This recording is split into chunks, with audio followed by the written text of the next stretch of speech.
You're in the middle. Whakataka te hau ki te uru, whakataka te hau ki te tonga, kia mā kina kina ki uta, ki mā taratara ki tai. E ki aki anea, te atukura, he tio, he huka, he hauhu, ti hei mauri ore. Morena everyone, thank you for attending committee today. There's a number of you online, thanks for those who are in the room. Welcome IMSB members, councillors, mayor, members of the public and staff, thank you. We've got a long agenda, so we will try our best to get through it, but that's obviously in the hands of each of you as well. I've received no apologies for absence. I've got lateness from Deputy Mayor, Councillor Greg Sayers, Councillor Walker for lateness. Oh, and Councillor Walker for lateness. And Councillor Williamson for early departure. And we have Councillor Williamson. And Councillor Foley for lateness. Councillor Foley for lateness. She's online. Okay. Sorry, Councillor Foley's here online. And Councillor Williamson for early departure, but we're hoping to be finished before the time he needs to leave. But thank you. Could I have a mover? Councillor Leone. Seconder, was it Member Ashby? All those in favour? Any opposed? No, thank you. And we have a number of people online, but we don't need to call that through.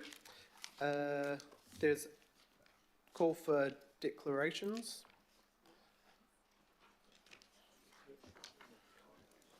I have Councillor Lee. I've got you down, but did you want to talk about that at the time for the Hauraki Golf? Just for a declaration? Were you happy to do it at the item?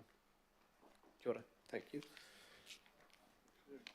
Confirmation of the minutes. Live a mover, Councillor Dalton. Seconder, Councillor Baker. All those in favour? There are no petitions. There is a decline request from Franklin Local Board member Gary Holmes on behalf of the Mudlarks. He wished to speak regarding the removal of mangroves and swapping consents to different areas.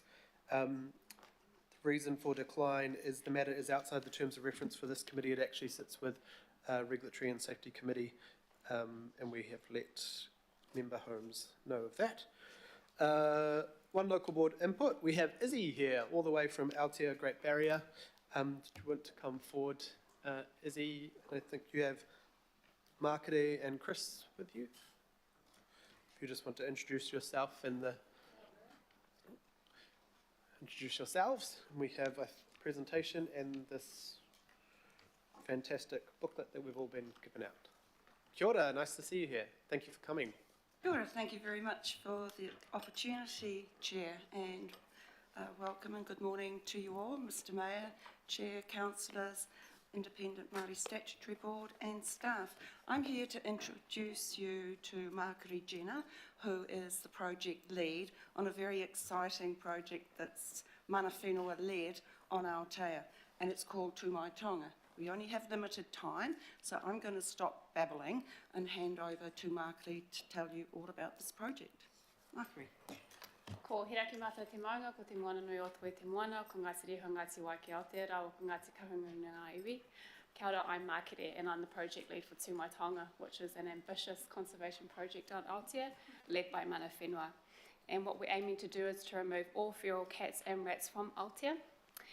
And that's not an easy task to get started on. In fact, once we remove the last feral cat from Aotea, Tu Mai Tonga will be the largest of successful feral cat eradication on an inhabited island in the world. And this is how we'll do it. For feral cats, we're going to roll down the island in zones, implementing an intensive trapping network. The map on the left shows our zones, the map on the right shows how intense that trapping network is. It's not feasible right now to eradicate rats from Aotea, so we are trialling different methods on the smaller outer islands, they're coloured blue, to determine what can and should be implemented at a landscape scale on Greater Aotea. This is just a close-up of our Te Paparahi block where we are currently doing a knockdown of feral cats on Māori customary land. Technology is an absolute must in a project that is this ambitious. Kieran here is standing in front of our GIS dashboard. GIS helps us to do anything from plotting trapping networks on a map to logging field team hours. Another really important game-changing tool for the project is remote monitoring. Dane here is installing a remote monitoring node on a feral cat trap, and in a nutshell, what that does for the project is decrease our trapping hours required by 90% or more. Sean and Keanu here are 2 of the 30 workers that the project has onboarded since its start, making the project one of the largest employers on the island right now, which is really cool. More than half of our workers are mana whenua, and many of those have been able to return home and re-establish on Aotea because of the employment and training opportunities that the project has on offer. The project is delivering meaningful training to these people, to these workers, real career pathways, and they are gaining qualifications that a lot of them would never have gone for and didn't see as a pathway for them before they came into the project. Out of necessity, we are upskilling workers who are very new to conservation and in some cases new to the workforce period, which is very inspiring and as you can imagine, very challenging.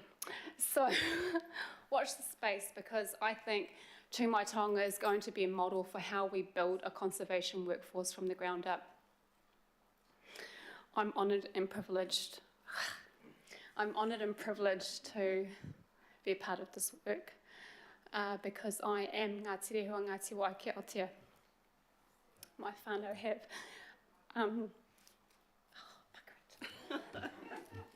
my whānau have kept the home fires burning for 800 years.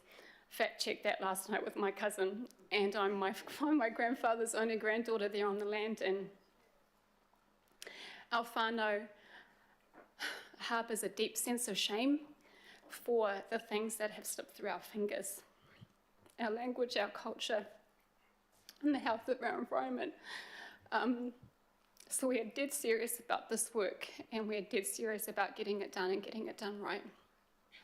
This is my Uncle Opa and Auntie Elaine, and they're pictured here with Penny Nelson, Doc Director General, with pure joy on their faces as real smiles because Penny came to the island and sat down and listened to them and made them feel heard. Auckland Council, whether you know it or not, has recently entered into a partnership agreement with Tū Mai Taonga through Environmental Services, a partnership agreement that is based on mutual trust, respect and understanding. The partnership with Tū Mai Taonga can and should be a model for how Auckland Council partners with mana whenua to help them, to enable them to deliver conservation at place. That's how it goes. So when you're considering long-term plan decisions, remember Tū Mai Taonga. This is important work. Remember how important it is for Council to partner with us. Our understanding is that the most feasible way for Auckland Council to be the main funding partner for the project that we are asking you to be is through increased NETA funding. If that is the case, please ensure that that happens. Questions? Oh, kia ora. That was a little more getting me in the feels than I was expecting at the beginning of our meeting. So thank you so much for, and never feel any concern about showing some emotion at this table. This is fantastic, phenomenal, and thank you for showing us how it affects you personally, but also that 800-year legacy that you're trying to bring forward. You are bringing forward, and you know, putting up the wero to us to continue to support this work and increase it. So I think there will be some questions. Councillor Leone. Tēnā koe koroa, and ngā mihi nui ki a koe makere, and ngā mihi to the local board for this brave work that you're doing, working with mana whenua. We know that mana whenua and Māori in general are leading the way in so many parts of this council, and we need to continue to do that mahi and working in partnership. My question is just that I can see that it's working at the local board level. I just wanted to also ask you, have you thought about any kind of partnership agreements the next level up, like with Barry, like have you had any korero with Barry Potter and things like that around environmental services? Kia ora. Kia ora. So these meetings sort of with Penny, the likes of Penny Nelson, Director General, and the partnership agreement and the relationship that we're developing with environmental services is giving our kaumātua and our mana whenua the confidence to start putting themselves out there and investing in relationships. We haven't met with Barry Potter, but I'll do a meeting later today. He's available. Ka pai. Thank you again for the great mahi you're doing, and for all of your whānau that have moved back there. Absolutely understand the need for mana whenua to come back to their rohe and to work in these spaces. Kia ora. Kia ora. Councillor Dalton, Deputy Chair. Tēnā kura Izzy and Makri. What an amazing project. I read the agenda and I thought, holy moly, that's ambitious. But now that you're sitting in front of me or us, I can see how this has every right to be a success, and what amazing, amazing stories about whānau coming home to where they belong. So I can see you're very proud and humbled by the work that you're doing. Can you tell me what sort of costings are you looking at for this project, just as we talk in terms of the LTP? Thank you. So we've costed the project out to the end of 2033, and we've built 3 years of biosecurity into the tail end of that. Our average cost per year will be $3 million, and we're asking Council to be a 50% funding partner, and we'll seek the rest of the funding. Thank you very much. All the best. Kia ora. Councillor Turner. Right. Thank you. Just a question on the practical application. You know, you talk about cats and rats, which are kind of connected to a degree. So if you're eradicating the cats without taking much notice of the rats, well, that's how I understood it. Like, wouldn't it? I know where you're going. Yeah. So our operations plan is based on a feasibility study, and that study explored that deeply. The model on Aotea Great Barrier Island for the rat and cat relationship is a bottom-up model. Like it works bottom-up. So the feral cat population thrives on what it eats. The rat population thrives on what it eats, not what eats it. So no, we're not going to have huge negative biodiversity effects if we remove cats and don't manage to remove the rats.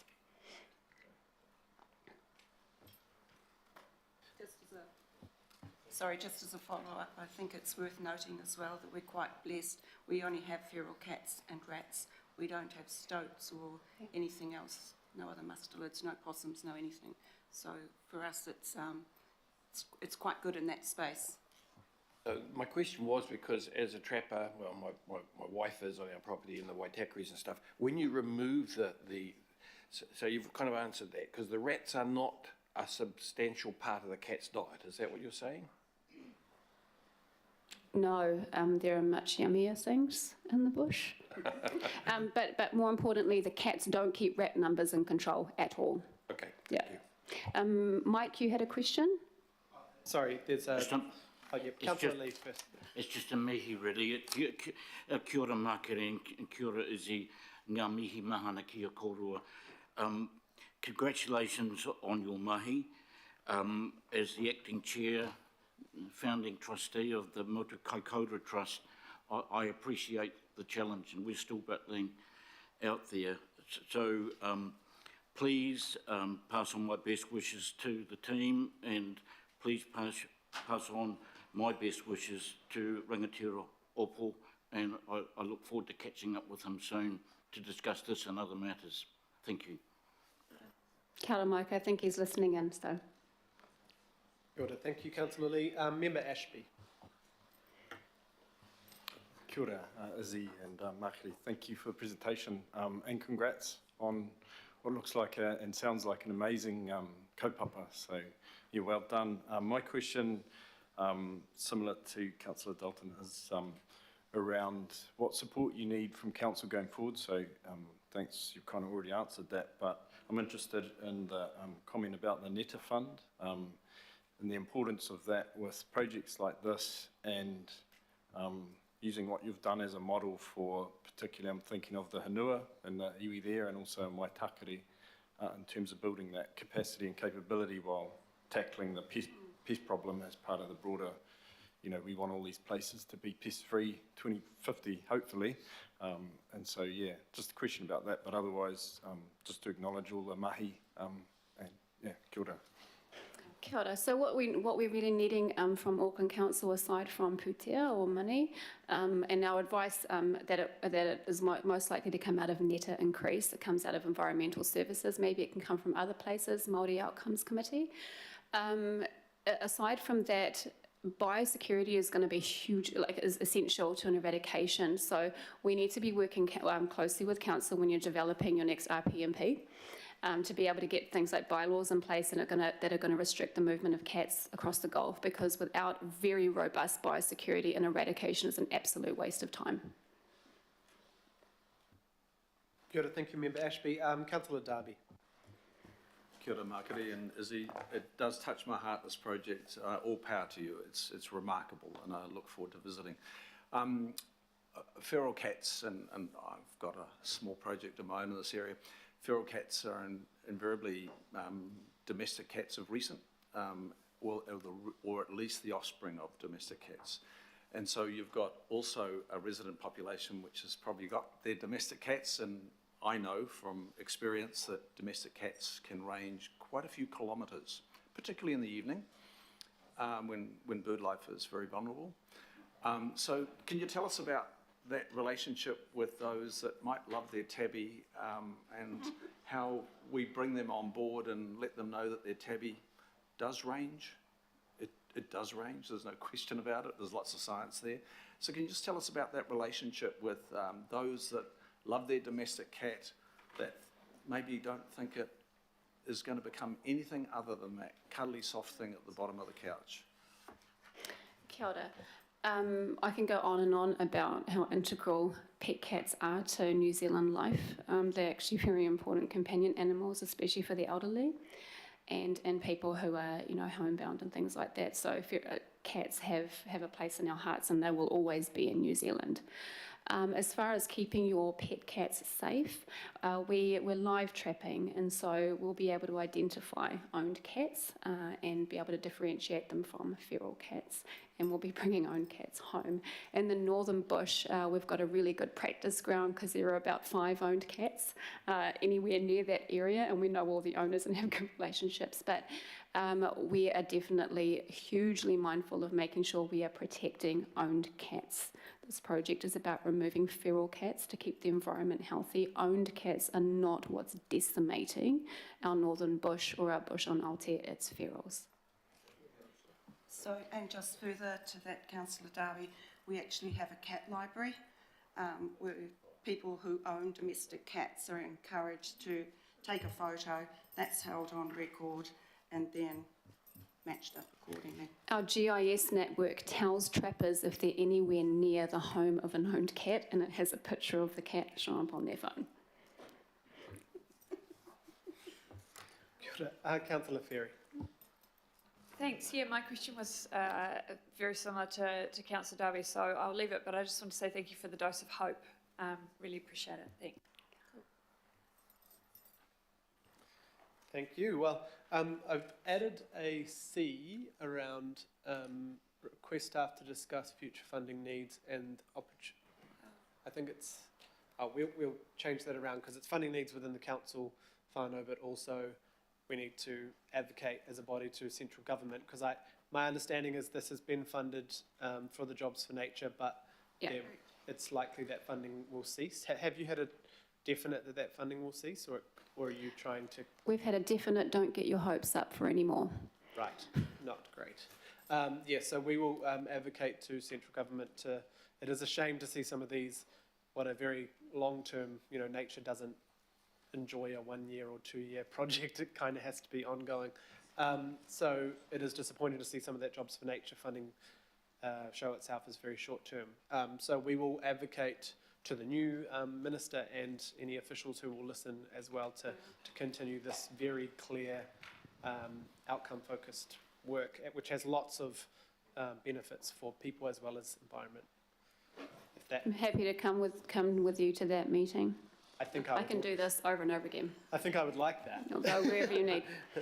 Kia ora. So I'll get, I think Councillor Lee wanted to move and Councillor Leone would like to second. Just once again, thank you. Thank you for your heart. Thank you for your showing us your whānau and your people, but also the focus on the environment and restoring the whenua and te taiao. So thank you so much. And thanks, Izzy. I know that it's a big trip to get here, but it's been really awesome to have you here and to show the successes, but we will do our best to advocate. And this councillors will have to focus on how we, increase that net of funding or look to other ways to ensure there are budgets for this. So it is up to all of us collectively to work with the public and listen to the public and hopefully get some increased funding through the 10-year budget as well. But obviously we can't promise that through this committee, but is a challenge you've set for us. So thank you very much. All those in favour? Any opposed? Of course not. Thank you so much. Have a good day. Kia ora, please reach out to me if you have more than a passing curiosity about this project, as he's got my number. We need to have a conversation. And thank you very much for your time and the support from Environmental Services. Thank you. Right. So on to, so there are no extraordinary items. We'll go straight to the adoption of the Future Development Strategy.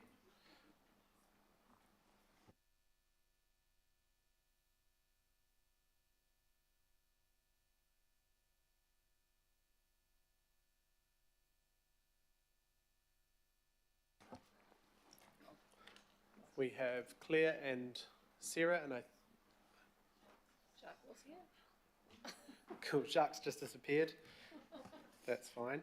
Now, how are we going to do this? There'll be a presentation. I know we've had, I think, 6 workshops on this now. Sorry, Jacques, Jacques running through the door. I'm going to move, and Councillor Dalton will second the recommendations. And we will send, there's a couple of extra ones through conversations this morning. We will send those round long before. I'm sure there's going to be questions and debate. We'll send those round in a minute. Right, who's going to lead off?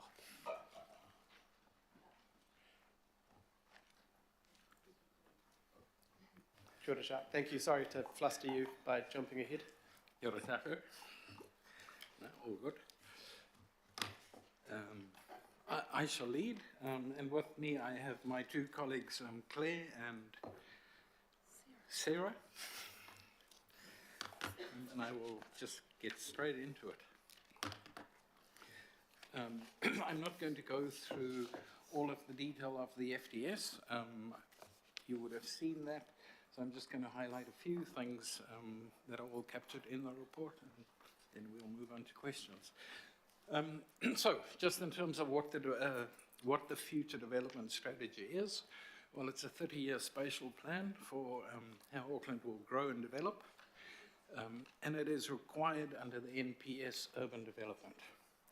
So it's a legislative requirement for us to do this FDS. The aim of the NPS, and therefore also the FDS, is firstly to create a well-functioning urban environment, to integrate land use and infrastructure planning and the investment that goes with that, to ensure that we have both sufficient housing and business capacity for 30 years, to support housing affordability by creating competitive land and development markets, and also to support greenhouse gas emissions reduction and resilience to the impacts of climate change. So those are the aims of the NPS, and therefore we have to reflect that in the FDS. So how do we do that? Well, in essence, the FDS continues Council's approach to growth over the last decade or so. That means the multimodal approach that we've had, that most growth are in brownfields, but that there is also growth in greenfields, and that growth is focused around centres, rapid transit stops, walkable catchments. We just generally call that good locations. So when I speak about good locations in the other slides, that's kind of what we mean. It is important to note, however, that this FDS has two significant differences from the current and existing development strategy. The first of that is how it deals with exposure to natural hazards, especially flooding. And what the FDS does is that it identifies a number of priority brownfield areas for adaptive planning. And as you would know, some of that work's already underway. The second bit in terms of flooding is that it removes 4 greenfield areas from future urban development, and that is related to the protection of life and property, and it red flags a number of areas in the sense that those areas drain to floodplains and therefore contribute to what happens further down the floodplain. The second key difference is that this FDS recognises council's infrastructure and funding constraints a lot more. And what it therefore then does, it changes the timing of some of the greenfield areas of when council can deliver that infrastructure. We're talking bulk infrastructure here. And the second thing that it does is that it introduces infrastructure prerequisites for development. Again, this is the bulk stuff. However, in addition to introducing those prerequisites, it also creates a pathway for development to go earlier if the private sector wants to do that. And it sets out how that would work, how that could happen, acknowledging that not all infrastructure always has to be paid by council, that sometimes the private sector can fund that infrastructure, or that there are alternative funding mechanisms, and if agreements about that can be achieved, then development can go earlier. So those are the two key differences from the existing development strategy. So just briefly, what we heard from the feedback, there was over 10,000 submissions to the FDS, and there was comment on all of the topics, across all of the topics of the FDS. So generally speaking, there was strong support for the approach to growth, so that being the majority of growth being in brownfields, but also growth in greenfields, 66% support for that. The approach of focusing development near centres, stops, those good locations, 74% support for that. Avoiding growth in those areas where there's significant risk, 80% support for that. And prioritising nature-based infrastructure, accounting for climate impacts, 74% support for that. Across all of the comments, the biggest theme that came through really was around infrastructure. For example, that there needs to be public transport improvements, especially in those higher density areas and those areas where growth is actually happening. There were concerns about the capacity of our water infrastructure, considering the weather events in 2023. The view that infrastructure must accompany brownfield development, and when greenfield development happens, that we have to provide that infrastructure. And also that it is not all about hard infrastructure. There is also the urban amenities and the social infrastructure, and that is equally critical. And that must be delivered at the same time or in parallel with where housing is actually happening.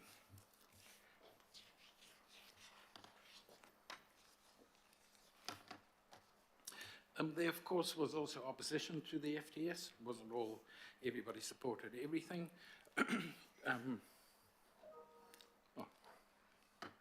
So in terms of where people did not support aspects or all of the FDS, that generally related to things such as a view that brownfield growth puts too much stress on the existing infrastructure, and that any brownfield growth would require significant infrastructure investment.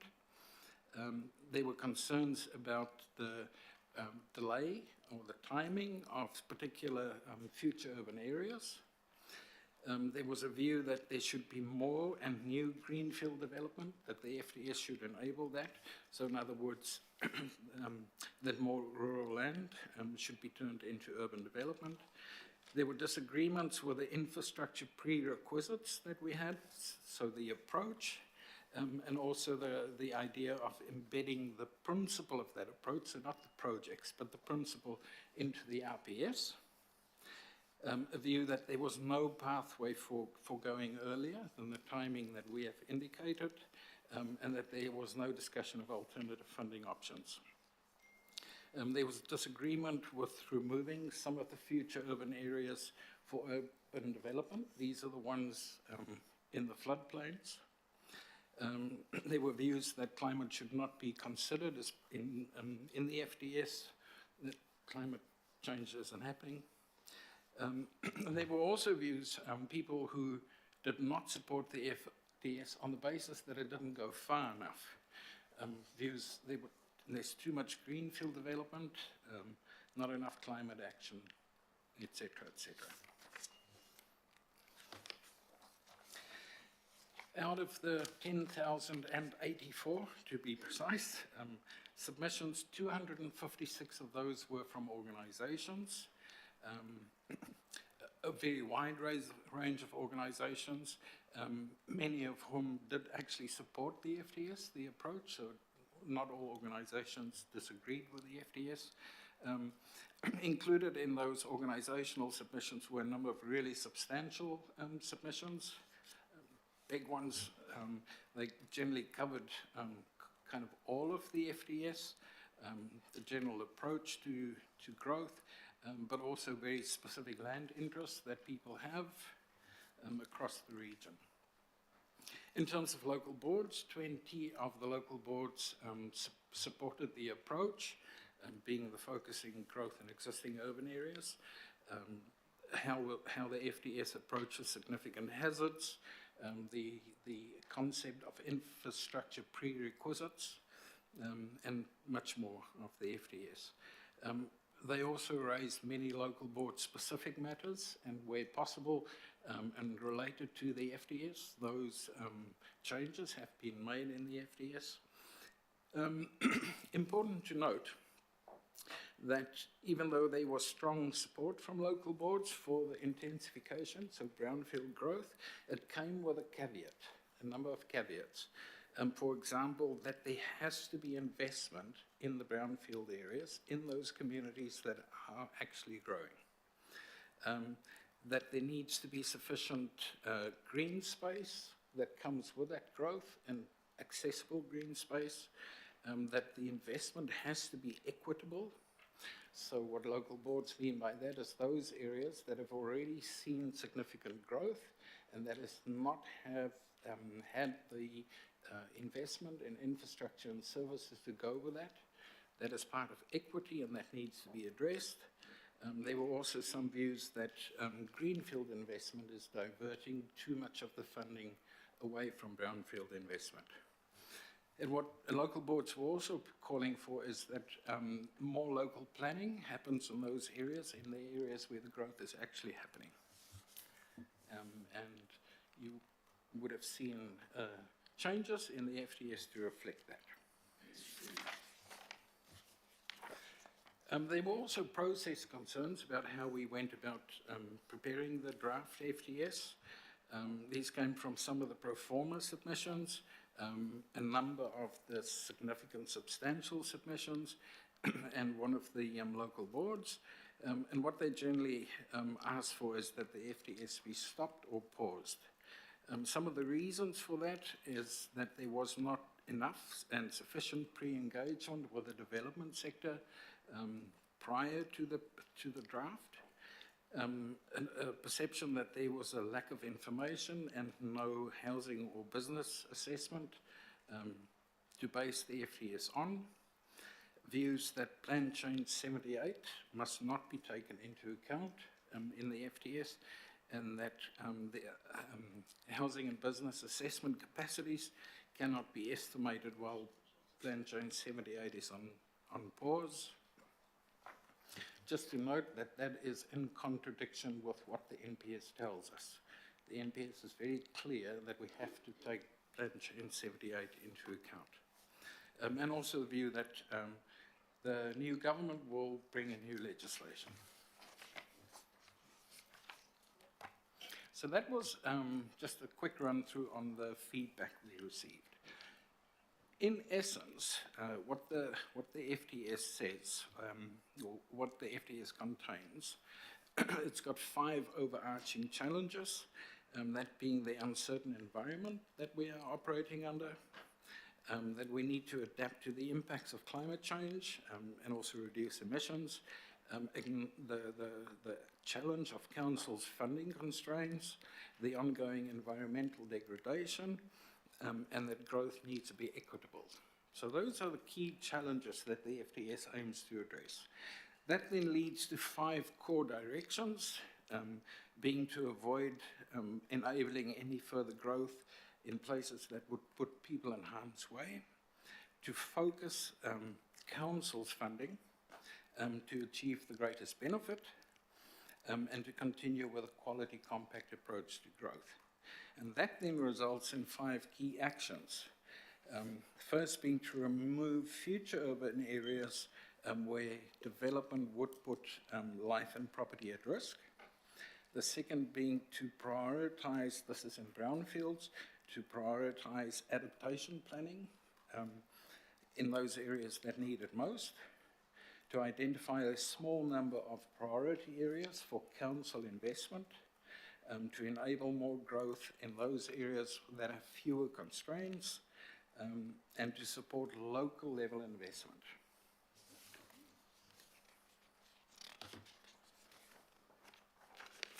You would have seen from the 2 track change documents that you've had, many changes in response to the submission. So I'm just quickly going to run through some of the key ones. So there's a new executive summary in the version today. The Te Tireti section has been amended significantly. It deals with the treaty growth and development. The development capacity section, so that's both housing and business, has been significantly updated. In terms of brownfields, the need for brownfield investment, so as we intensify and where we have already intensified, that is further addressed. In terms of greenfield, the infrastructure prerequisites have been significantly redrafted and a pathway created for going earlier. Also the role of the private sector funding or alternative funding, that has been significantly expanded. Also in terms of greenfields, the future urban areas for investigation. So you may remember in the draft, there were a number of future urban areas that had this label of to be investigated further. We've completed those investigations and all of those future urban areas remain future urban areas. None were removed for urban development. And also in terms of the greenfields, there have been some changes to the timing of some of the future urban areas. For example, bringing the Whenua Pai business land forward to 2025.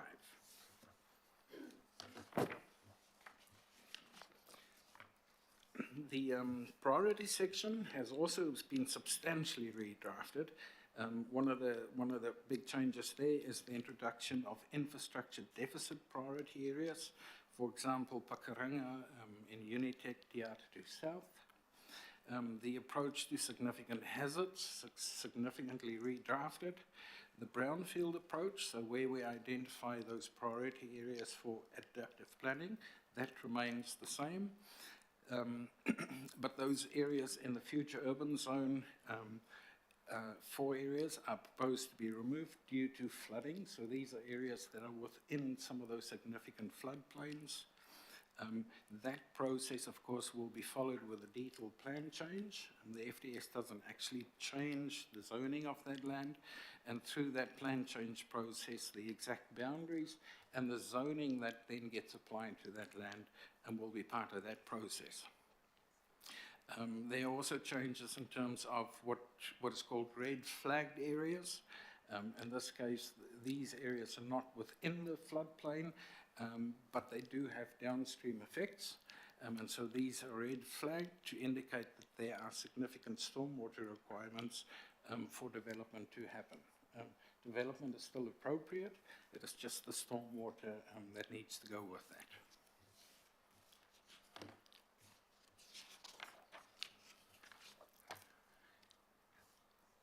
In terms of future growth locations, that section has also been substantially redrafted. It now identifies more specifically particular areas that one could expect growth in the longer term, so years 11 to 30. For example, Swanson, Henderson, Botany, Onehunga. There's a whole new section on approach to iwi development. We've also added a map and text around critical and lifeline infrastructure. This was in response to some of those providers.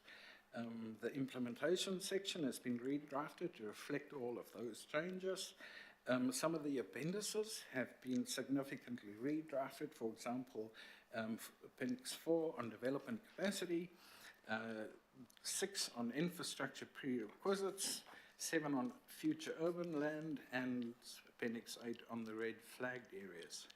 And then there were numerous changes throughout the document to reflect feedback, smaller things that you would have seen. So just the last slide, Chair, to recap. There was strong support for the draft FDS, though of course there were also many concerns and opposition raised, suggestions made for changes. We have made significant changes to the draft based on that feedback, to reflect that feedback. To note that the broad approach to growth is essentially the same as what Council has been pursuing over the last decade or so, but there are two key differences. The one is about protecting people and property from future harm related to natural hazards, especially flooding. And the second key difference is protecting Council's ability to invest. By fairly spreading the infrastructure investment across the region and getting the greatest benefit from that investment, and expecting those who want to go earlier than when Council can fund infrastructure to fund that infrastructure themselves, or to find alternative mechanisms for that funding and entering into agreements with Council.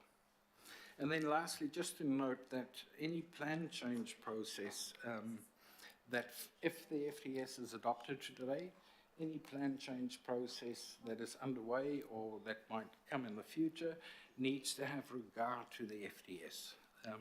That is exactly the same as the current development strategy, so a plan change process needs to have regard to that as well. And the key is that it is have regard to. It does not have to give effect to or any other. It needs to have regard to that. That's probably enough from me, Chair. Kia ora. Thank you, Jacques and Claire and Sarah and the team. Huge amount of work to get the draft out, but then to have such huge support from community and submitters, 70, 80% in most of the areas is quite phenomenal, but then to also be able to change the document based on feedback in all those ways, in quite significant ways, but also there's little nuanced changes throughout based on feedback has been really appreciated. So we can definitely say that we listened and took on as much as possible, but also acknowledging that there was huge support throughout the submissions. We have a few questions. Councillor Darby first. First up, didn't expect that. Thank you, Jacques. Thanks, team, for doing this work. It's been a long haul, started a long time ago. Look, I know, Jacques and team, you've gone over and above in terms of taking further feedback, and different emails have been coming in. But I am just wanting to quiz you, and possibly legal, on the suggestion that came in yesterday from a submitter. I don't need to name that submitter, but they're a significant housing provider, about the timing, and that there is actually within the legislated MPSUD that there is room to delay. Now, I've looked, I think it's section 312 from memory. We'll just go to it. I think it might be section 312 about the preparation of the FDS, and it outlines things there. I didn't quite see the precise wording as contained in section 312 being referred to in the email. But can you just, I want that final assurance that there is a requirement to do this, to inform the LTP, or at the same time as. Can you just tell us what the requirement of us is in terms of timing by the law? Sure. And I'm aware of the email that you're referring to. I was included in that email, so I have seen that. Yeah, so section 312(1)(b) of the NPS says that the FDS needs to be prepared in time to inform, or is the same time as the LTP. There were a few words missing in the direct quote from the FDS in that email. But if one looks at the rest of the NPS, there's another section that applies, which is section 4.1 subsection 2. 4.1 subsection 2 clearly says, in the case of tier 1 councils, of which we are one, that the FDS needs to be prepared in time to inform the 2024 long-term plan. So it's very specific about which long-term plan. And that's section 4.12. Could I just add one more thing, Jacques? You're absolutely right in what you've said. I just want to also make it really clear that in both of those sections, the kind of verb used is that the local authority must. So it's not a if it wants to, or it would be great to. It does say it must prepare, it must do it within that time frame.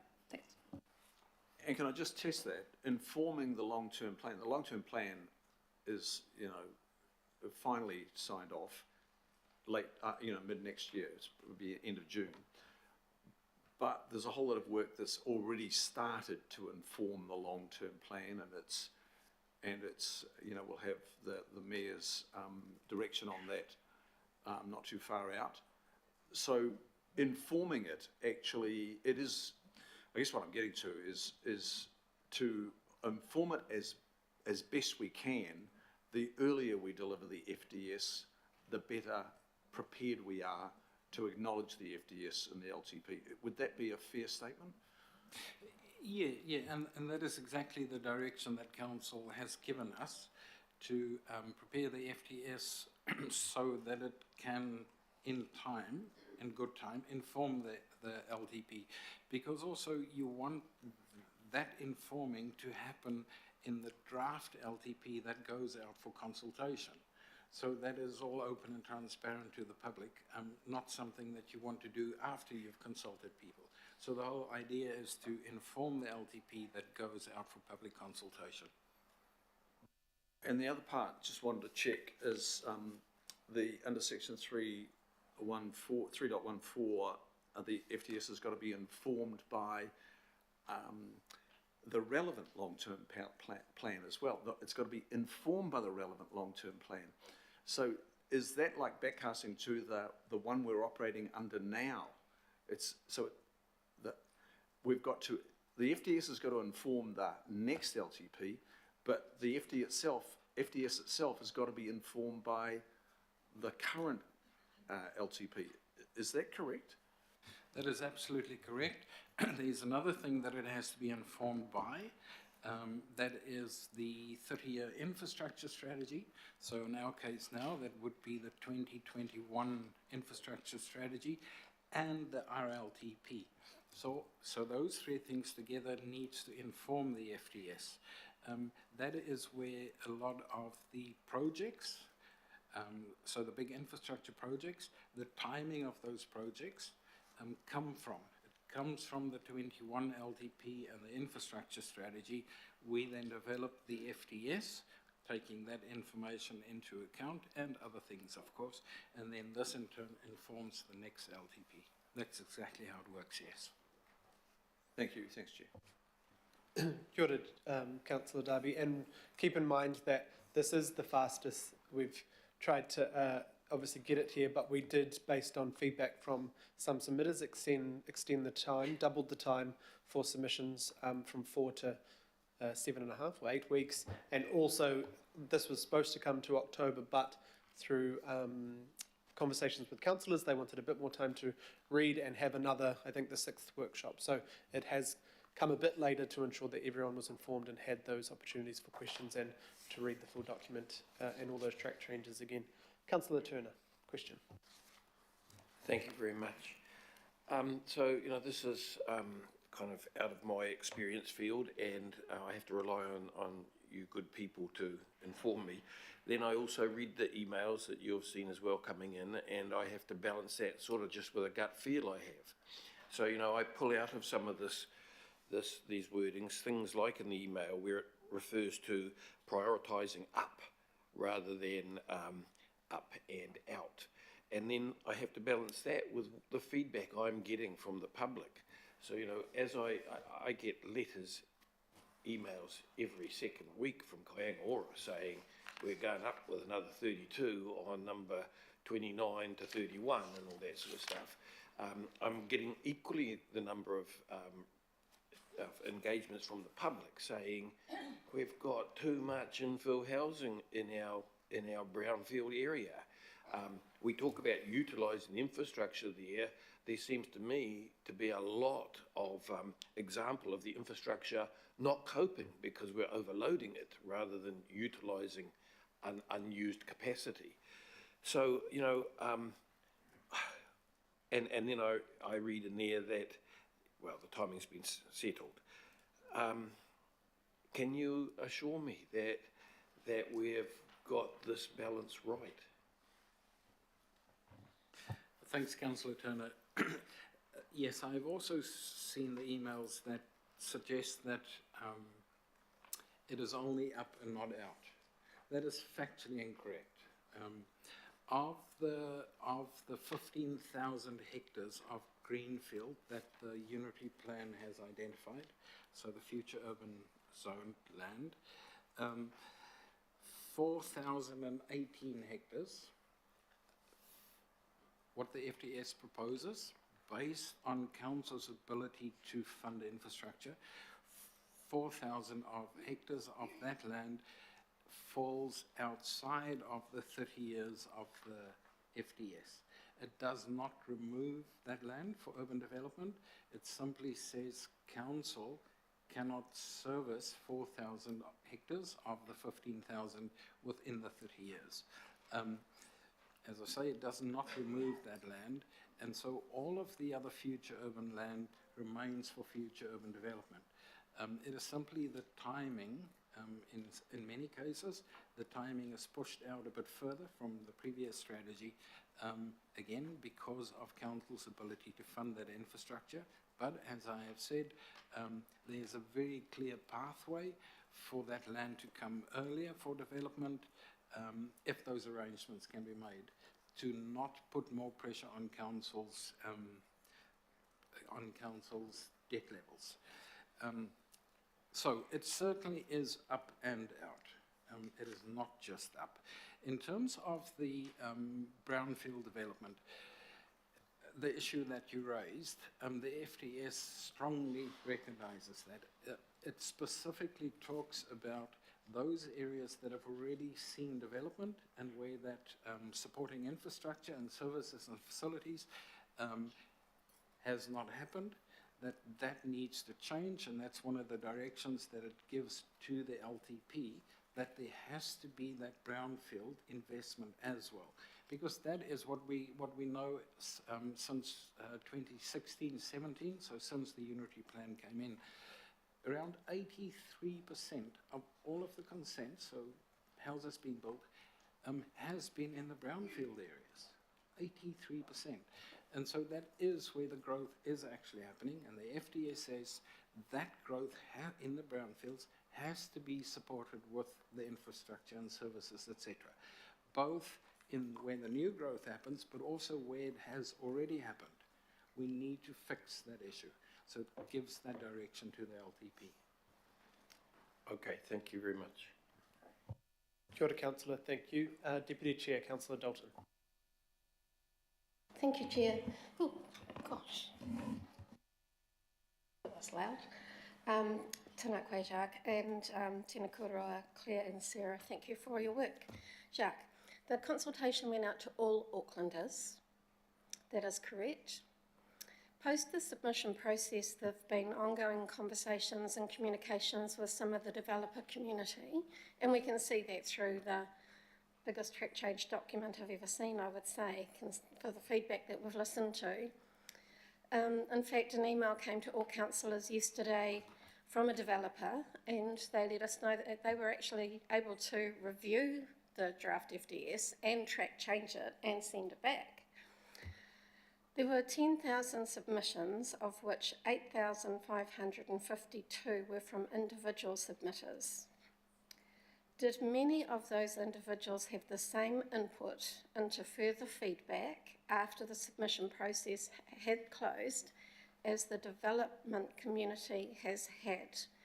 And the context of my question is around equity. It was a consultation that went out to all Aucklanders. I want to know, did the 8,552 have an opportunity to, or not just have the opportunity, they possibly did, but did they influence where we've landed today after their original submissions? Thank you. Councillor Dalton, the short answer is no. Of course, we did not go back to all of those individuals. But I need to also put the additional engagement we had with the development sector, and that was mainly kind of greenfield development. I need to put that in context.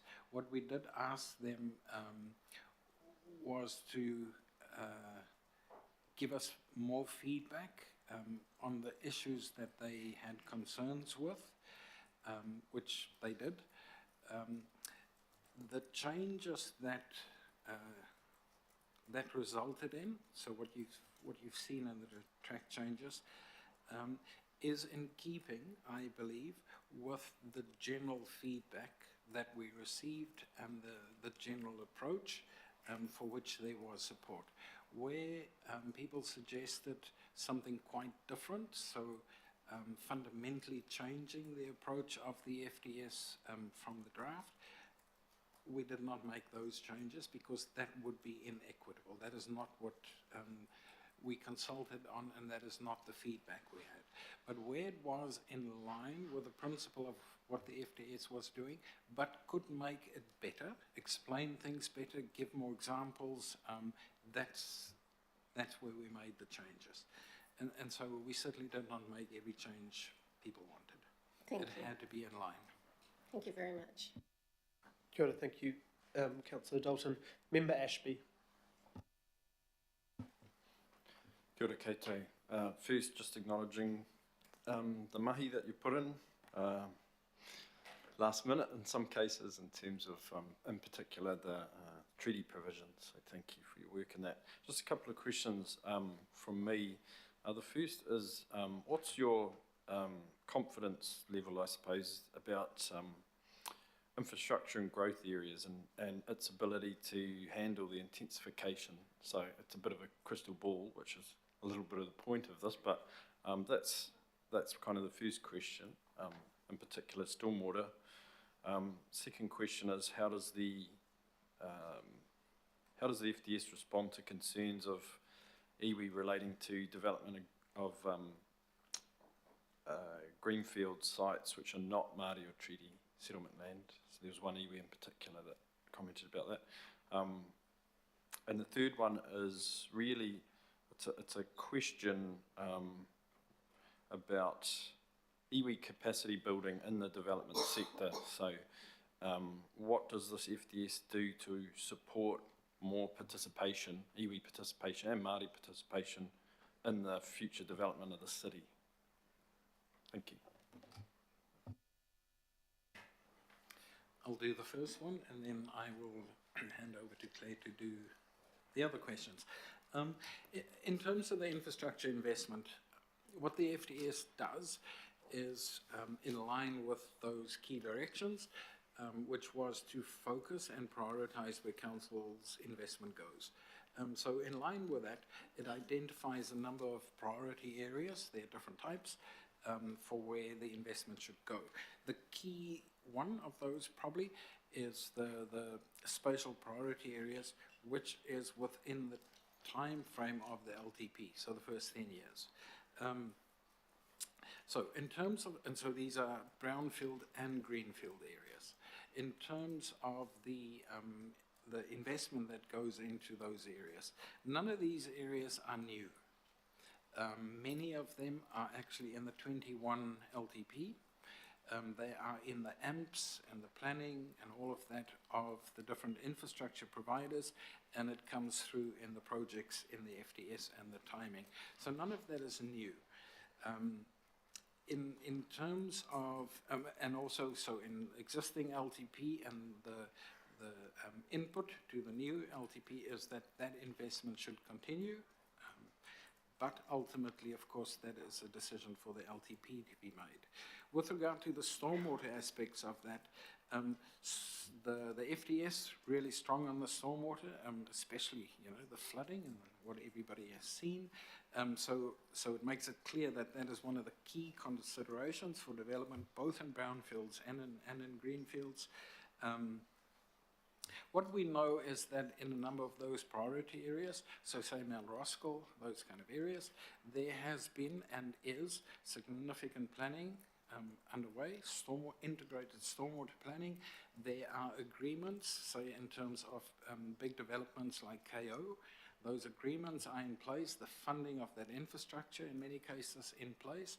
You are also aware of some of the initiatives that Council has taken and the funding that it has provided, say making space for water, that will deal with some of those issues in those areas. Also what you have signed off in terms of Resilient Auckland, which is a whole program of work in regard to this. That will continue. So there's a lot of commitments already made. There are new commitments since the flooding that Council has made. There are investments there. So one would be relatively confident that the LTP, the new LTP will continue that and that those investments will be made.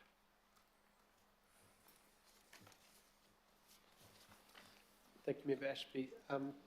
Oh, sorry. Kia ora. I think Member Ashby just had a couple more questions, so I'll answer those. So the first one was around iwi land or where development is not on iwi land, and how the FDS treats those kind of developments, and that's in both brownfield and greenfield situations. So this was something that did come through quite strongly in some of the submissions from iwi around including providing for the rights of mana whenua, and particularly the development rights of mana whenua. So we have made changes throughout the FDS to acknowledge that specifically that development is an enabler for Māori outcomes, and it talks about social, cultural and economic well-being. And for example, there are changes to acknowledge that development can support the aspirations and opportunities for Māori to thrive and support mana whenua contributions to the economy. So there is a focus on the economic side of it in there as well. And it talks about that in terms of general development, so it's not specifically talking about that in terms of Māori land or treaty settlements. Yes, I'd also just like to acknowledge IMSB members' support with helping to change some of these provisions and improve the Māori aspects and the iwi aspects of the FDS. I think that the document as it is now does clarify that those developments, might be iwi owned or iwi controlled, but it also talks about significant iwi developments, and that's the FDS provides direction around what those kind of significant developments might be. It starts to provide a bit of direction around what iwi owned might be, so it's talking about suggesting that at least 50% iwi ownership, and for iwi controlled it talks about commercial developments with 25% or more iwi interests, and also if it's in an iwi planning document or another strategic document like an iwi management plan, for example. So I think those changes are specific, they're not specific to iwi owned or treaty settlement land, they're more generally to acknowledge the development rights and provide strategic direction around enabling iwi development and broader Māori outcomes. In terms of capacity building for the development sector and supporting Māori participation in that sector, I think there's some of the text in there that acknowledges the past impacts of land confiscation and the many issues associated with that. And as I've just outlined, some of the direction that's in the development strategy now is around enabling development of Māori land, whether that's owned or there's a Māori interest in that land, and it talks about the importance of development as an enabler for those broader outcomes. It also talks about the kinds of developments that the council might support and that the FDS does not prohibit some types of development, and I'm referring to some of the text in the rural section now. And there are actions in the development strategy that talk about initiating joint priorities between the council and iwi to focus on opportunities for enabling particularly economic development, and it also talks about investigating strengthening the unitary plan provisions around further enabling the economic, social and cultural well-being. So there are some aspects that are sitting in the implementation plan that is yet to be developed, that I think will talk more to the capacity building side of things. Kia ora, thank you for that very thorough explanation. Thanks, Claire, and thanks for the work as well that IMSB members did to help address the submissions from mana whenua and Māori organisations to help incorporate quite a lot of that feedback. I think has made the document a lot better, so thank you. Councillor Watson.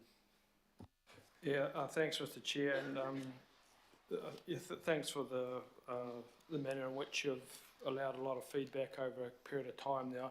I, probably like other people, are getting questions from both for and against this draft FDS, so if you don't mind, I'll just switch between the two. So the first one goes to, and I think we reference it in the report, to the possibility of a legal challenge due to concerns about the process. So I just wanted to clear that one up at the start if I could.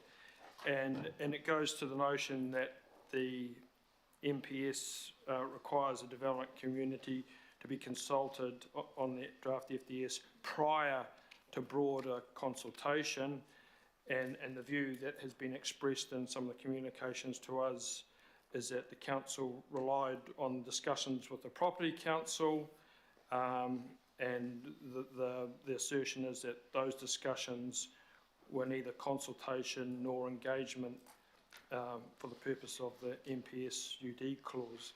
So I think we've received that. So could you just clarify our standing on that?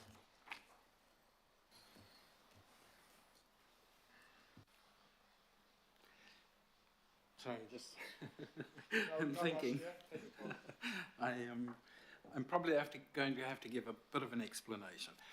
So yes, we did engage with the property sector, the property council, and that went a certain way. But that was one of the things we did, and that was not the key thing. And so I probably need to explain also what the FDS requires that pre-engagement with the development sector to be about. It requires two things from that engagement. The first is to, from the development sector, understand opportunities for significant development, so significant development opportunities, and it's up to the council to define what significance means, but that's going to be relevant. So identify the significant opportunities and then also the infrastructure that is needed to go with those significant opportunities. So I'll explain the logic that we used. In terms of greenfields, we know that where the future urban land is zoned, the broad direction from council was that unless it is a capacity issue, broadly speaking, at this point in time, the FDS should not expand further into rural land. So not opening up a whole bunch of new rural land. So with that kind of direction and knowing that there is sufficient capacity, we have the future urban land as it is. We are very aware of the development of that future urban land in the sense that structure planning has been done, needs to be updated, there's lots more to be done, but of course we have a good feeling for the future urban land, which of that land is housing, the kind of capacities that would come from that housing, which is business, etc., etc. So it is not a mystery what the development opportunity in the greenfield areas are. We know that. We know who the large landowners are. We know about the plan changes that have happened or that may come, some of them may come in the future. So in that sense, greenfields is not a mystery in terms of what the development opportunity is. And so our logic was, we can certainly learn a bit more about the brownfield areas and where people see opportunities for development in the brownfield areas. And so what we then did was we actually did a survey where we asked a whole number of questions, land being identified on maps, etc., etc. That survey went out to over 500 developers. That was informed from resource consent databases about people who have actually done development over the last number of years, so people who have actually built stuff. That was the key bit of input that we had and used as our input from the development sector, was through that survey. Granted, the response to that survey wasn't great, and of course one can always do better, but that was the logic, and that's how we approached it. So thanks, Jack. So I take from that we're attributing that survey as fulfilling that need to consult prior to the broader consultation, and there's no sort of definition that would suggest otherwise in terms of the type of consultation done. Yeah, and I should have said that that survey was done in, I think it was November last year. So it was well in advance, and that informed the development of the draft FDS. Okay, thanks, Mr. Chair. Just a couple of quick ones following up, and the next one goes to this notion of developing brownfield sites and the emphasis that receives throughout the FDS, and the notion of costs. So some of the information is coming through from people involved in the game are saying things like typically the cost of providing infrastructure 2 to 3 times the cost due to the complexities of retrofitting.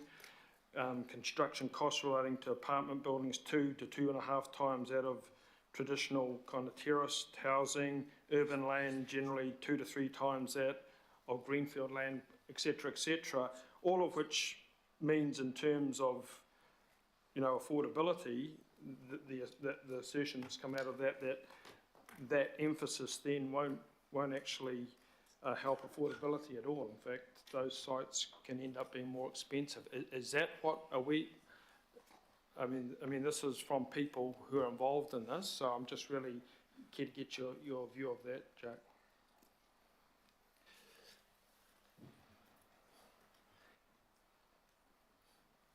I suppose one can think about costs in two different ways. There's the cost to the developer, and then there's the broader cost to council and society, to Aucklanders. And it may very well be that in some cases, the cost to developer in brownfield areas may be higher than it is to compared to greenfield areas. But I think it's really important, and that is a key thing that the FDS needs to do. It needs to look at the broader context. It needs to think of all Aucklanders and development across all of Auckland. And so that's where the other costs do come in. What we also know is that study after study in many places across the world have looked at the brownfield and greenfield cost comparison. There are 2 very recent studies that have just come out of Australia again, one in Melbourne, one in the Sydney area. One was from the Productivity Commission in Australia, and I forget now exactly who the other one in Melbourne was. But these studies over and over show that if you account for all of the costs, that brownfield development is more cost-effective than greenfield development. And so I'm aware of the costs that you're referring to and the email, but that is probably, from a particular point of view, it is the direct cost to somebody, not the broader cost. I think one must also keep in context, again, as I said, around 83% of development over the past 6-7 years has actually been in the brownfield areas. And that kind of, to me, shows one of the things you can take from that is that brownfield development clearly is financially viable to the developer and is financially buyable, I just made up that word, by people. If it was not financially viable to develop in brownfields, then 83% of the growth would not have been in brownfields. So there's some disjunct there, I would think. And just a final one from the other side of the ledger. In a place like Whenuapai, which has been subject to, you know, a whole spate of fast-track legislation applications, most of which are approved as far as I can see.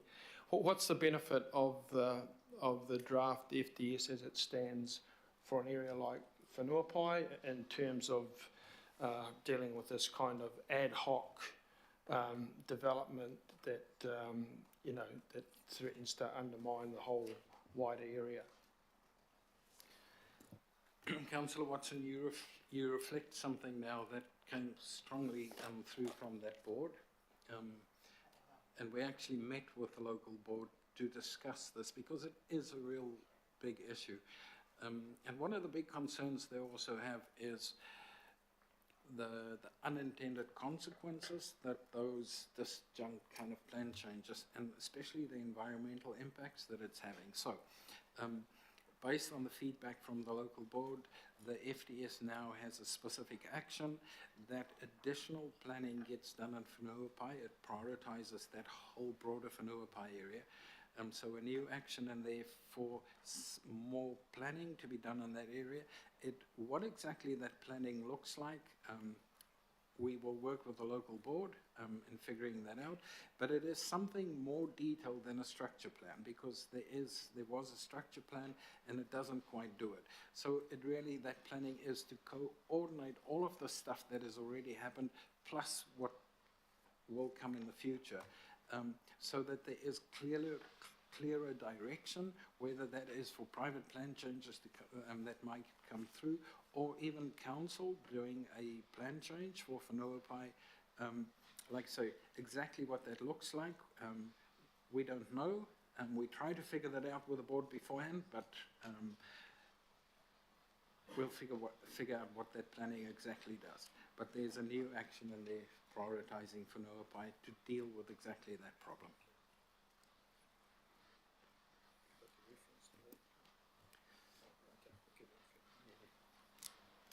Thanks. Kia ora, Councillor, and it's my understanding under the attachments, you probably read it, Councillor Watson, but Jacques, the Upper Harbour Local Board, I mean, they've contacted me as well. They're extremely supportive of the FDS because of the reasons you've said, as far as I could tell, and the focus on trying to fix some of those issues, as well as adding the business land there. Yeah. Councillor Lee. Yes, first of all, I just want to commend the council for the strategy process and the series of hearings, which I thought were well organised and very productive. And I would recommend that approach to the council itself when it comes to ordinary people, ordinary Aucklanders, and the long-term plan.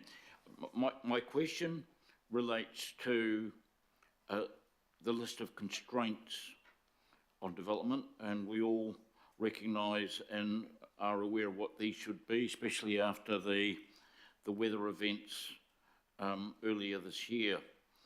But in terms of the question of productive soils, productive rural land, and the rural economy in this region, which is not really recognised much, but interestingly, horticulture and the production of certain vegetables are a major export industry for Auckland. Auckland, as we know from our briefings from the port company is, Auckland Port is an import port. We take in more than we obviously produce, but in terms of horticulture, the Auckland region is an important, nationally important as an exporter. But when it comes down to these constraints, the role of these, what the ARC used to call elite soils, and we call highly productive land, is recognised, but there is a reference here to the National Policy Statement for Highly Productive Land 2022. My question is, how will that work in terms of the council's planning and the council's adding maps to the Auckland Unitary Plan? And obviously all of these things are constraints, but they're not showstoppers. But I just wonder how much of a constraint they really will be. So it'd be good to hear that. Thank you. Councillor Lee, you are correct in making the observation that the rural section is not necessarily as big as some of the other sections. One of the reasons for that is the NPS does not apply to rural areas. It is only urban areas. But we kind of felt, in the case of Auckland, it is all one system, and we really need to include at least some parts, some sections, some bit around the rural areas. So that's probably why it is not as extensive as the urban, because it really needn't be in the FDS. But it is part of one system, and we felt it needs to be in there. In terms of the NPS productive soils, essentially what that NPS says is where class 1, 2, and 3 soils, 1, 2, and 3, I'm just 1 and 2, class and 3, 1, 2 and 3 soils, that is not, it can't be used for urban development. So we identify the soils, mapping through the unitary plan, and then according to the NPS, that cannot be used for urban development. Thank you. Kia ora, thank you, Councillor Lee. Councillor Williamson. Yeah, thanks, Mr. Chairman. I'm just going to ask only one issue regarding this, because you've done so much work and so much consultation and so much input. My question centres around timing. In 24 hours' time, the general election results will be announced and we'll know who can form a government. And whether it's the two parties that we think or the three parties that it might be, they've all made it very clear, and I've looked at their policy statements, that they are going to change the national policy statement on urban development quite dramatically. Quite dramatically. In fact, 180 degrees in some cases. Why would we be doing something today that might be working under a complete changed national policy statement in a month's time? My analogy, I think, would be like if the International Civil Aviation Organisation said next month we're going to announce new requirements for aeroplane design, dramatically different to the old planes we had designed, but you would still go ahead and order some new planes from Boeing today knowing that they would not work into the new regime. Why would we just not delay this for at least a month? See what the direction of travel of the incoming sworn-in government is, and then decide are there any changes we should be making to this? Councillor Williamson, I read the policy of the new government slightly differently from you, in that you're correct. They want to do a 180 degree turn on the resource management reforms. But I have not seen them having that position on the NPS. And so what I kind of, from the policy position, from the National Party, what I see, the things they are wanting is that, first of all, they want to force councils to open up enough capacity for 30 years growth. So in the case of Auckland, based on the assessment, the housing assessment, our 30-year demand would be 226,000 dwellings, and what we have feasible, infrastructure ready, all of that stuff, including the margins, is 270,000. So Auckland has the 30-year supply that would be required if they go that way. What their policy is also is that they want to increase density along transport corridors. So that's kind of the same as what the NPS does, not the RM reforms. That is also what the FDS does. It kind of emphasizes the growth in those good locations along transport corridors, etc., etc. What they do want to remove or give options on is the MDRS, which is separate from the NPS.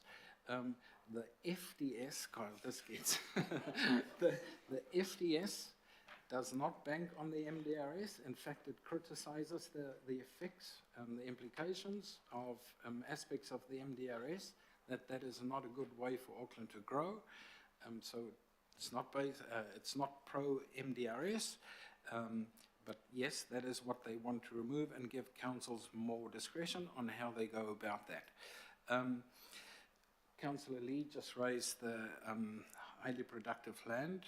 They do want to change that to make it LUC 1 and 2, not 3. They want to remove the 3 out of that. They also propose new funding and financing tools, very much in line with what we've got in FDS. We certainly do need more of those tools.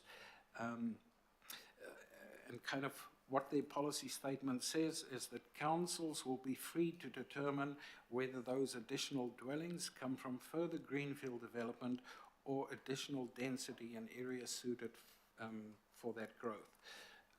So their position is not a blanket one of no intensification. They're actually very supportive of intensification in those good locations, and that is what the NPS kind of focuses on. And so that's what the FDS is responding to. But yes, they have expressed views on the RM reforms, and that probably will change significantly. But that's not directly related to the FDS. So that's my read of it. I don't think that quite answered my primary question. Why would we not wait for at least a month and then bring this back when we knew what that direction of travel was? I suppose, Councillor Williams, in terms of a month, what they have said is that they are going to begin work now. But of course, any work in terms of what they may change is going to take quite a bit longer than a month. That's probably going to be next year or whenever that might be. But I don't think a month is going to change anything, in that we will not know what the new direction is. We can only kind of go on the policies they've stated so far, and in terms of that, the FDS is not contradictory to any of those policies. In fact, it is quite aligned to some of that. So yeah, I don't know that a month is going to make any difference. Okay, it's just that one person who I think will be a senior minister says the FDS is a complete anathema to the incoming government, so I don't quite know how you have that as an answer. Through the chair, if I could just add as well, look, you're right, this all needs to be balanced ultimately. It's not our decision, it's yours. But going back to that first conversation or question that was raised about what the law says at the moment to inform the long-term plan, for rightly or wrongly, we felt that it was useful and important to continue with this for that matter alone, let alone the fact that any change coming from this government is likely to take some time, but we don't know that. But on balance, we felt it was the right thing to keep going and bring it to you today. Thank you, Councillor Williamson. And I have looked through the policies too, and largely, because National was a part of writing these laws, they are wanting to keep nearly everything that is in the NPSUD. Apart from the MDRS, they want to give options, but that's not to do with the FTS here. And it would require law change, which would take, I assume, months, if not a year or so, to change a full NPS. There would need to be quite a lot done on that. Councillor Fletcher. Thank you, Chair. And I don't particularly want to get into the benefits or disbenefits of the specific aspects of the recommendations today. And I acknowledge that there has been a huge amount of work done on it. But what I'm interested in is my role and my responsibility to discharge my vote appropriately. And I completely appreciate that officers feel that they have a statutory obligation to recommend the adoption of the FDS today because of the law. But the reality is that adopting it today does rather ignore the reality that legislation is likely to change. My question is specific to Megan Tyler as the head of strategy, and it's not so many, oh gosh, how many months, years ago was it, that my question to you was, would the sky fall in if I didn't vote for what was then Plan Change 78? And I was given all sorts of reasons given by yourself and others that was our requirement under the legislative framework that we were working in. I noted later that even though those same imperatives were put on to councillors in Christchurch, they didn't vote for it. And I've given a lot of consideration since then as to what my role is. I'm not here as an officer of council. I'm here as an elected member in a governance sense to discharge as a governor of the city what I think is the prudent thing to do. And I guess we're all united around wanting to do the right thing for Auckland, but it's whether we are being prudent in making decisions on this today, where we may then have to unravel them potentially into the future. So my question again to you, Megan, is will the sky fall in today if I want to see this delayed until we have greater clarity around what legislation may be forthcoming? And I know that you will probably want to bring in our in-house legal counsel to give me advice on this. I'd like to know whether or not there's been independent legal advice, because I'm receiving a raft of different advice on this, and it's my feeling, my judgment at this point as a governor, that it is possibly prudent to wait to get a clearer sense of direction. So Megan, I don't want to pose that to Jack and co. I want you, because you know this is a strategic issue, and as our chief strategist, so to speak, I need your advice on this. Kia ora, Councillor Fletcher. Thank you, and I absolutely understand your question. Firstly, just harking back to the Christchurch or the Plan Change 78 situation, you're right, I absolutely did advise that that was the law, and that clearly our advice would be that you would need to progress that through. You're right that Christchurch City Council didn't. They obviously since did, because the government and others had a talk with them, and they therefore applied the law to a decision, and they have since continued on through that process. In terms of this one, I guess my advice is going to be the same fundamentally, is that, as I've said, there's a must clause. This is what we have been required to do under the National Policy Statement. However, I will also say that, of course, it is within your right to not do that. The sky is not going to fall in. I'm not going to argue that it will. What it will do, obviously, is, and as we've said before, the timing, you know, both in the NPS but also for us, was we thought this would be useful for you as you deliberate on some very difficult decisions you're going to need to make through this long-term plan process. And we thought that this would be useful for you for that purpose. If you don't do that, we will remain with the development strategy that we have at the moment.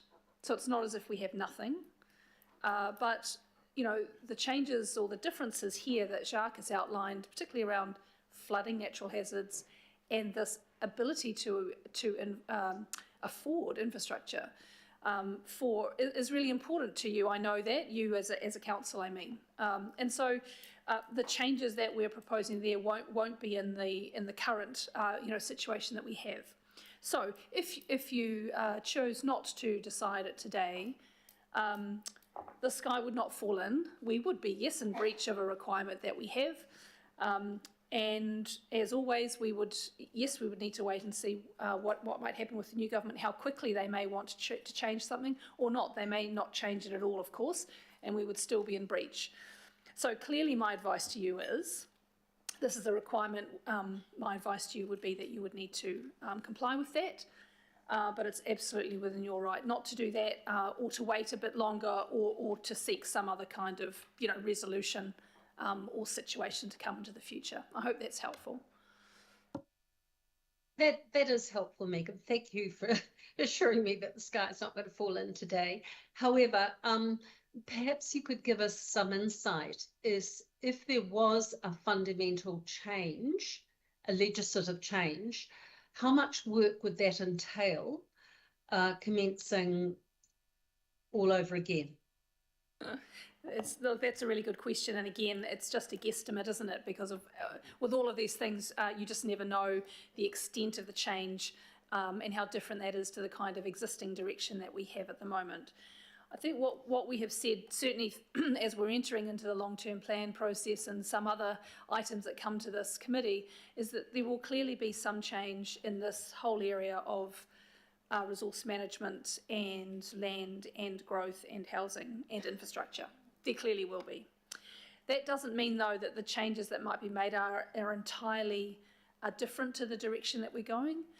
So look, it's really hard for me to say. I think there might be areas, particularly say in the resource management space, where there'll be a repealing of a lot or some or all of the current of the new legislation. to put something back in again, that's going to be a lot of work, and we would want to be part of that with the government officials doing that work. There might be some other things that would be more like tweaks, you know, and so that it would be less work. Really hard for me to tell exactly what that might look like.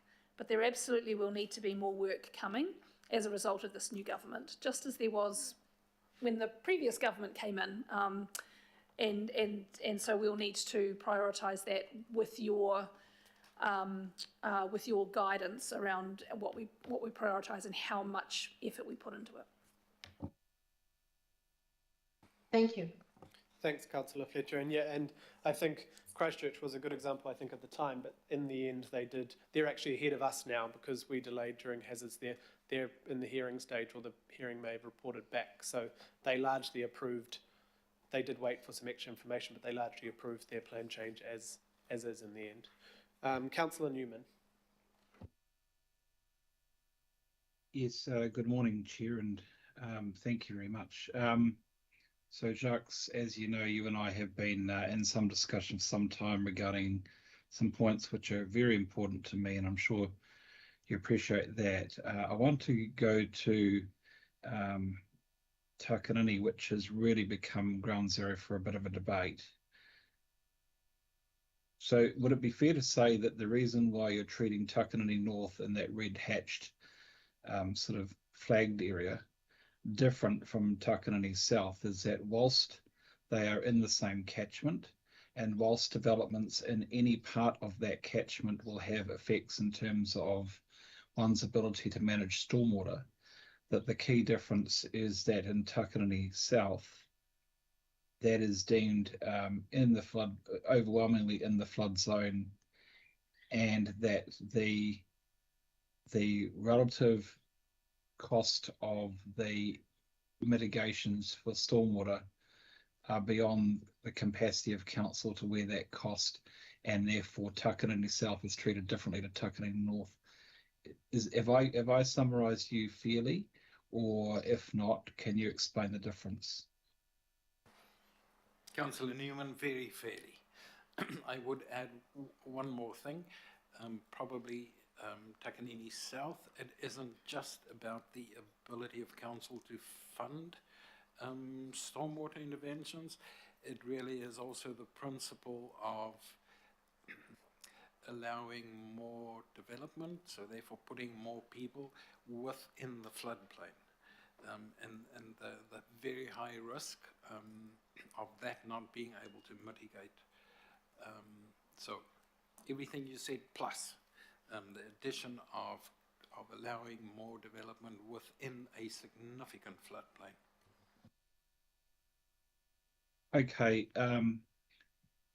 immediately south of Takanini South is the catchment Awakiri, which is also in a floodplain. It is very flood prone. It reflects similar characteristics. In that location, previous council determined that it would intervene to provide very expensive, in my view, frankly, almost gold-plated stormwater mitigation through Awakiri wetlands and the artillery tunnel. Rightly or wrongly, that decision was taken. Those people live in that floodplain, and there has been a significant change. There are three areas here, two which are in a flat floodplain, one of which we have acknowledged and we have provided for significant mitigation through stormwater investment, one at Takanini North, which is beyond the floodplain but which contributes, and one right in the middle called Takanini South, which is within the floodplain, reflects similar characteristics to Awakiri, but we're saying no. We just frankly run out of money to look at Takanini South now? Is that the primary reason? I get the Phil Jaggard evidence previously on Takanini South, and I accept that the cost would be extraordinary and disproportionate for the ratepayers. But is the primary reason here about money? Because if it's about money, that's fine, but that argument hasn't really been applied evenly across that wider footprint.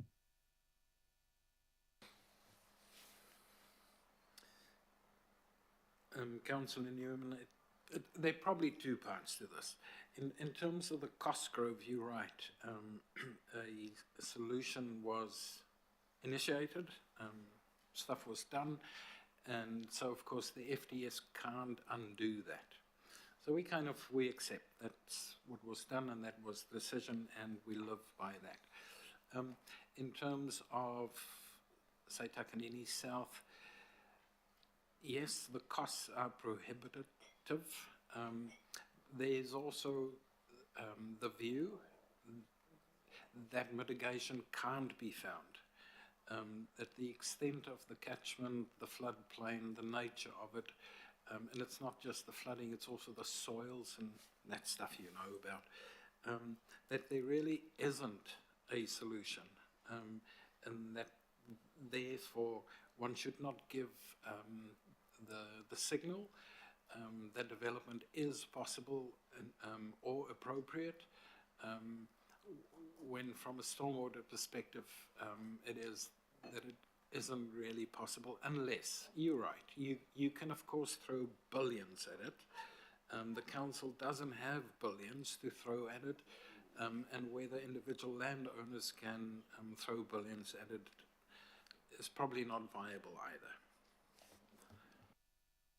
Yes, you're probably right, but it's, I mean, as you know, our debate has always been about whether we should require them to pay their hundreds of millions or billions, not us. But the other thing that I wanted to ask you, Jacques, and reserve my right to speak, is that regrettably the Resource Management Act doesn't allow council stormwater engineers to consider the cumulative effects of stormwater when considering applications for development. Are we trying to effectively use the FDS to achieve that outcome, notwithstanding what the RMA doesn't provide for?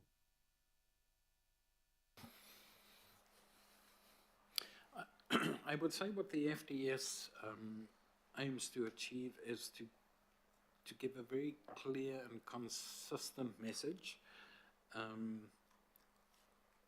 to development in those areas, that within the floodplain we don't believe that development is appropriate, and that we should not be allowing further urban development in dumb places. I'm just going to use that word. That's the key message. Exactly what that means, the exact boundary of it, what kind of, if any, development other than urban might be appropriate, that is all a decision for the RMA process. The FDS doesn't actually change the zoning, and so I don't think we're trying to get around the RMA. We are trying to work with the RMA, but to, in that process, actually take account of the cumulative effects, because you're right, individual landowners will do little pockets, and that really leads to bad outcomes. So we're trying to use that very process to think about the cumulative effect of the individual developments within that area, and to take a comprehensive view. That process will then decide what it decides. You know, it's a fair and open process. But no, I don't think we are trying to find a way around it. We are trying to use the very process to actually think about the cumulative effects. Jacques, in conclusion, because I'm not, this is the one catchment that really leaves me conflicted, and the chair will know this. It's the thing that I'm really worried about in terms of my voting on this, because other than that, I think the plan's okay. If we are considering that a piece of the catchment at Takanini should be removed because we consider that the effects cannot be reconciled, fundamentally, other than an argument about people in a floodplain, why would we provide for the concession north of the Papakura stream when we know that developments north of the Papakura stream continue to exacerbate effects south of the Papakura stream? In other words, there's a consistency argument here, isn't there?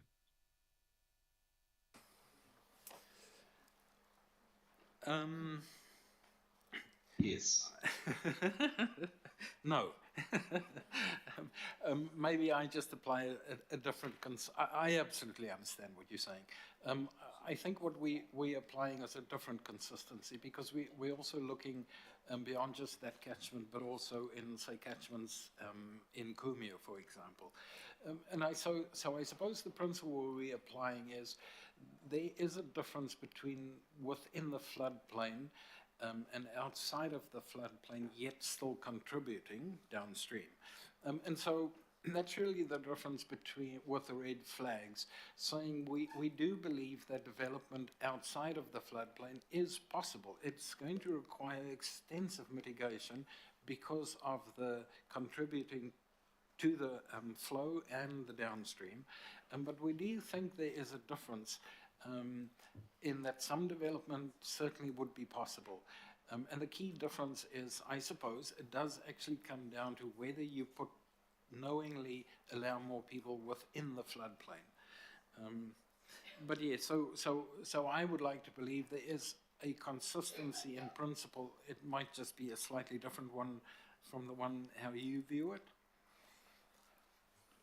Can I ask, Chair, if I can ask Megan Tyler, if she's got any idea of how many developments have been consented through the HASHAR process for SHAs, any of the plan changes that have proceeded in recent years where people have been allowed to develop within floodplains. I think it's difficult to address an argument today that we're not going to allow for development in floodplains when that has happened for many, many years, and probably actually, and regrettably so, I might add, because I don't think that we should, some of these developments haven't been the best, but developing in floodplains, unfortunately, is something that has happened before. The issue is that the mitigations to address the effects of that have been either poor or extremely poor, but they have been permitted, not just by commissioners, but sometimes these have been allowed by council. Is that correct? Through the chair, thanks for the question, Councillor Newman. To your first point, no, I don't know the numbers at all, so I'm not even going to guess.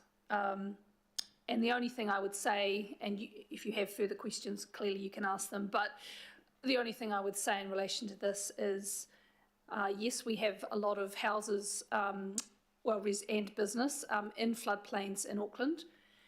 There was a clear sense of a change in direction, or certainly a change of thinking of direction from this council, particularly coming out of earlier in the year, but not exclusively. And so we're doing that work, and we will be working with you around changes to the unitary plan and whether or not it is still appropriate for housing in particular to be in floodplains.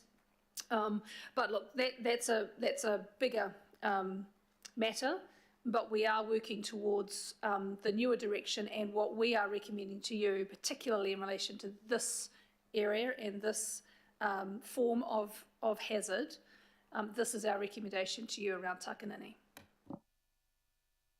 Thank you, Chair. Kia ora. I might just have, we do have 1, 2, 3, 4, 5, 6, 7 more questioners, and I'm deciding whether we debate or before lunch. But anyway, I think we do need a 5-minute break before those questions. Sorry, I know that's awkward to stop in the middle of questions, but I think everyone needs a 5-minute breather. Cool. So be back in 5 minutes, those online. Thank you.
Kia ora everyone, sorry, I hope we, think Jacques here.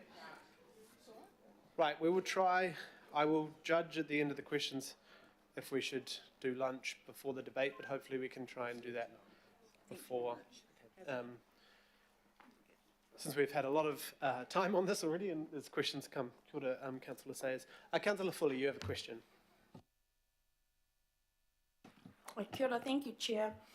First, I just want to commend the team for the huge work, huge mahi that's gone into this. I know that we've had lots and lots of workshops, and this in its current form is very different to what we saw at the start. And I commend you for listening to all of the feedback and making changes, track changes that we can see, and all the work that's gone into that. I guess I just wanted you to clarify so that the people in the public as well can hear. Because the FDS is a 30-year spatial plan to provide and inform us in our decision making for sufficient housing and business dwellings for capacity for the next 30 years, can you just repeat, under this FDS, what is the number of dwellings that it allows?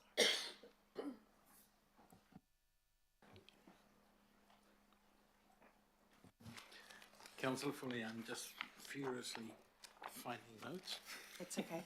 And then my follow-up question would have been whether or not, in your opinion, that capacity that it allows would be exhausted. What's the probability of that being exhausted in the next 30 years?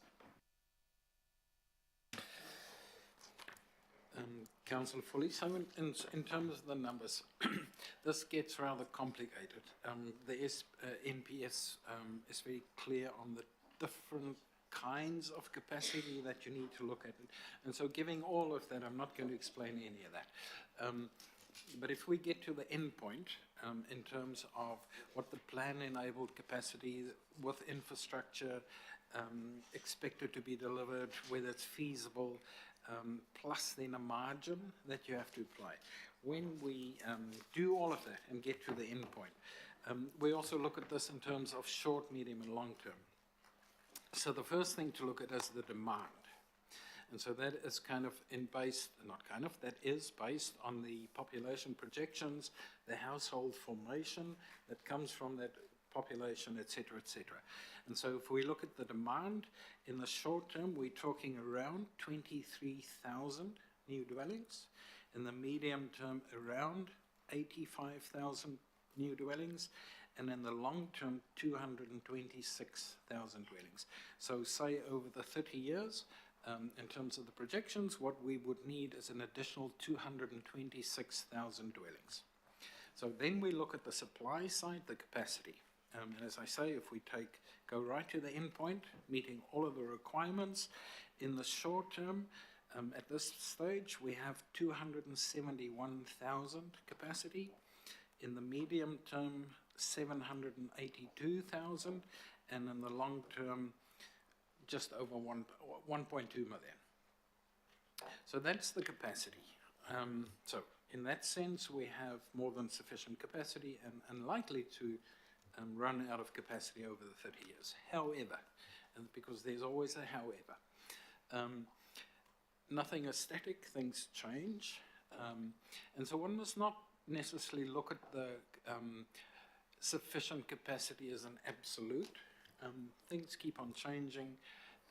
And so I think it is worthwhile thinking about what is the best thing to do, because we also think about affordability, and therefore the competition in the market, which is a key thing that the NPS aims at, is to create sufficient competition within the market, which then has a flow-on effect to affordability.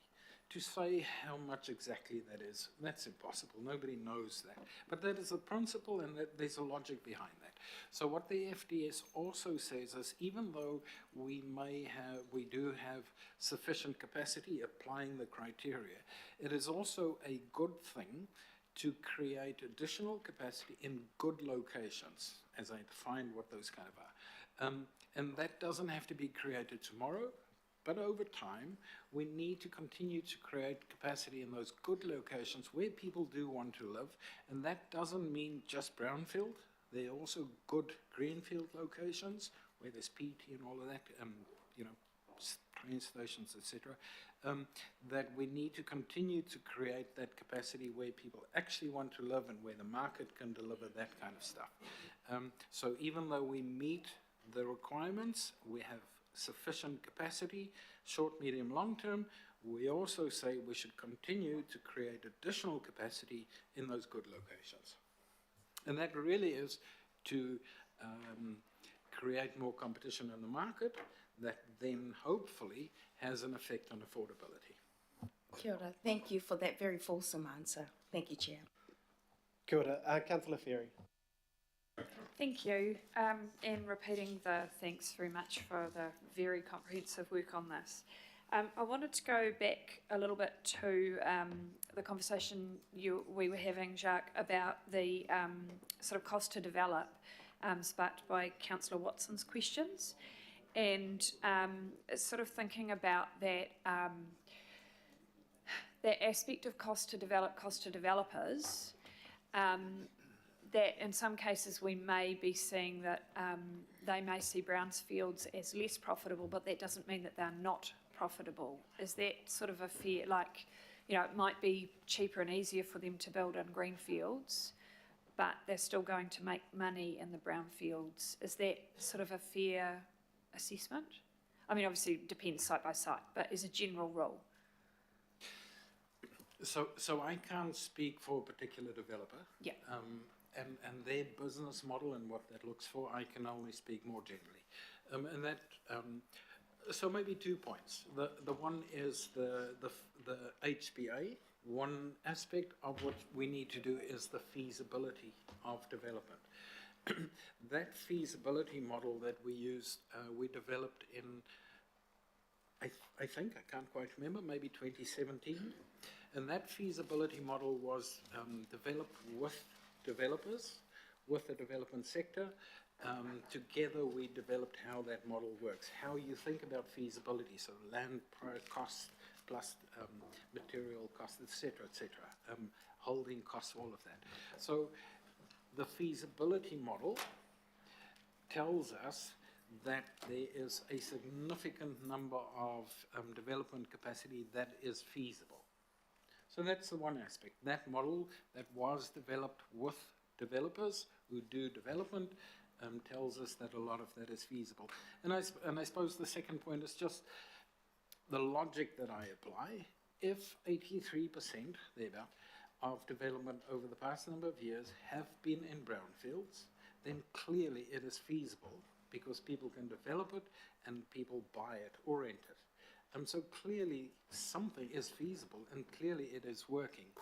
That doesn't mean that it keeps on working exactly the same year in, year out. Yeah. The market goes up and down, and that is the whole thing about feasibility.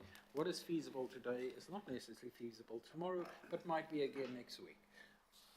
Okay, and so sort of following on from that, I mean, obviously, you know, we have been talking a bit about cost to develop, but I guess that's standing in as a measure for cost to buy and affordability, which is not necessarily a straight relationship. I mean, I've been thinking about some of the influences on price, and particularly on resale over time. You know, issues around amenity, access to schools and transport and things like that, which are out of a developer's control, but actually are within our remit. In terms of, you know, often we own those land or provide those facilities. So did you have a comment on that sort of, you know, that cost to develop is not necessarily cost to buy? Thanks.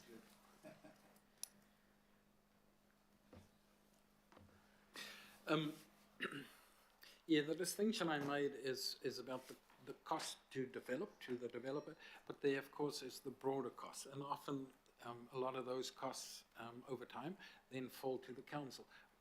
We have to provide additional community facilities. We have to maintain things. We have to provide PT services. So there's all of those additional costs. There's probably a third aspect to think about, and that is also the cost of living. Yep.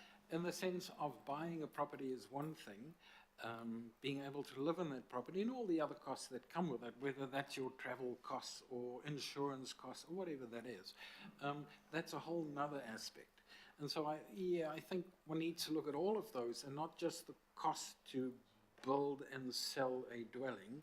There's a societal cost, there's an individual cost, and one needs to think about all of that, and you can't just think about what it costs me to develop and sell this building.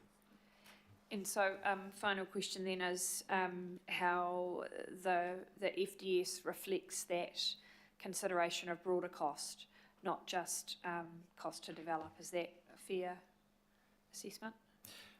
To the extent that the FDS can, absolutely. It also therefore looks at development across the whole region, not just in particular places. Yep. And it there also looks at council's ability to service the whole region. Plus it also thinks about the implications or the consequences of some of the development, like I say, the need to then provide services, OPEX costs. You know through the LTP the difficulties council is facing in terms of operational costs. And of course, the more you extend networks, the bigger those operational costs become. So the FDS thinks about all of those to the extent that it can. Of course, it's not the detailed financial document. Thanks, Jacques. Kia ora, Councillor. Councillor Henderson. Kia ora, thank you very much. I mean, a lot of my points have been answered, and a lot of them through the sort of 6 workshops we had. But I've got a couple of quick questions. The feedback was really clear in a number of areas, and one of those was that funding should follow the growth. What are we actually going to do to implement that feedback? Because I'm aware that we're talking about planning processes, not necessarily financial ones, but how do we listen and take into account of that, that I think really important point? Chair, that's probably more a question to the decision makers rather than me. But what the FDS does do, and it absolutely acknowledges the point that Councillor Henderson has just made, it makes that one of the priority areas. So in terms of our investments, it's got that category because yes, that investment has to happen, and it then as input to the LTP, it's one of those priority areas, and it says that the LTP really needs to fund that kind of investment that needs to go both to where growth already has happened and services and infrastructure is needed, and where growth will happen in the future as it happens. Cool, thank you. I suspected as much, but thanks for the answer.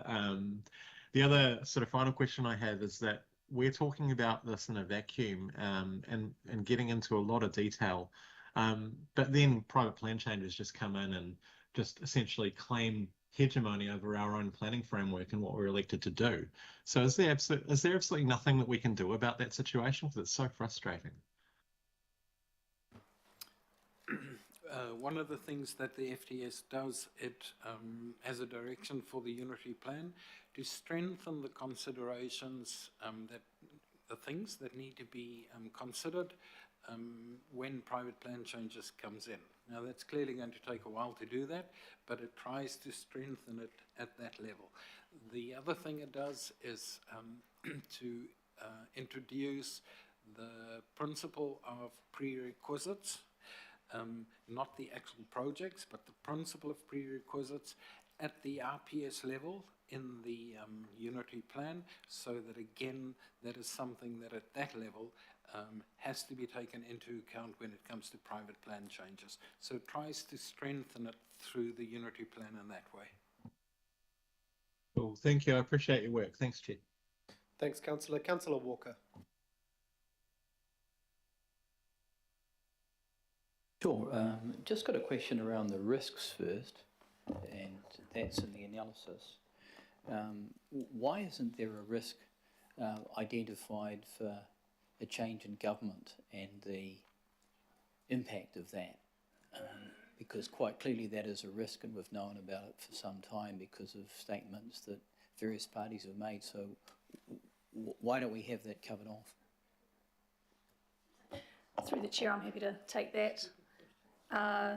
that's a risk on any work that this council does that relies on direction coming from central government. So I didn't think that a risk like that was necessary, in the sense that it's a given in the situation we're in at the moment, given that we still ultimately have a piece of legislation through the MPS itself that's in force, and we're just trying to comply with that requirement. So I didn't think it was necessary to put a risk in particular about an incoming government, where they would have the power to change possibly, you know, lots of things that we do or the way that we do things, not just the FTS. Okay. The other question I've got just goes to the comments that you made, Jacques, about a structure plan or something, that there'd be some more detail, and you referenced Whenuapai in that context. So how are we budgeting for that work as it goes to, say, Whenuapai and other parts of the region, and how quickly is that going to be available, given that somebody could lodge a private plan change tomorrow?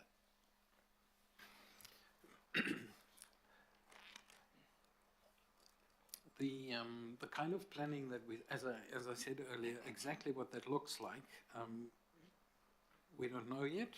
We will figure that out with the local board, but it is not a structure plan. It would be something lower than a structure plan. In terms of the funding of that, we are aware of that planning and a commitment in the FDS if it goes through. And so in terms of the LTP and the budgets, certainly at a CPO level, we've been thinking about it. It is probably not something, we are not talking about millions, we're not talking about hundreds of thousands here either. It is probably something that we can absorb within our existing budget allocations. This is not going to be like a big massive plan change or structure plan exercise. It is something more simple than that. So we can probably absorb that within our budgets. The other question I've got just goes to the future-proofing of this process, and in particular it goes to floodplain areas that, using the terminology, have got downstream flood constraints. And my concern, and I continue to raise this, is there are many areas where it'll be impossible for the stormwater to escape if you've got a severe flood event, storm surge and the like. And we know that. And that situation is aggravating all the time because the forecasts are getting progressively worse in terms of the breakup of the ice sheets and so on. So are you factoring this in terms of the capacity of these circumstances to change? For example, we've made changes as a consequence of the flood events that we've had recently. So what's the capacity to change this? I think that's a key aspect of those areas that we've red flagged. There are requirements in terms of stormwater planning in a number of different documents. Those are existing requirements, and that's kind of what the red flag areas highlight. In case people weren't aware of this, you need to be aware that there are some stringent requirements in terms of stormwater planning. Another aspect of the red flags is we really need to test scenarios in these areas, and a number of different scenarios, because as you say, things are not necessarily going to get better, they are most likely going to get worse. And so that's the whole point about the red flagging these areas, is that there needs to be scenario testing for that whole kind of area, for the kind of integrated catchment planning, and what those what that looks like under different scenarios. And so that's kind of the whole point of the red flagging, to give that a very clear message on that. So the question I've got that goes to this is, we've had a recent flood event where there have been houses in areas that have flooded, and either we or the government has allowed that development, and the consequences that we're up for millions, billions of dollars. In this process, we are saying that it's appropriate to develop in some areas at this point in time. And on my part, I believe some of those areas are going to be subject to flooding in the future and future buyouts. And I have a very real concern about this council being on the hook for that. I'm referring to locations in Drury, for example, where the whole area is joined in terms of the stream network. You really can't separate one location from another, and it's all got downstream flood constraints. And there are other areas around Auckland that I could also point out. So my question is, how are we able to cover that eventuality? So what do we need to do legally to cover ourselves? Because I've got a real concern around this. And particularly because the amount of development we're talking about and its capital value is huge.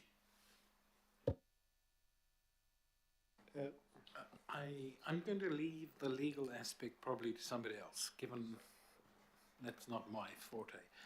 But in terms of what the FDS tries to do, and that's really also what Councillor Newman was speaking to, the FDS tries to, in those areas that have significant hazards, so in this case within the floodplains, even though there might have been decisions in the past in other areas to allow development in these areas like that, the FDS tries to not do more of that. Let's not, even though things might have been done in the past, let's not keep on doing that into the future. And so that's kind of the approach that the FDS takes on that. In terms of, and of course there are processes to go through to get to that point, unitary plan processes, but in terms of the legal question, that's probably not for me to respond to. I think also, Councillor Walker, part of this is doing exactly what you're saying. We are pulling back, which has been seen as controversial, we are pulling back where we development in floodplains more than I think maybe ever before. The other thing in current brownfield areas is that hazard plan change that we've been working on, which will come to us. But as Phil Reid and others have explained a number of times, it is almost impossible to prohibit, but we are working on plan changes that will limit development in those areas. But under the current rules, this is a big step forward into limiting that, this FDS. If this FDS doesn't pass today, there is far more land in floodplains now than there will be if it passes. So the kind of supplementary question I've got that goes to this, and I've raised this before, the huge problem we have in respect of development is the modern style of development where there's a concrete pad that's at ground level. If there's any change, it's subject to flooding. Whereas the old style of construction where you had piles meant you could lift a house. So are we giving any thought in this process to the type of development? Because the areas that are next to the floodplains, these hazard areas, are going to be the hazard areas of the future. And we already know that. So how are we building in some resilience to this process? Probably a few aspects to, in terms of an answer. Because of what the FDS is required to do, it simply can't get into the level of detail of, say, house construction, that kind of thing. Just not the role of the FDS. But the FDS does give direction to prevent future harm and liability, just as the Chair said. Also important to remember that in terms of flooding, the FDS doesn't just focus on greenfield areas, there's also a focus on flooding in brownfield areas, and so hence it has it identifies a number of priority areas for that adaptive planning. And so those priorities were identified as a combination of the flooding hazard, but also population density, deprivation. So those communities that can almost least afford to manage the impacts of should an event like that happen, those areas have been identified. And as I said earlier, programs such as Making Space for Water and the Resilient Auckland program will give effect to that. And so there's a lot of work to flow out of that, and one would assume in due course that will also flow through into the Unity Plan, which may deal with issues such as you've just raised about kind of how we build houses and how resilient that might be in the future. And the other question I've got just goes to the highly productive soils, and I note that there's a reference to the National Policy Statement on highly productive land. What I'm seeking assurance on is around the nature of the highly productive soils. So what we've got at Pukekohe, for example, is a circumstance where you've got phenomenal soil, but in addition to that, you've got access to water, you've got frost-free locations, and you've got proximity to market, and there are other things as well. And it's that combination that is unique. Are we covering that off adequately? It's not just the one thing, it's not just the productive nature of the soil, it's a combination of things. So are we covering that off? And if so, where is it? Where can you point me to? Thank you. A key thing about the NPS is, of course, that it does protect those soils. What it essentially doesn't allow is development on those soils. Where this is mentioned in the FDS is particularly in the rural section.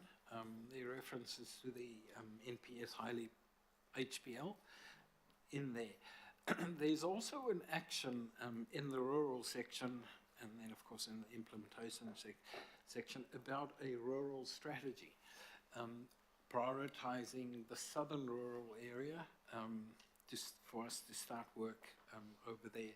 And the intention behind that rural strategy is to think about all of the interests in the southern rural area.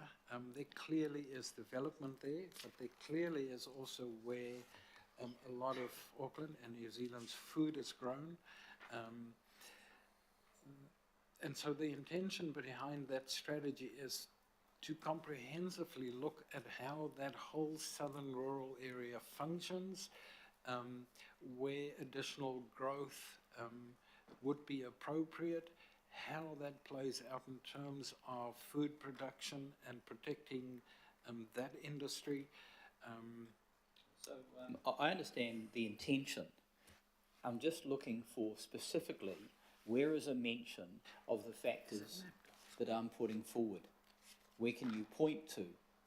Because if we are subject to some legal challenge and the like, we need to be able to hang our hat on these things. Because I don't see it in this document. Maybe I've missed it. No, Councillor, Appendix 1 and 2 shows the, maps the constraints, which includes the Figure 13, it includes the Lux soils. I understand the maps. I'm talking about the words, so that we're identifying not just the soil, but the frost-free nature, the access to water, the access to markets. So we're covering ourselves. If we don't have it, can we add it? I'm sure we can add that. Those are all factual statements. We know that about the Pukekohe area, so we're happy to add those other conditions that add to the... Okay, that's fine. Yep. Do I need to move an amendment around this, Mr. Chair? No, you don't. I mean, I guess... We got it? Yeah, personally, but it would have been nice for all the work we've done on this and the 6 workshops and to have these kind of specific details brought up at any time. And yes, I did raise these issues consistently at every point where I've had an opportunity, and that's on the record. Thank you. Okay, it is slightly separate to it, but we will add it where we will add a final drafting, myself, Angela, and a member of the IMSB to add those additional words. So if we...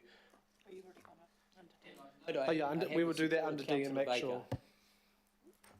I've already discussed this with Councillor Baker as well. Who's brought it to us. But Chair, that's not an issue. It's just an additional line or two. Just explaining that there's more to that it's more than just the soils. It's easily done. Councillor Sayers, we've got 3 more questions and we're going to move to debate. I'm sorry, I'll close off questions now. Councillor Sayers. Yeah, thank you, Mr. Chair. I've got 3 questions, but I might just start off with my third one first, just to follow on and kind of almost segue in from what you've just been talking about, so it might make it a bit easier for you, Jacques. And it's just getting the voice of the Rodney Local Board tabled. So, and I'll just they passed a resolution in September. I'll just read it out to just refresh you. It's just, and it just touches on what you've been talking about. I just want to understand clearly for them what might have changed between September and now, and their concerns are covered. So they just resolved that they do not support the proposed changes to the National Policy Statement on highly productive land, and that would provide for consenting processes for new infrastructure and intensive indoor primary production and hydroponic greenhouses on highly productive land. And this would undermine the purpose of this National Policy Statement and could lead to significant loss of highly productive land in Auckland. And they had a B to the total resolution, and B just reads, request that central government reconsider rezoning highly productive land in the future urban and countryside living areas of Auckland back to rural production. So since then to now, Jacques, is there any further comment you might like to add in terms of giving them confidence around their concerns? I think it is included in this, but also under item 10, we're writing our submission on that and support the as far as I remember, we support the direction you're saying. So our submission on that MPS comes under item 10, so that will be incorporated. Right, thanks. So we'll discuss those quite specific things under that MPS and our feedback on that, because we are asking for those changes to the government, and I guess the government of the day will pick it up as well, our submission on that. Okay. Do you want to leave it at that now, Richard? Just double check with Megan that. Yeah, okay, Megan. The second question was just around comfort around from the legal aspects in terms of these murmurings of a potential judicial review, Mr. Chair, and that's, and they haven't, obviously it's dependent on today's decisions if anyone wants to move forward with that or not, so it's a little bit hypothetical, so I understand a judicial review would consider the process we undertook, what information we considered and what information we didn't consider. So can you make any general comment at all around how that would work if a judicial review was submitted to the council? Through you, Mr. Chair. Thanks, Councillor Sayers. So the legal avenue opened, so assuming you approve this today, there is legal avenue for submitters to take a judicial review, which is a challenge on process only to the High Court, so not on the content, but on the process by which we've done the work. If you're asking if there's a risk of that, we know that there has been some threat of that, but as I'm unaware of any actual legal challenge being made. Should that occur, then we will need to give you advice then, because I think you kind of mentioned it, Councillor Sayers, unclear as to what that could be, how far it went, and possibly what the decision is today as well. It obviously could well change from the recommendations that we had earlier. So I can't go much further than that, but there's no legal reason that you can't make a decision today, if that's also what you're asking. That's helpful. Thank you, Megan. And my final question was around plan changes that have already, plan changes that might be in progress. And does the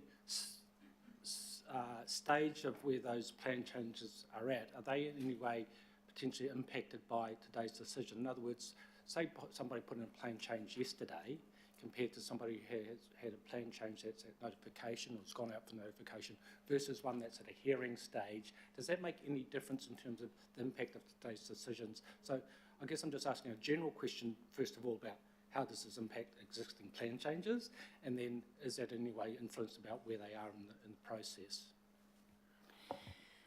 Through the chair, so no, this decision doesn't change the process by that, whether something was lodged yesterday or tomorrow or is, through notification, the process still remains. So it will flow through into a hearing process in front of independent hearing commissioners, and they will make their decision to either approve or decline that plan change. So there's no change at all to that process.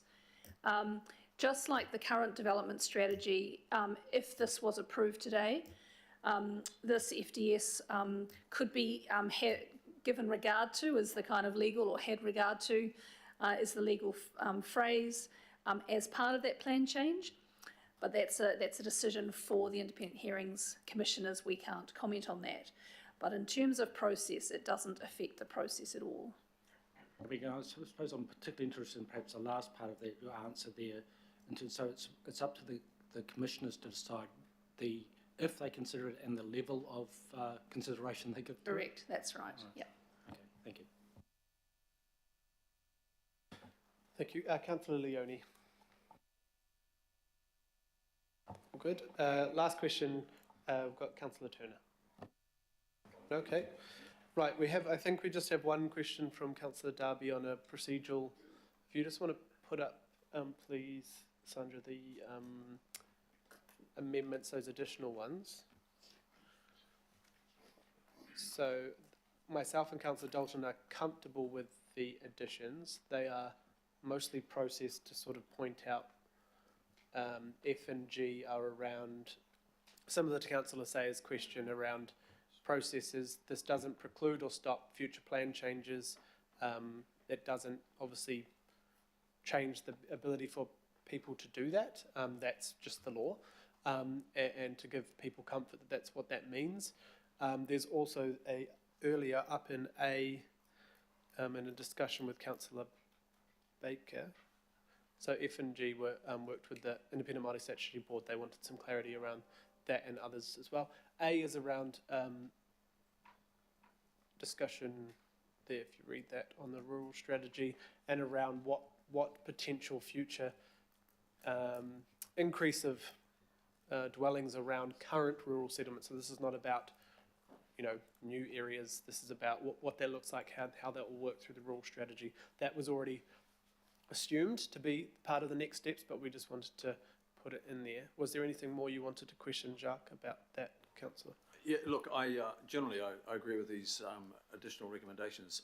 I'm just always, given the history on this FDS, we've gone a long way. I really would like Jacques and the team to comment on the further recommendations, which are not the staff recommendations, are the political recommendations. I think they're pretty innocuous, but particularly on, Jacques, on the A, that proposed rural strategy, that's a yet-to-come strategy. I just don't want to see us in a situation where we're compromising the intent of the FDS by a yet-to-be-determined strategy. Are there any risks in that AI, please? Councillor Darby, from my perspective, no. I think both aspects of that statement is factually correct. If the FDS is adopted today, then we will need to do that rural strategy. I think that is a really good thing. The point that Councillor Lee raised earlier, the NPS isn't really about rural areas, but we think that work needs to be done, and because there would be considerable change probably over the future in the southern area and the northern area, it is really worthwhile doing a proper job of looking how that area functions. So the second part of that statement, I mean, that is the case, that is factual. There's nothing strange about that, so I'm quite comfortable with okay, thank you. Good to go. Mr. Chairman, I have also put an amendment forward up to the table. It's signed and seconded. Yes, I was just going to thank the staff and let them move away, and then your amendment will be the first debating point of the meeting. Thank you very much, staff. This is a phenomenal amount of work. I do not know how you've done this. Significant amount of back and forth trying to get many of us and submitters the right information. I know that not everyone will be happy with every part, but I think you have tried your best to get good factual information and changes that are fair, but do respond to the overall feedback, but also what we requested as a committee to be the strategic directions for this. So you have honoured what we asked you to do, and the the submitters when you look at the support there. So thank you once again, and we will go into debate now. So thanks. Thank you so much. So what we will do now, and I think it's probably the only safe way for our puku to do it, is we will debate Councillor Williamson's amendment, which is an amendment by replacement, I think, first, and then we will go to lunch and debate the full item. I think that would be the best way especially for staff. So Councillor Williamson, you'll have a chance to speak to your amendment now, then we can all debate that. But I will, anyway, yes. Thank you. Look, thanks, Mr. Chairman. It's an amendment by way of addition, I think, isn't it, rather than... I think it'll be replacement because we won't be able to pass everything else. Okay. All right. Look, it's pretty simplistic, and I don't think it needs a lot of explanation other than to say this. I just think that if the officials were right here, and it's not terribly contrary to what the incoming government believes is the way to go, then I can see nothing wrong with having a chat with whoever the new ministers are when they're sworn in, getting reasonable agreement about where we go forward and taking it from there. I don't believe we should be directed by any government, whoever they are, either the sitting government or a new one. We should make decisions our own selves, but we should also be aware of what it is that they are seeking to do and then decide. So this amendment is just to give us a delay pending discussions with an incoming government. That's all. And if there's cordial discussions that agree that it's fine to proceed, then no problem for me. I'm actually quite happy with some of the stuff that's in this. I'm not opposing it. I just think that at a timing when there's 24 hours, we will know of the numbers of who's in and out of their seats, and that's the reason for the amendment. Kia ora, thank you, Councillor. Are there other speakers to this? Councillor Turner and then Mayor. Thank you. This is a surprise to me. I will support this because if this doesn't go through, I'm not supporting the whole thing anyway, so thank you. Thank you. Mayor Wayne Brown.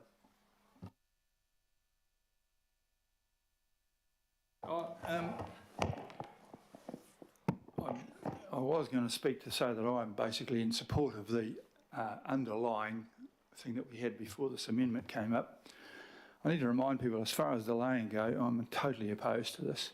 180,000 people voted for me to kick Wellington influence away. The delay supporters are inviting Wellington to think that they have the right to tell Auckland what to do. We must decide this and make them change it if they dare. Aucklanders have had enough of Wellington telling us what to do. To delay is to run up the white flag to Parliament. Look how unpopular the 3x3 housing rule is. Even National backed away from their original support.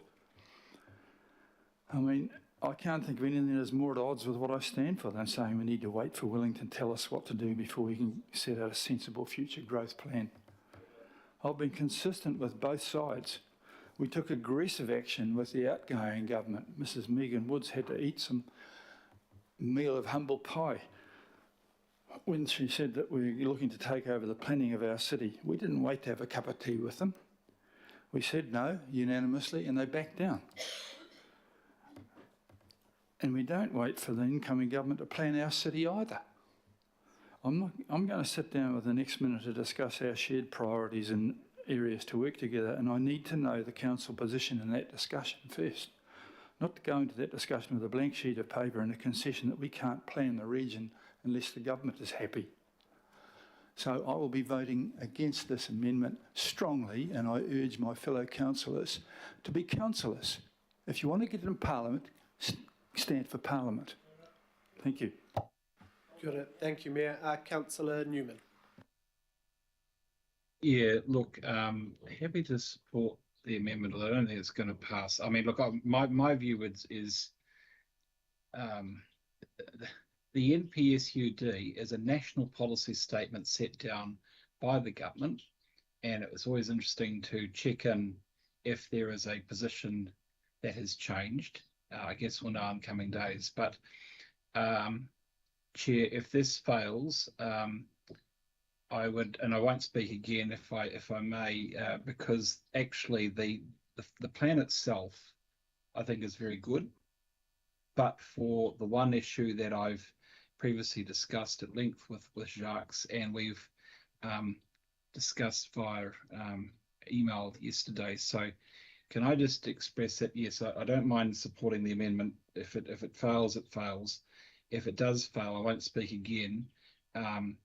I'm happy to support the substance of the plan, but what I would like is for the secretarial note to note my opposition to the treatment of the floodplain in Takanini South, that my preference would be for the whole of that floodplain area to be red flagged, rather than splitting the area up with red flagging in the north and with with removal in the south.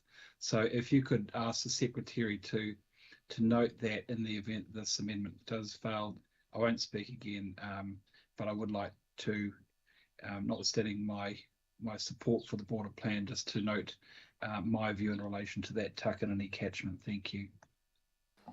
Kia ora, Councillor, and yes, I've got a secretarial note prepared. I'll talk to Sandra about that. Thank you for that. Councillor Ferry. Thanks. I don't really have much to add to what the Mayor said in terms of the underlying purpose, I think, of this amendment in regard to delay. There is, though, I think a little bit of unreality, that's not really a word, is it, about the timing impact here. Yes, we will know tomorrow the breakdown of the special votes, but we do not know how long after that negotiations will take to actually form a government. We do not know, and will not know for some time, even if we know how the numbers sit, what influence that's going to have on policy. We do not know and cannot know, again, probably for at least 6 months, what the legislative change might look like and what the prioritisation of that will be. A new government has a lot of things to get done, and this may not be high on the priority list. It may be, but it may not be. And so for us to leave a blank in this space in the meantime, I think would be really irresponsible. So I'm not supporting the amendment. Thank you. Kia ora, Councillor. Councillor Darby. Yeah, boy, the Mayor's actually made it pretty clear that it's about time Auckland started leading in Auckland for Auckland. And let's respect our government of the time, but I'm not going to be caught in the timid category. I think we really do need to, at this point, after, coming up 3 hours, this is about $10,000 an hour to run these meetings. Look at the staff supporting our decision making. Look at the people around this circle. Everybody's getting paid here, and deferring an item at this time, I've not heard the previous notice of deferring this. I think it's actually timid to do that. Yes, we've had a change of government, but Auckland governs Auckland, and let's do that. It's not so long ago that Nicola Willis, and now she's possibly a Deputy Prime Minister, and Megan Woods, Minister of Housing, they jointly stood up and said that the National Party and the Labor Party support the RMA, Enabling Housing Supply Act, and the NPSUD. We're dealing with the NPSUD part, FDS, Future Development Strategy. Both parties were abreast of that and supporting it and waving flags on it. The legislative roundabout is ruining Auckland, and not just Auckland, but other councils as well. So I'll just give you an idea of deferral. Deferral adds cost, right? I asked a question in June of our senior staff how much we'd spent on the RMA Enabling Supplies Act and the NPSUD, and the numbers came in. You'll be stunned. This is what legislation has cost Auckland. And I'm not saying the legislation is bad. I mean, I think this is good legislation under the MPSUD FDS. But the costs, the non-recoverable costs at June, internal costs were 3.6 million and external 3.9 million. $7.5 million responding to government statute. Now, we're going to just keep adding to that cost, or we're going to have some grit and not be timid and put this over the line. This has been well consulted on. Some 70% of Aucklanders support this direction. We have done this to death. There's no question that we've done our homework absolutely solidly. Let's get on with our responsibility as Auckland governors for Auckland. Kia ora, thank you, Councillor. Councillor Foley. Kia ora, Chair. I just want to tautoko what's been said by Councillor Darby and the Mayor as well. And I just want to repeat something I've said recently. Let's not kick this can down the road as well. Kia ora. Thank you, Chair. Kia ora, Councillor. Thank you. Councillor Henderson. Yeah, kia ora, Chair. Yeah, look, to be honest with you, I'm surprised that this is here with the greatest of respect, because you know, I think the Mayor is exactly right. I couldn't have put it better myself. We need to take charge of our own destiny on this kind of stuff. And, you know, I say this because I don't agree with the stances taken on housing a lot by our council. I always feel that they never go far enough. And you guys have heard that lecture 100 times from me, so I don't need to do it again. But, you know, I've always held to the fact that it's our democratic responsibility to make those decisions, even when me as one individual councillor doesn't agree with them. So to pass this is not just at odds with the Mayor's strongly held view that I completely agree with, but it's also completely flies in the face of councillors that decried government intervention in planning last term. This was a very common refrain when the MPSUD was going through and all that work last term about government should step out of the way and council's got the unitary plan and we should do it our own way. So to then kind of backflip on that, that's quite a weird situation for me. So I'm not really quite sure why you would support flipping around 180 in that situation. You know, the principle doesn't change, even if the colour of the government changes. You know, the principle is that we need to be taking charge of our own planning destiny. We don't need to call in mum and dad anymore, man. This is our decision to make. So let's just bloody well make it, eh? I just also add my view that, you know, we've had 6 workshops on this, right? It's extremely well consulted. It's been thrashed out. We've had a lot of questions today, like maybe 10 times more than we had in the workshops themselves, which is quite an interesting point. But we've really thrashed this one out, eh? So, and finally, look, there's one other thing I'd say. We actually asked this question directly to Jacques, and staff was very clear. They said, look, a month is not going to make a huge amount of difference. You're talking about legislative change that can really drag through. Can take many months, could take a year, it could take more, you know. So I just don't really know what this accomplishes. So, you know, with the greatest of respect, I'll be opposing this one. Thank you, Chair. Thank you, Councillor. Councillor Filipaina and then Councillor Dalton. Thank you, Chair. And firstly, I want to acknowledge the staff. But speaking to the amendment, I will not be supporting it. It seems like a wee bit deja vu around, as Councillor Foley said, kicking the can down the road. The Māori can was kicked down the road last Thursday. I'm not surprised that this amendment is up here to again kick another can down the road. I will not be supporting it, as I said. If those councillors who are going to support this recommendation, if they want to keep on kicking the can down the road, they should then put their name forward for the next soccer tournament. But, you know, from my perspective, I ended up putting my name forward and got elected over the years that I have been there to make a decision. That decision is to be made around the FDS. So, Jacques, I just want to say thank you for your reply with Councillor Williamson's question earlier about reading the policy documents of the 3 possibly parties that will form the government. I take your answer as gospel and support what you have said than what others have around that table. So, Chair, for me, will not be supporting this. Kia ora. Kia ora. Thank you, Councillor. Councillor Dalton, Deputy Chair. Thank you, Chair. Just to add, look, 100% behind the Mayor, as I think a lot of people were before the election. We weren't going to get to Wellington to tell us what to do then, but the government's changed, so perhaps we're going to check in with Wellington a bit more often. In fact, this did happen last week in regard to the vote of Māori seats, and I was at an AGM on Sunday where a councillor said they were behind the Mayor's decision, well, it wasn't the Mayor's decision, but they were behind deferring the decision on Māori seats because we have a change of government and we need to check in. And I thought, well, for one, that's a lie, because other councils are getting Māori seats in, but why? We've decided that we are going to lead Auckland by Auckland, Aucklanders and Auckland decision makers. So this heading back down to Wellington is just completely contradicts what the Mayor has asked us to support him to do for Auckland. So I won't be supporting this. Kia ora, Councillor. Councillor Lee. Thank you. My instinct is to support this tough talk coming from the Mayor. You know, let's tell the government, whatever it is, where to get off.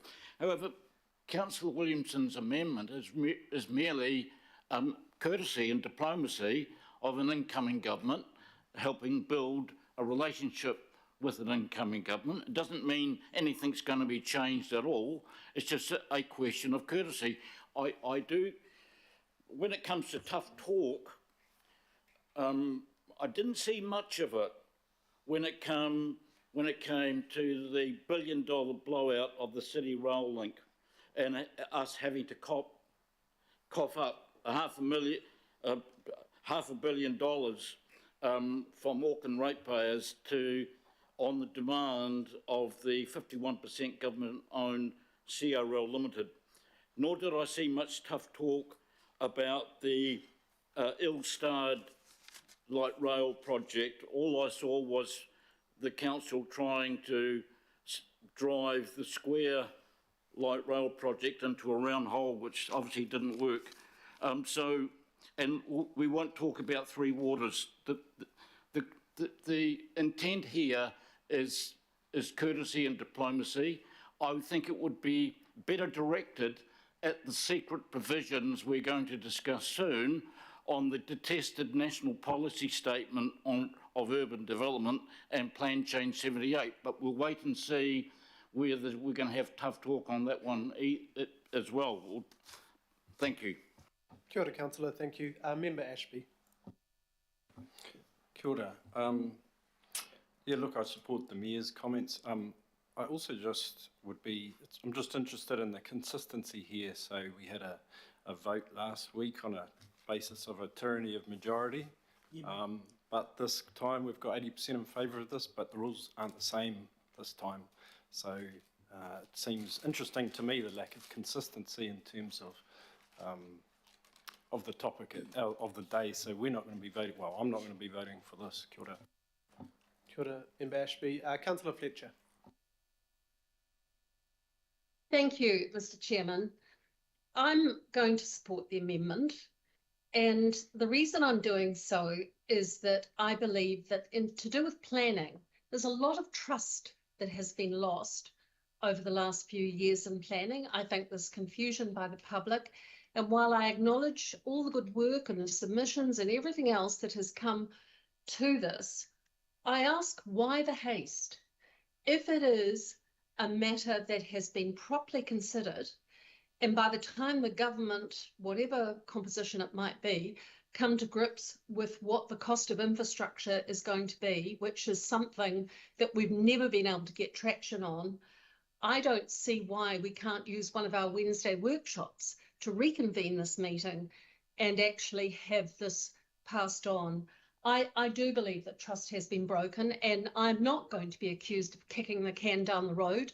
That was the accusation to me when I put up any resistance to Plan Change 78. And I was belittled and pilloried, actually, for that. And then it was interesting to me after the floods, when we had a matter that I raised as extraordinary business in the governing body, that it was voted on unanimously, which is something as chair you want to remind us from time to time.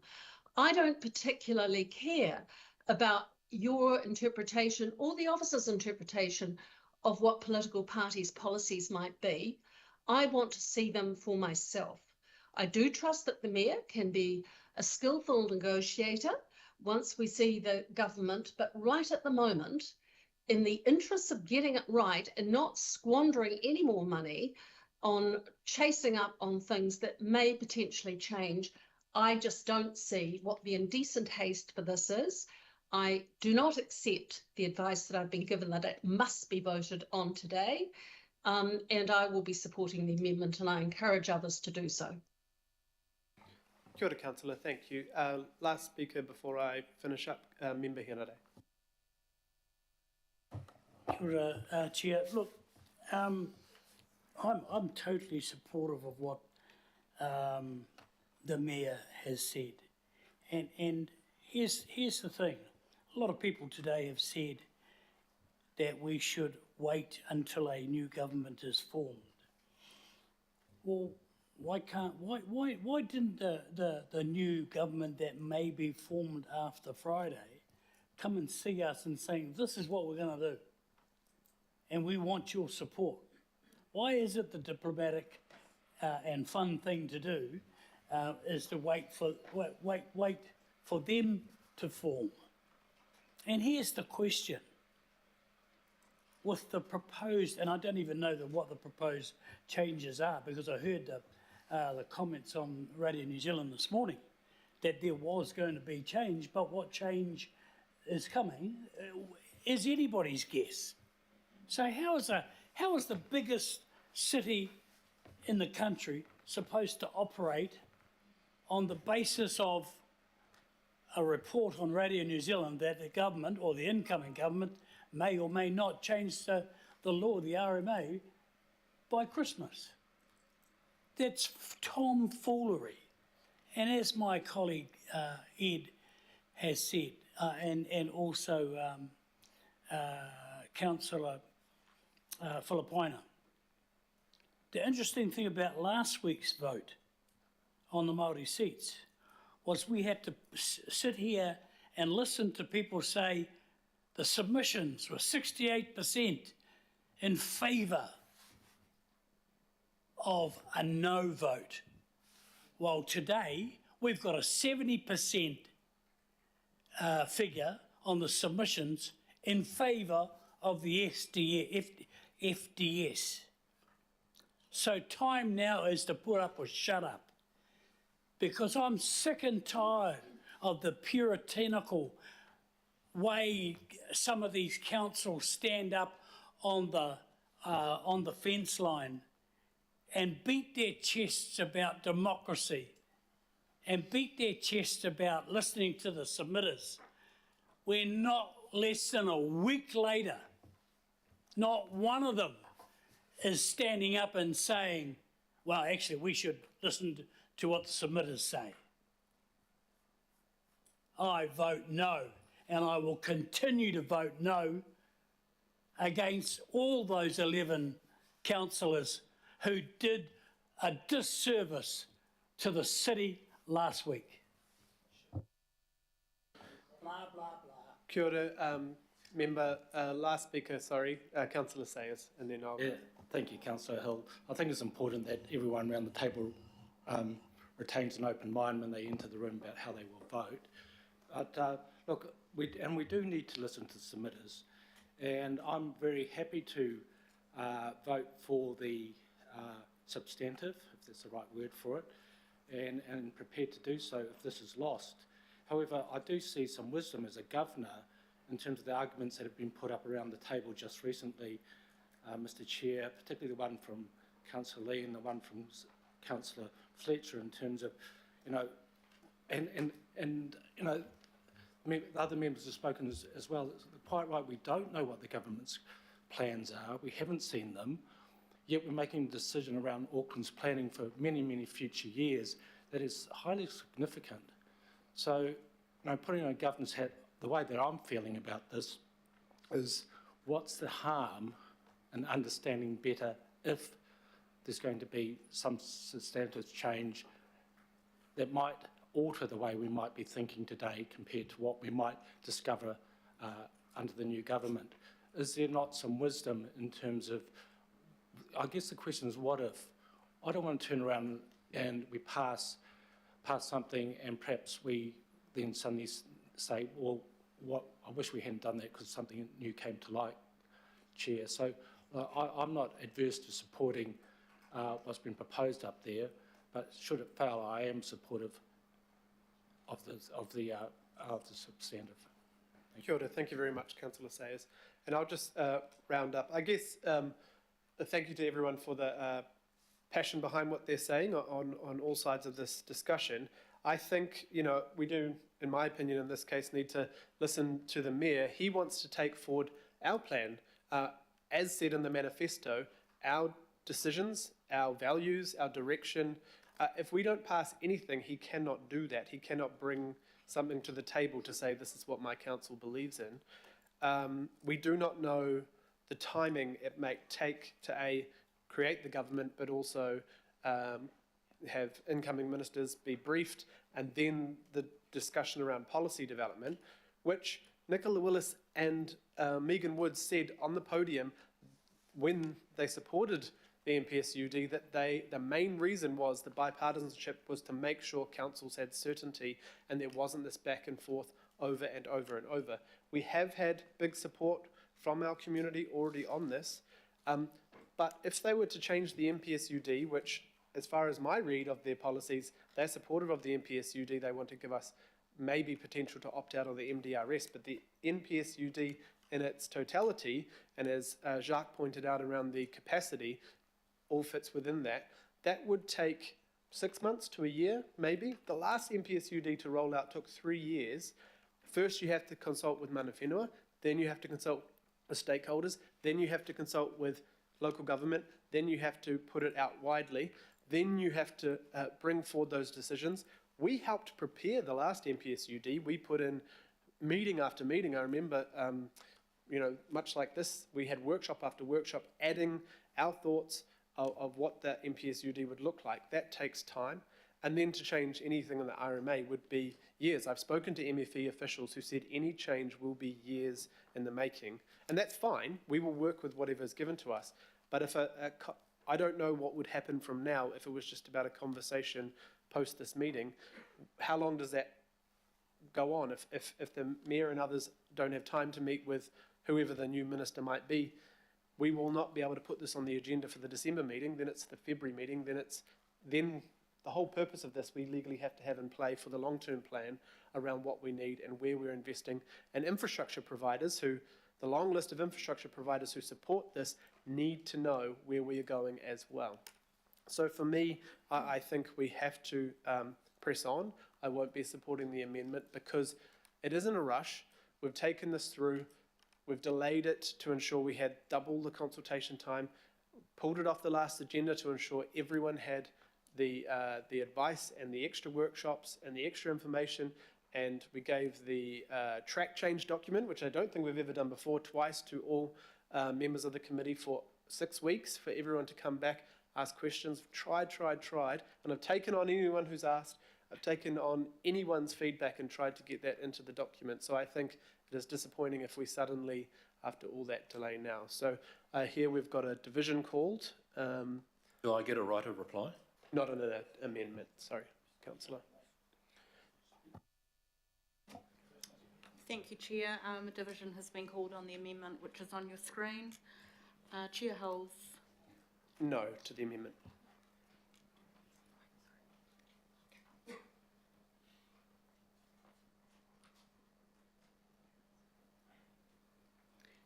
IMSB member Ashby. No. Councillor Baker. No. Councillor Bartley. No.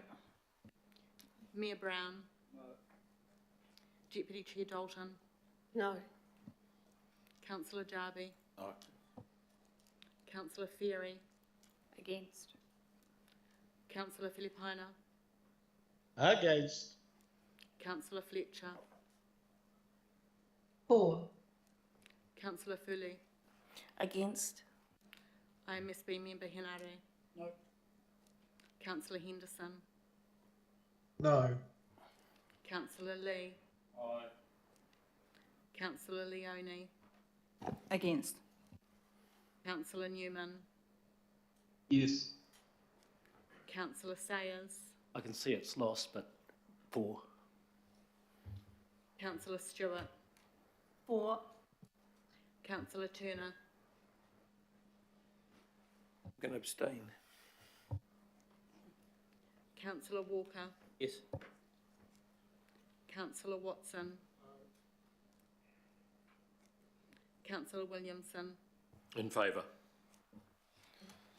A point of order, Chair. Sorry, I should have said yes to that. Oh, I think you did. Oh, yeah, you did. Sorry, Councillor Newman. Yes, he did say yes. Yep.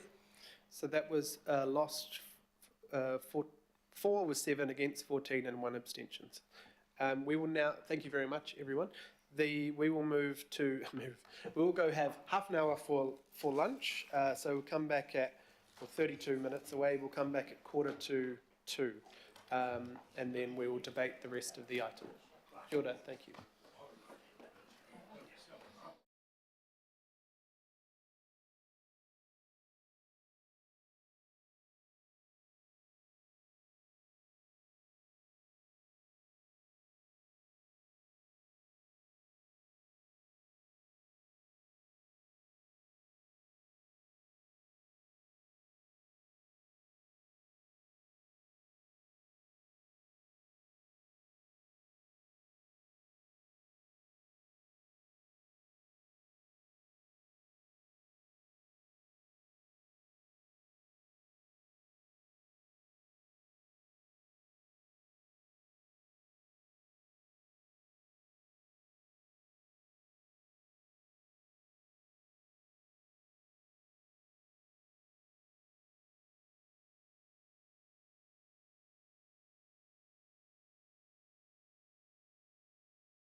Kia ora koutou katoa.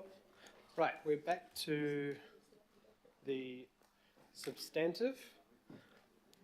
Don't think we need any more discussion on well, I think we covered the additional, they're not amendments, they are Chair's recommendations that came after the agenda. Those have all been sent around. I think everyone's comfortable on that. I'll just lead off, and then I don't have any speakers yet, but I'm sure they might come up. Am I waiting for 1, 2, 3? Okay, got a quorum. Cool. Okay. No.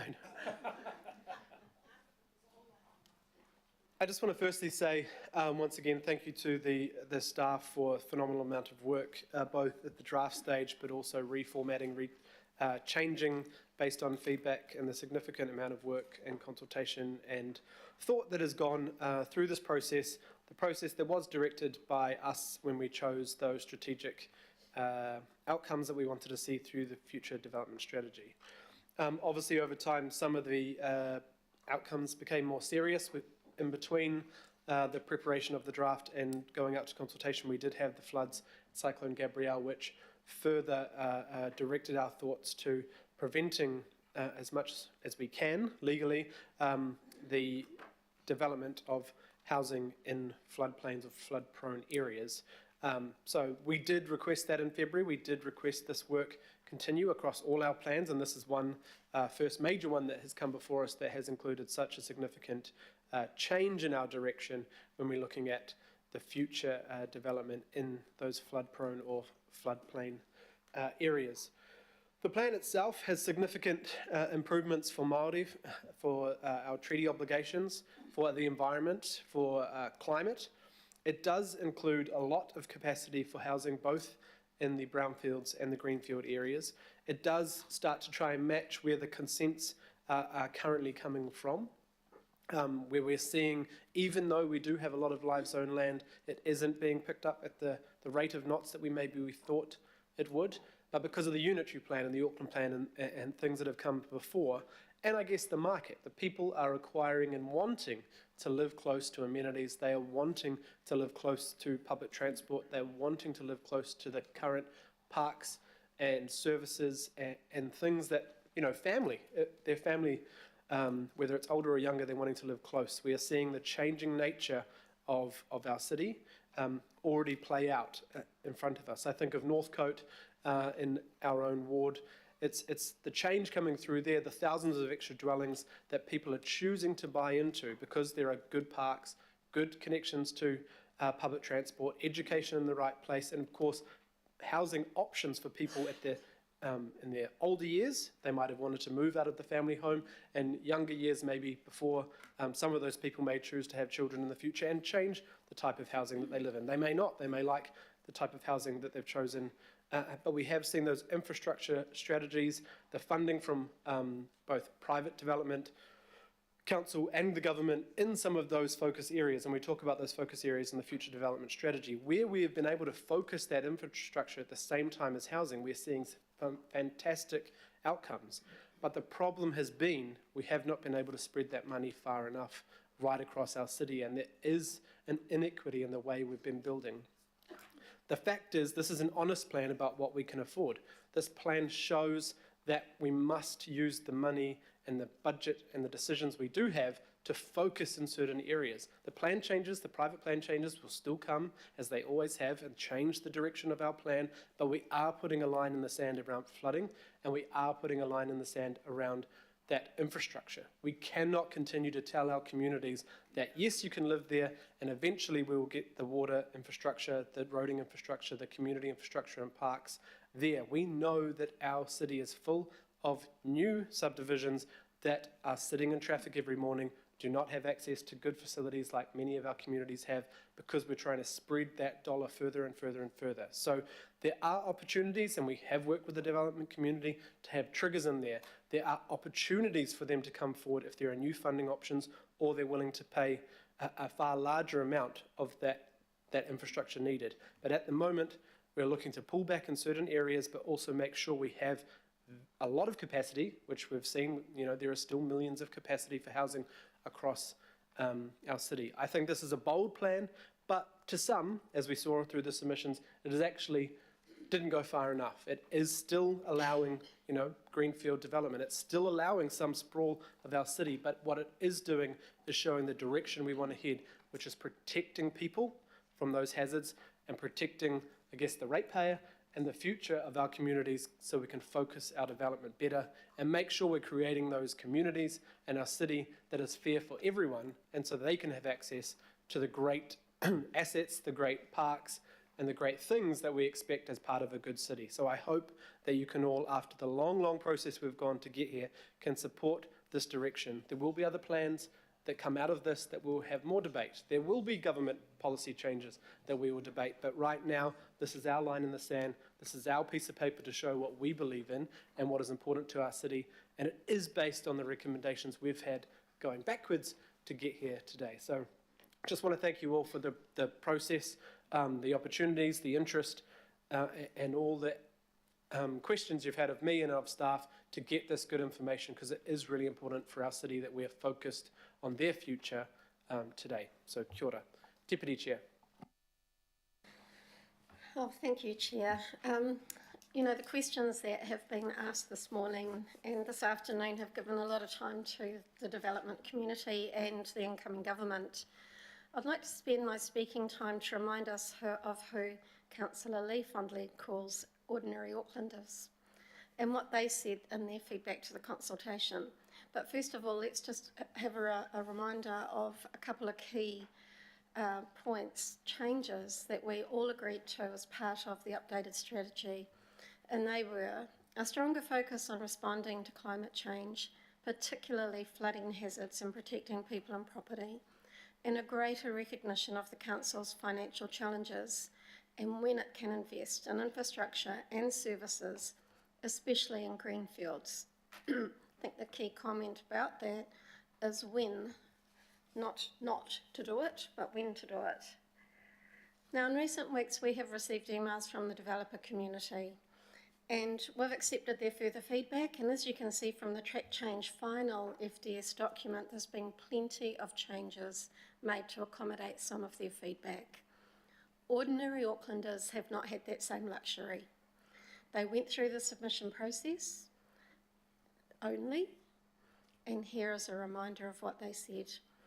Of the 10,000 submissions received, a total of 8,552 were individual submissions.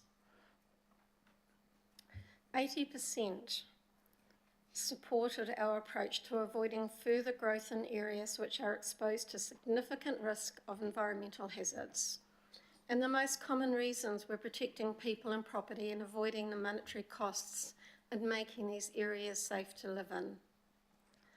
66% of individuals supported focusing most of the city's future housing and business growth within existing urban areas. And reasons included that this would make public transport more viable and efficient, protect rural areas and high productive food growing land, and that it's better for reducing greenhouse gas emissions and improving wellbeing and quality of life. Additionally, it was supported as the most cost-effective approach for growth, allowing for the use of existing infrastructure that is already in place, with concerns raised about the cost of building and maintaining new infrastructure in the city's edges. And when it comes to council's costs around the infrastructure, the developers can invest, they can put in the infrastructure, but we still need to maintain that. So regardless of who pays the upfront cost, we need to look at the cost of continually maintaining those roads and other parts of infrastructure that we do not have budgeted nor the ability to fund. 74% from 8,439 individuals supported focusing development near local centres where people can easily access jobs, shops, schools and social activities by walking, cycling and public transport. Of the 21 local boards, 20 local boards supported the direction of the future development strategy, I'd like to once again appreciate the work done by Jacques and the team, particularly the time that they spent going out to additional meetings, and thank you, coming out south a couple of times and facing some pretty tough meetings. I really, really appreciated it. And also, you've sat down with some of the developers and done a lot of work in that space as well to ensure that they were heard. So the changes in the proposed strategy from where we started to where we have landed evidences the willingness to find that balance while enabling plenty of housing capacity and upholding the principles important to Aucklanders who were affected by the anniversary day floods and Cyclone Gabrielle. For those who are not directly impacted but hold an anxiety for the future. Aucklanders are cognizant of our limited ability to invest in infrastructure for unplanned development, and they have spoken. They have spoken loudly. I was intrigued by, we always get the demographics, and generally we're getting the 80% European demographic back. This time we had 45%, I think it's the lowest. But interestingly, those that we received an over-representation from were our Asian community at 25% and our Pacifica community at 13%. So we did get diversity of views through the submission, interest of views, people who are affected and who might be affected in the future. So it will be, I just wanted to have a pitch for ordinary Aucklanders and amongst all of the noise of everything else that is going on. Thank you. Kia ora. Thank you, Deputy Chair, and thank you for all your work on this. It's been a mammoth task, but I appreciate it. Councillor Watson. Yes, thanks, Mr. Chair. I just wanted to make a couple of comments. The first is to really support the focus on some of the areas that were prone to flooding, and that has proven to be a reasonably timely response to a long-standing problem. Similarly with the belated resistance to council being landed with significant parts of infrastructure costs that more so now than ever are not sustainable, and there's a number of reasons for that. From my own ward, and this is it's an important consideration for big parts of our community, is certainly in places like Whenuapai, hopefully the ability to arrest this trend for ad hoc plan changes and the consequences of the fast track legislation of the last government, which has proven to be totally counterproductive to any sense of planning regime, and we sort of seen that right across from Orewa to Whenuapai and everywhere in between in the Albany ward. I guess the point I did want to make up, Mr. Chair, is that through this process there has been some very useful information that's come through in the submissions. Certainly for me, the overriding concern is how all these strategies and plans actually affect affordability, because we've been hearing that for any number of years now, how all this is going to lead to more affordable homes. Or some of the submitters who are involved really at the coal face of all this have shown that in the brownfield sites, for instance, the costs are far more extensive. So you 2 to 3 times the cost in providing infrastructure, construction costs 2 to 2.5 times, and add that to inner city urban land. So the notion that somehow apartments will provide affordability, particularly with the current interest rates and construction costs, since the 2016 unitary plan, that just simply hasn't occurred. They've gone up just as much, and they're as far away from most people on medium and low incomes. And I guess, Mr. Chair, really the key point in all that seems to be studiously ignored by governments in particular is the manner in which the low-cost housing support from the government fell off the cliff in 1994. So whereas in the 60s, the 70s, and even a large part of the 80s, or start of the 80s anyway, there was significant aid to low cost housing, not low quality. These were all well-built homes. They were low cost, where people on low and medium incomes. That went down from, in 2017 values, billions of dollars, down to virtually nothing in 1994. And it has made no real recovery since. It stayed just marginally above the margin of error for that. And that remains unaddressed by all the planning, all the documentation such as this. In actual fact, if we draw the distinction between brownfield and greenfield, Birkdale, Beach Haven, big chunks of the North Shore, Glenfield were greenfield developments in the 70s, 60s, 70s and 80s, and they were largely populated by people who could capitalise on their family benefit, or had government loans that were half the market interest rate. I don't see any evidence of that with successive governments, and until there's a fundamental change to the approach of the government and getting and building more low-cost homes that New Zealand did very successful, Manurewa, Papakura, during that Helicon eras of the 60s and 70s, we perpetuate the myth, in my view, that somehow the development strategies and intensification and brownfield development will suddenly open up to the low-cost medium households. It's not. It's as far away now as ever. So my view is, Mr. Chair, in concluding, is that there are some very positive elements to this strategy, but from my own perspective, that fundamental gulf between New Zealand in the 70s and the 60s, where there was significant government support to low and medium cost householders, until that's addressed, it's a little bit of a game of make-believe as far as affordability goes. Thank you. Kia ora, Councillor. Thank you. Councillor Filipaina.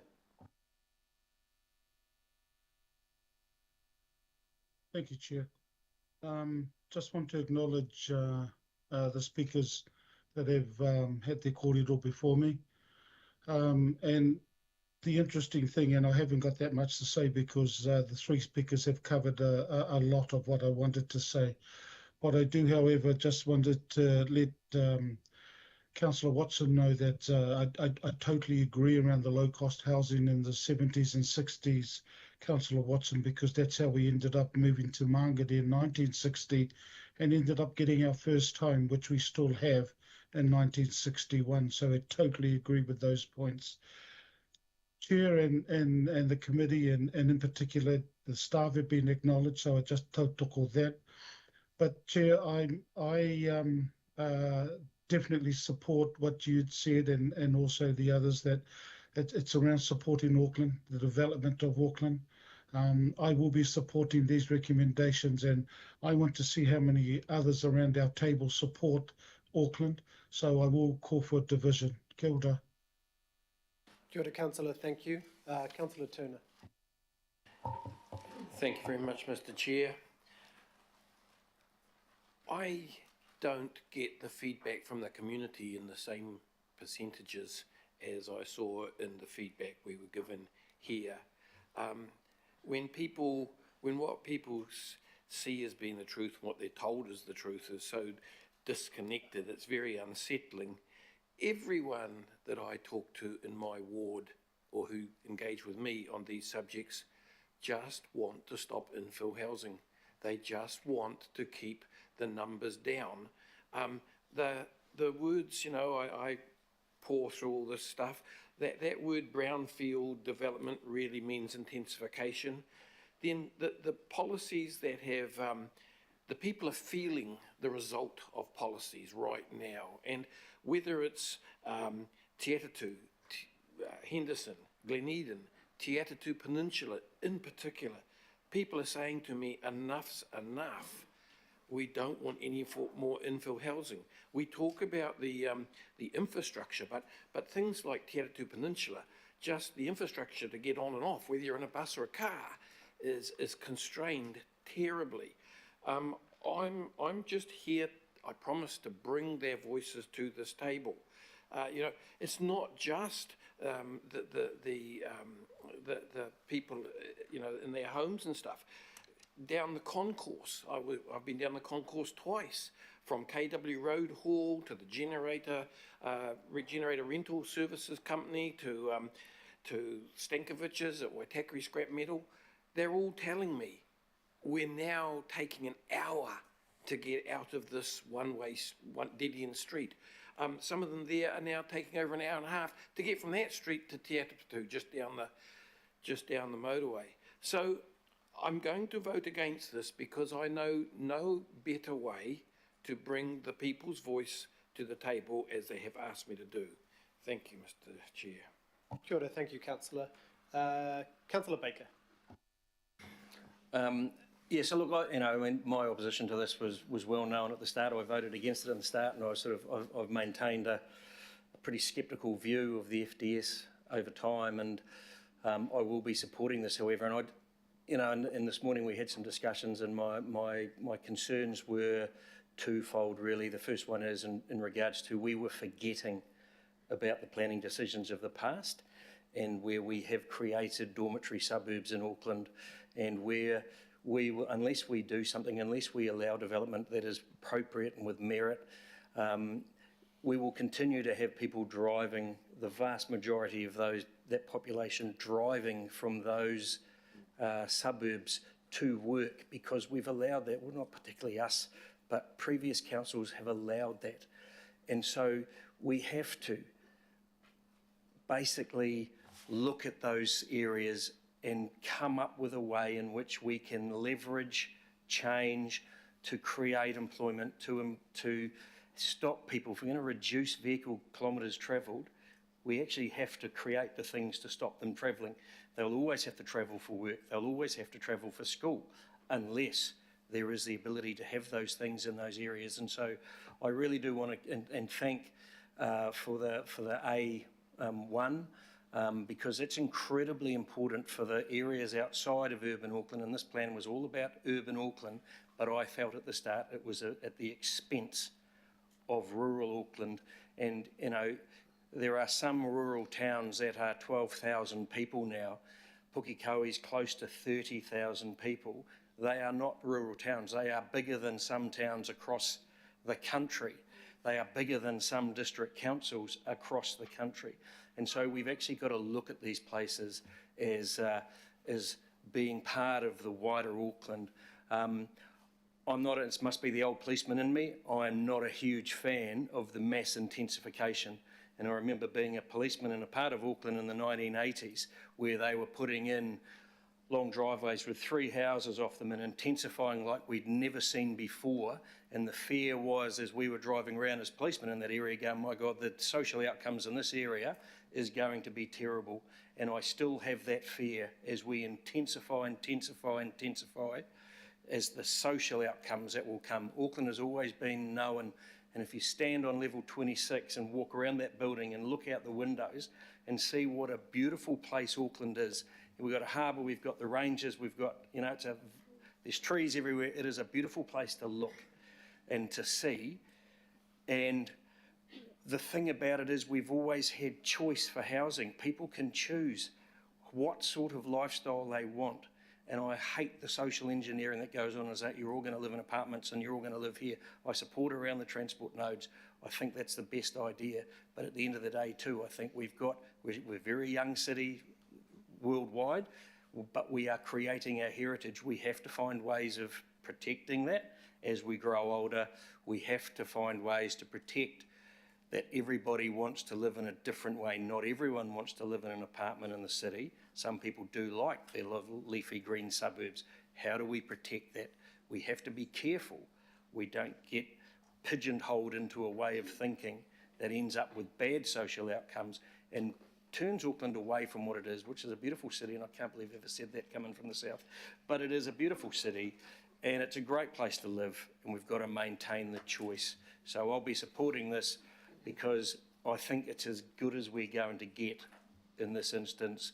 And so little furry rat, it's a mouse, will swallow it. But, the end of the day, for those rural communities where we've started it, it's like baking a cake, and you can tell I like a cake. You never open the oven until it's finished because it'll collapse. So we've started it, we can't stop halfway and stop it now. We actually need to just continue, but do it in a right way and make sure that we've got it right. Kia ora, Councillor, thank you very much. Councillor Henderson. Kia ora, Chair. Look, yeah, I'll be supporting it today because, you know, the long and short of it is, I think that while this doesn't go far enough, in my view, and that probably isn't a surprise to colleagues, I think that it does have many good elements with it. Look, I'm not ever going to advocate that we build in things like floodplains and things like that. I think instead that we should be looking at compensating our housing supply, that when we do have to restrict our housing away from floodplains and these sort of situations, we make a really clear statement that we're going to provide it elsewhere and in greater number and in places that are closer to work, study and public transport. But like, Chair, I'm so sick of these discussions, eh? Like, I really am.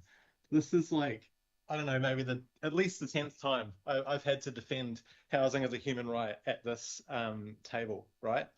Isn't that insane that we still have a housing crisis? We still have people that are really struggling and doing it tough. We still have, in my view, a planning crisis where people are sitting in traffic and away from their families in sort of unacceptable numbers. We have an air pollution crisis. We have a climate crisis. All of these things lead us to one conclusion, that is smart planning solutions where we're enabling housing closer to work, closer to study, close to public transport, close to the city centre, right? And, you know, I'm trying not to be sort of grumpy about it, but I do need to point out, look, I live, as many people know, I live in an intensified housing development, and I find it bloody great. It's absolutely awesome. I was interrupted earlier by one of my neighbours who mows the entire development's berms. We never asked him to do it. He never gets paid for it or anything like that. He just does it because he really loves the community, and we have a good yarn and all that kind of stuff. This is the kind of place that I live in, right? It's kind of like a white picket fencey 50s style idyllic place where everyone knows our neighbours, the kids grow up together, we all live in townhouses, right? And to hear things about how horrible townhouses are and how we shouldn't be providing this style of living, I just kind of, to be honest, man, I do find it appalling. You know, people need places to live, and this is a really great style of living, I'd say. Just briefly, I'd say, look, I wish to thank, I don't always want to single people out, but I want to thank my ward mate for his contribution, which I think had many sound points. But I do draw different conclusions, and I'll just briefly explain why. Because, you know, I represent places like Te Atu Peninsula, Glen Eden, you all know this kind of stuff, where they've taken on huge amounts of housing intensification. And people have, you know, had yarns about this to me all the time. I hear it all the time. People never say, like, we want to stop housing. We don't want people to live here in greater number. They just want the investment that they are due for taking on the growth, right? And this is exactly why I asked that question earlier around the FDS. I wish that we had this framework in place earlier, where places that have already taken a lot of growth and got nothing from this council in return, you know, they're going to be asking me tomorrow, well, what about us, right? So this is not the fourth time that we're adopting this kind of situation. I do wish to thank Member Ashby and Member Henare for their contributions as well. I was going to mention it too, but, you know, I think it is appropriate that you've kind of called that out, that, you know, there's overwhelming support to this, right? And I do wonder what the difference is between this and last week. I do, I really do. So I look forward to the contributions of others that might want to explain that one to me a bit. You know, so I'm not an enthusiastic supporter of this, but I will be supporting it. And, you know, I thank everyone for their hard work on this. It's been a long road to hoe, 6 workshops. Let's pass it. Let's get it on. Thank you, Chair. Kia ora, Councillor. Thank you. Let's get it on. Quite like it. It's a song. Member Ashby. I don't know how to follow up after that. Kia ora. Yeah, look, similar to Andy, sorry, Councillor Baker. You know, it's been a bit of a tightrope to walk here, but ultimately we think we've landed in a good place. From a Māori point of view, a lot of the submissions, of course, are trying to balance protecting the environment, avoiding hazards and flooding, and ensuring that there's adequate infrastructure, because this has been through the unitary plan hearings for the last 10 plus, actually 50 plus years, this has been the issue. The other side of that is, of course, the economic deprivation of iwi and Māori generally, not having enough skin in the game of this city. And so through the work we've done, that's why we're getting, it's not perfect, but it's in a place where I'm comfortable that it strikes the right balance between those two poles. And so that's why I'm going to be supporting this. Kia ora. Kia ora, thank you, Member Ashby. Councillor Darby. Thank you.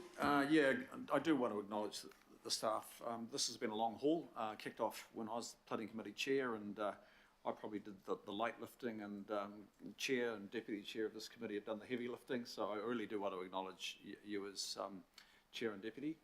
This is most people, it's not visible to even the members here. A lot of heavy lifting is done by the chair and the deputy chair, particularly on this. It's been challenging, but I think we're landing a good outcome. So to Jacques and Claire and Sarah and many others, I do tip my hat to you as well. I also acknowledge I guess you call it still the current government, the outgoing government, and the opposition. And they're lending their support for this direction. You know, it was a joint direction under the RMA, Enabling Housing Supply Act, and the NPSUD. It was shared, and there might be different views now, but they put it in train. And I also want to probably stress David Parker got something very right here in the words, and around the purpose. Yes, we're aware of the need to provide sufficient capacity, etc., and make sure that we have a long-term strategic view. But there was the introduction of these words: achieve well-functioning living environments. And for me, they resonated strongly. And I am glad that we've been able to hook on to that purpose and actually address that in a real way. You know, plonking people in floodplains, as we have done in our planning instruments in the past, we will not be doing again. You know, I have to say, and I take some responsibility here, as a former planning committee chair, I think we all do, that the recent events, well, the events from earlier in the year have woken us up like never before to how powerful water is and how destructive it is. And the responsibility has been hinged home to me, and I know all of us, that we need to make sure that we do not any longer put people at risk by having high-level strategic documents that say it's okay to live here. You know, many of our residents have found themselves living in hazardous environments because they've been guided by our own strategic planning. Now, we're waking up to the fact that, and acknowledging that we didn't get that right, and we're starting to correct that, and you've got other work streams, Mr. Chair, underway, which will even strengthen that further. So I think that is a big win for us all and for Auckland in this FDS, in this future development strategy.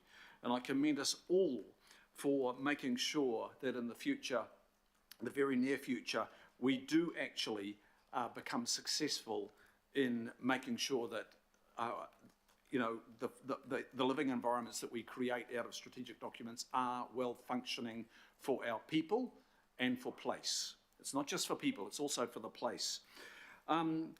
It's also important for me that we don't continue to plonk people dislocated from communities that support them. I mean, allowing Auckland to sprawl, it comes with a massive mortgage in many ways, let alone the eternal motoring mortgage that it definitely comes with.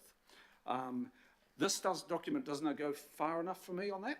I would have probably, and I did in the various work streams and the workshops, want to be pushing for a more condensed outcome, but I'm happy to support it as it is now. And when we come to review this, I understand it's another 3 years or something, I think we will see a further condensing of Auckland and the realisation of a great green space around Auckland supporting the urban environments. I want to just come back to the well-functioning living environments. This is only step one, and you've got other work streams in play. But the quality of the living environments is actually, that's come about through the MPSUD and earlier plans, it's questioned. A lot of people, like my colleague, Councillor Turner, is highlighting this concern about intensification. You know what? I don't hear it's about intensification per se. I think it's I'm hearing it's the quality of the built outcomes, and they're two different things. Many cities around the world have achieved intensification and they have achieved quality building. We have got a long way to go to achieve quality building. But it doesn't surprise me that you can go and design a place in multi-unit development in Auckland, and unlike the need to engage a professional engineer and a professional electrician, you don't need to provide a professional designer and an architect. You can get away with an architectural designer. And I think we've got a lot of problems in the design of our environment.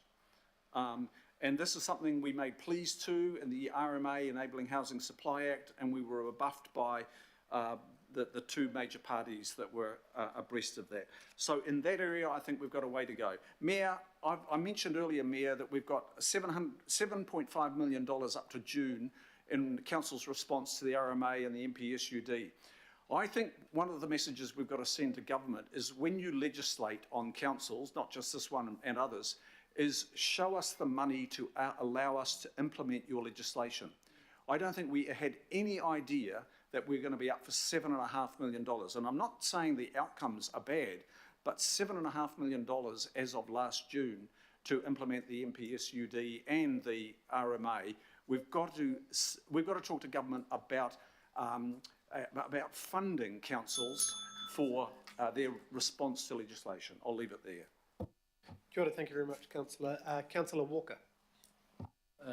I just want to endorse a number of the previous speakers. My real concern is the government's foisted something on us that has wasted $7.5 million and arguably more than that. We've got a unitary plan that was largely fit for purpose, needed some tweaking, we could have tweaked it. And I've said this many times before, but all of these things that the government has foisted on us, the special housing areas and so on, have all just ended up in generating massive speculation across the property sector. So the price of land has gone up and everything has become more and more unaffordable. It doesn't matter whether you're talking about greenfield spaces or brownfield spaces. So I'm frankly, pretty disappointed with what has been a huge, largely waste of council resources. It's critical that the government listens and takes a more nuanced approach to planning across New Zealand. It isn't a one-size-fits-all, certainly when it comes to Auckland. And as others have said, it really comes down to the money, because none of this is sustainable if we don't have the funding for infrastructure and so on. And I do remain concerned that this particular plan is continuing to put housing in areas that are going to flood and in locations where houses will fall off cliffs. It's a little better, but not enough. Kia ora, Councillor, thank you. Councillor Stewart. Thank you. Sandra with an R or Sandra without the R. If you could just put the, right. I just want to show you, this is something that seems to be popping up all over Auckland. This one's in Prince Regent Road. As you can see, this is the size of a container. It's fully plumbed, and you can all the electrical and everything in there. Now, I don't know whether this is really the Auckland that we're really wanting. I've seen this sort of thing, and this is actually a good-looking one. There's one down in Freiburg, right on the floodplain, which is in pretty poor, it looks really, really terrible. But is this the future of Auckland? This is why I'm really concerned that we're actually allowing this sort of thing to happen. I've actually asked council officers if they can tell me, you have to excuse me, I've got a bit of a funny throat at the moment. I've asked council officers if they can tell me whether this is actually permitted, and this is the answer I got this morning from John Kennedy. This is an example of what is permitted under the medium density residential standards, MDRS, probably okay also under the unitary plan. So I'm just wondering, this is actually at the front of the street. It's very close to the road. Are we going to be allowing this sort of thing? Is this the Auckland we want? I can remember back in Manukau days with Sir Barry Curtis, we even had to plan the type of fence that we put on a property. But, you know, we just seem to be accepting anything. So if this is future development strategy and we're allowing this sort of thing to happen, I don't like it. And I'm sure most Aucklanders would not like this. So thank you. Kia ora. Thank you, Councillor. Councillor Lee. I'll be brief, Mr. Chair. I won't repeat my commendation of the process. I think the outcome is pragmatic, sensible in the circumstances, non-controversial, and happy to support it. I think there is another factor here that we are not taking into account when it comes to planning, and I think planning nowadays is something of a bit of a misnomer in the neoliberal paradigm where the market has a huge influence. And that missing factor is the variable of population.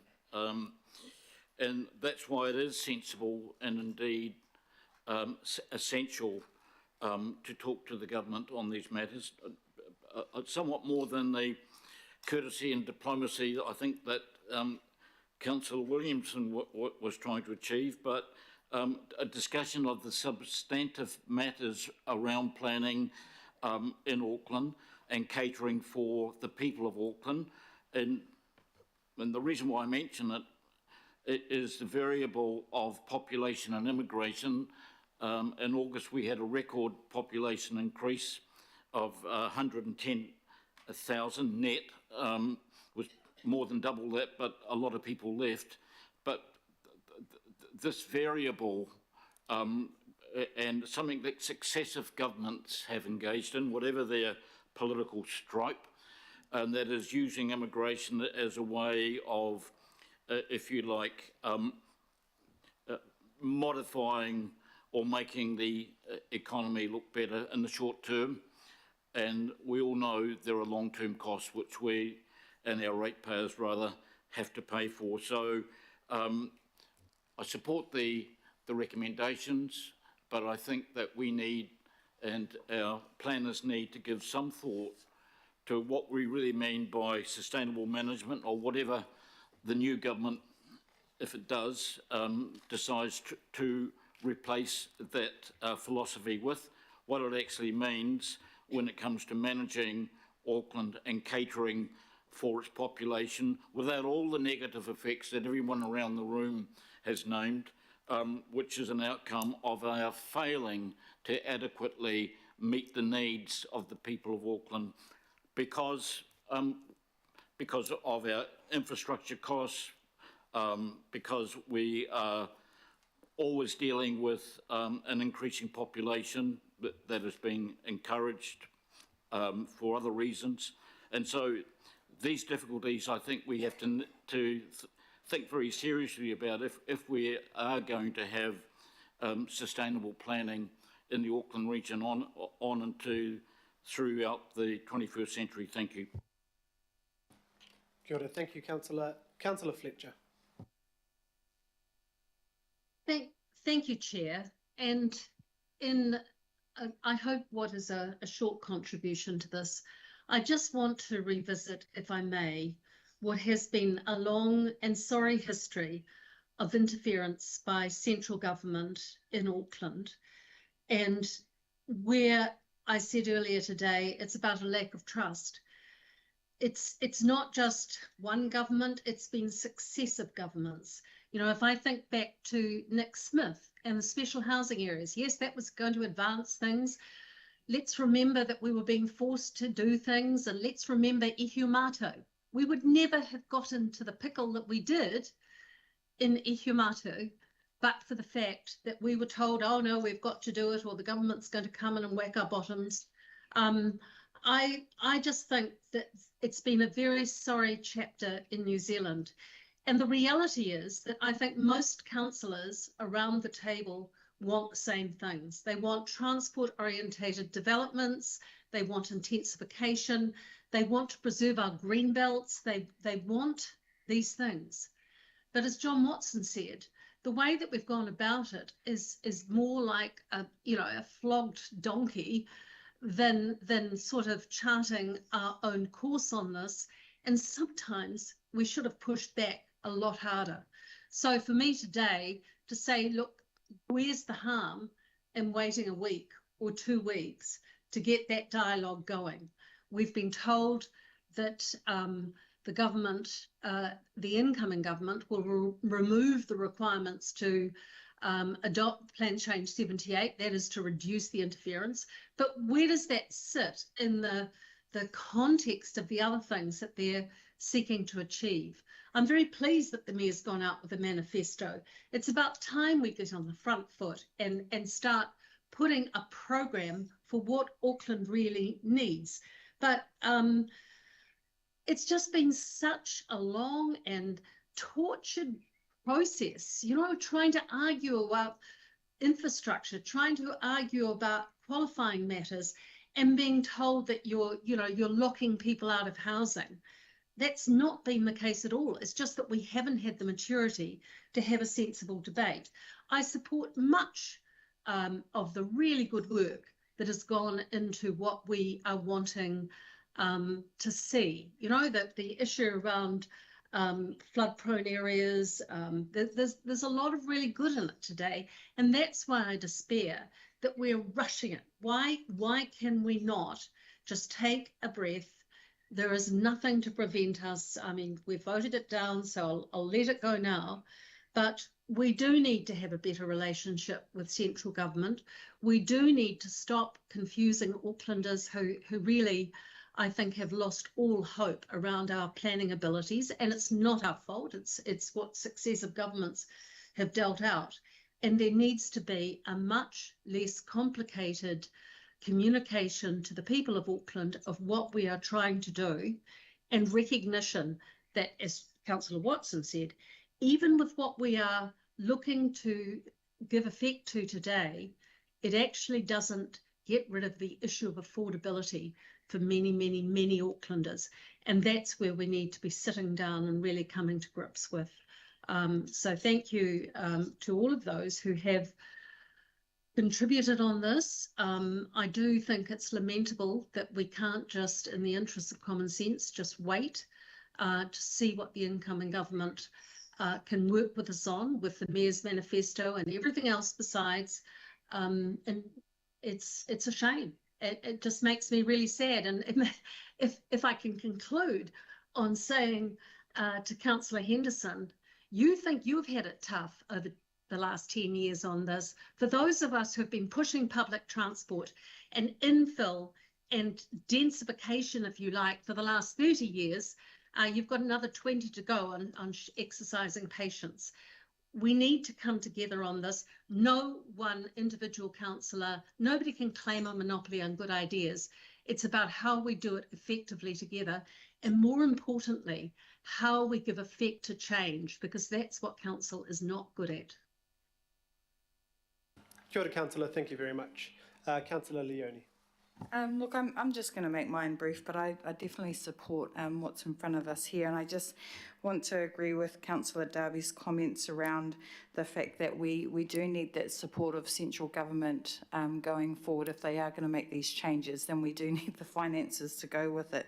I also just wanted to add, in terms of the intensification, I was really clear when I stood that I'm in full support of us moving towards having a 15-minute city and having all the supports in place that have been consulted on for a very long time, it seems. Just in addition to my own experience around intensification, I have lived in London before, which has got 11 million people in one city, and living in apartments is actually quite a really great thing that I have experienced with my own twins, raising my family. So intensification for me has been really positive, having neighbours that are supportive, having shared spaces, all of these things I think is the future of Tamaki Makaurau, and normalising this, which will be a big change. But no, just tautoko what's going forward. Kia ora. Kia ora, Councillor. Thank you very much. Councillor Ferry. Thank you. I wanted to tautoko what Councillor Henderson said about the ongoing housing crisis that we've had for many years. I thought he put it really well. And I guess, we have a real dichotomy in our city between, people who may own 3 homes versus those who have experience living in cars. And I think he outlined that really well, and I just wanted to bring that to the table when we're talking about, people's level of frustration. This has a real impact on people's lives. I will be supporting the future development strategy as proposed because I think it heads in a good direction for density done well. In particular, I'm encouraged that it starts to draw some good lines against sprawl, and I want to acknowledge Dr. Sarah Bickerton, who has tweeted at me for some time about learning in this space and has really prompted me to think. I commend to my colleagues a link on YouTube called Suburbia is Subsidised, which was put together by Urban 3. We actually had someone from Urban 3 come and do an Auckland Conversations talk back in 2016 that talked more about those ideas, and it does include Auckland in terms of some of the data that they've looked at around the costs to council, to central governments of supporting sprawl, and will surprise nobody who's used to hearing me rant about it, that sprawl is more expensive than density done well, building around a city centre and town centres. One of the things that Sarah challenged me on, and was a bit of an aha moment for me, is how we have in this city often built a lot of 3-bedroom homes and tried to make everybody fit into a 3-bedroom home regardless of their age or stage of life. And that's certainly been my experience. I live in a 3-bedroom home. But I lived in a 3-bedroom home when there were only 2 of us. And I lived in a 3-bedroom home with my parents when I was 22. And there were only 3 of us, and really I probably should have moved out at least 2 years earlier. And I live in a 3-bedroom home now with 5 people in it, and we try to make that work. There are people living in 3-bedroom homes who have 3 families in them, and we should not forget that. So as we approve documents like this, we encourage the market and we encourage social housing developers as well. We enable Māori to move towards housing models that are not just more 3-bedroom homes on, 1/8 acre sections where we've infilled. We're enabling a whole lot of other types of housing, and I think that's great. That will help with housing affordability. And I know we've had some discussion today that supply doesn't have an impact on housing affordability, but actually, while housing affordability is incredibly complex, I actually spent a few days in July going to a course on urban economics, which was run by Stuart Donovan and Dr. Shane Martin, who used to be Auckland Council's economist, in fact. And what I learnt from that is that while it is complicated and there are a lot of factors, supply definitely does make housing more affordable. You have to ask a whole lot of other questions. Where is it? What kind of housing do you need? All of that kind of stuff. But on the whole, and I will just quote for you or mention for you 4 studies that show this clearly. A long-run model of housing affordability from 2011, Supply Scepticism, Housing Supply and Affordability from 2018, citywide effects of new housing supply, evidence from moving chains, and 2023's local effects of large new apartment buildings in, oh, I've cut the end off there, but I can send people the link if they want to. So the evidence is actually very clear. And I am really proud to be supporting this document and looking forward to how we can move forward in this space even more. Thank you. Kia ora, thank you, Councillor. And the Mayor, sorry, Councillor Fully, and then the Mayor. Kia ora, thank you, Chair. I just want to tautoko things that everybody have said today, and especially yourself, Chair, and I want to thank you and the Deputy as well for all of the work that you've put in. Of course, our staff as well, Jacques and the team, have done an amazing job on this, and I thank you for that as well. I'm really mindful of, I cast my mind back to the floods and the cyclone and the devastation that we saw in our city and in other parts of New Zealand too. And after the dust had settled, a lot of people started to turn on their councils and actually point the finger at past councils and past council decisions and blame councils and say, why did they ever let them build in those places? Why did they ever let them put houses in harm's way? And so I'm really mindful of the comment that Councillor Darby made, how we were shocked by the floods in Auckland and how we were shocked into reality. We can't deny anymore that the climate crisis is real and the impacts that the climate will have and continues to have on our community. And also that we can't allow that to happen any further. And so I really tautoko the sentiments that were shared by Councillor Darby. And although the FDS is not perfect and it doesn't go as far as many of us would like, but it is a step in the right direction. And so for that reason, I will be supporting it, Chair. It's a step in the right direction for us to plan better for our city, to enable development to happen in a better way, and to inform us as well in our decision making. That's also why I didn't support delaying it, because we have big decisions to face in the LTP process around infrastructure, around investment in our city, around building up our town centres, and the FDS will inform those decisions. And I'm afraid that if we waited a month, 2 months, who knows how long, that we would have missed out on having that really vital information for us to inform our decision making. And so I just want to leave it there, Chair. A lot's been said today, and I'm very happy to support this kaupapa. Kia ora. Thank you. Kia ora, Councillor, thank you. Councillor Newman. Yeah, look, thank you, Chair. I wasn't going to say anything, but I've been listening to some of the words that have been spoken now and obviously some of the unfortunate remarks expressed earlier. But I have to say that, and whilst you know what I noted in the secretarial note with respect to Takanini, it is reasonable to suggest that part of the problem with planning is that you plan to an extent with the consent of your constituents, because this is a process whereby people in a liberal democracy feel a sense of expectation, and I believe that they are right in expecting this, that they will be able to challenge the merits of development outcomes that affect them. And if you don't think that people get frustrated, get angry, get concerned, if you don't think they respond, think about the consequences for Helen White.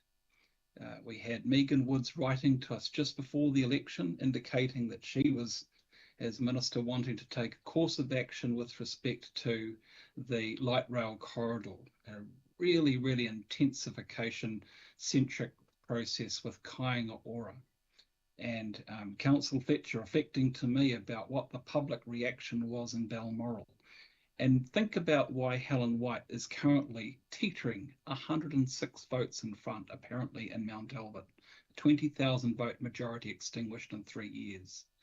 Think about the concerns that have been expressed by other Aucklanders in other communities who have done things that were not expected a few weeks back, but in fact probably need to be recognised for what they were.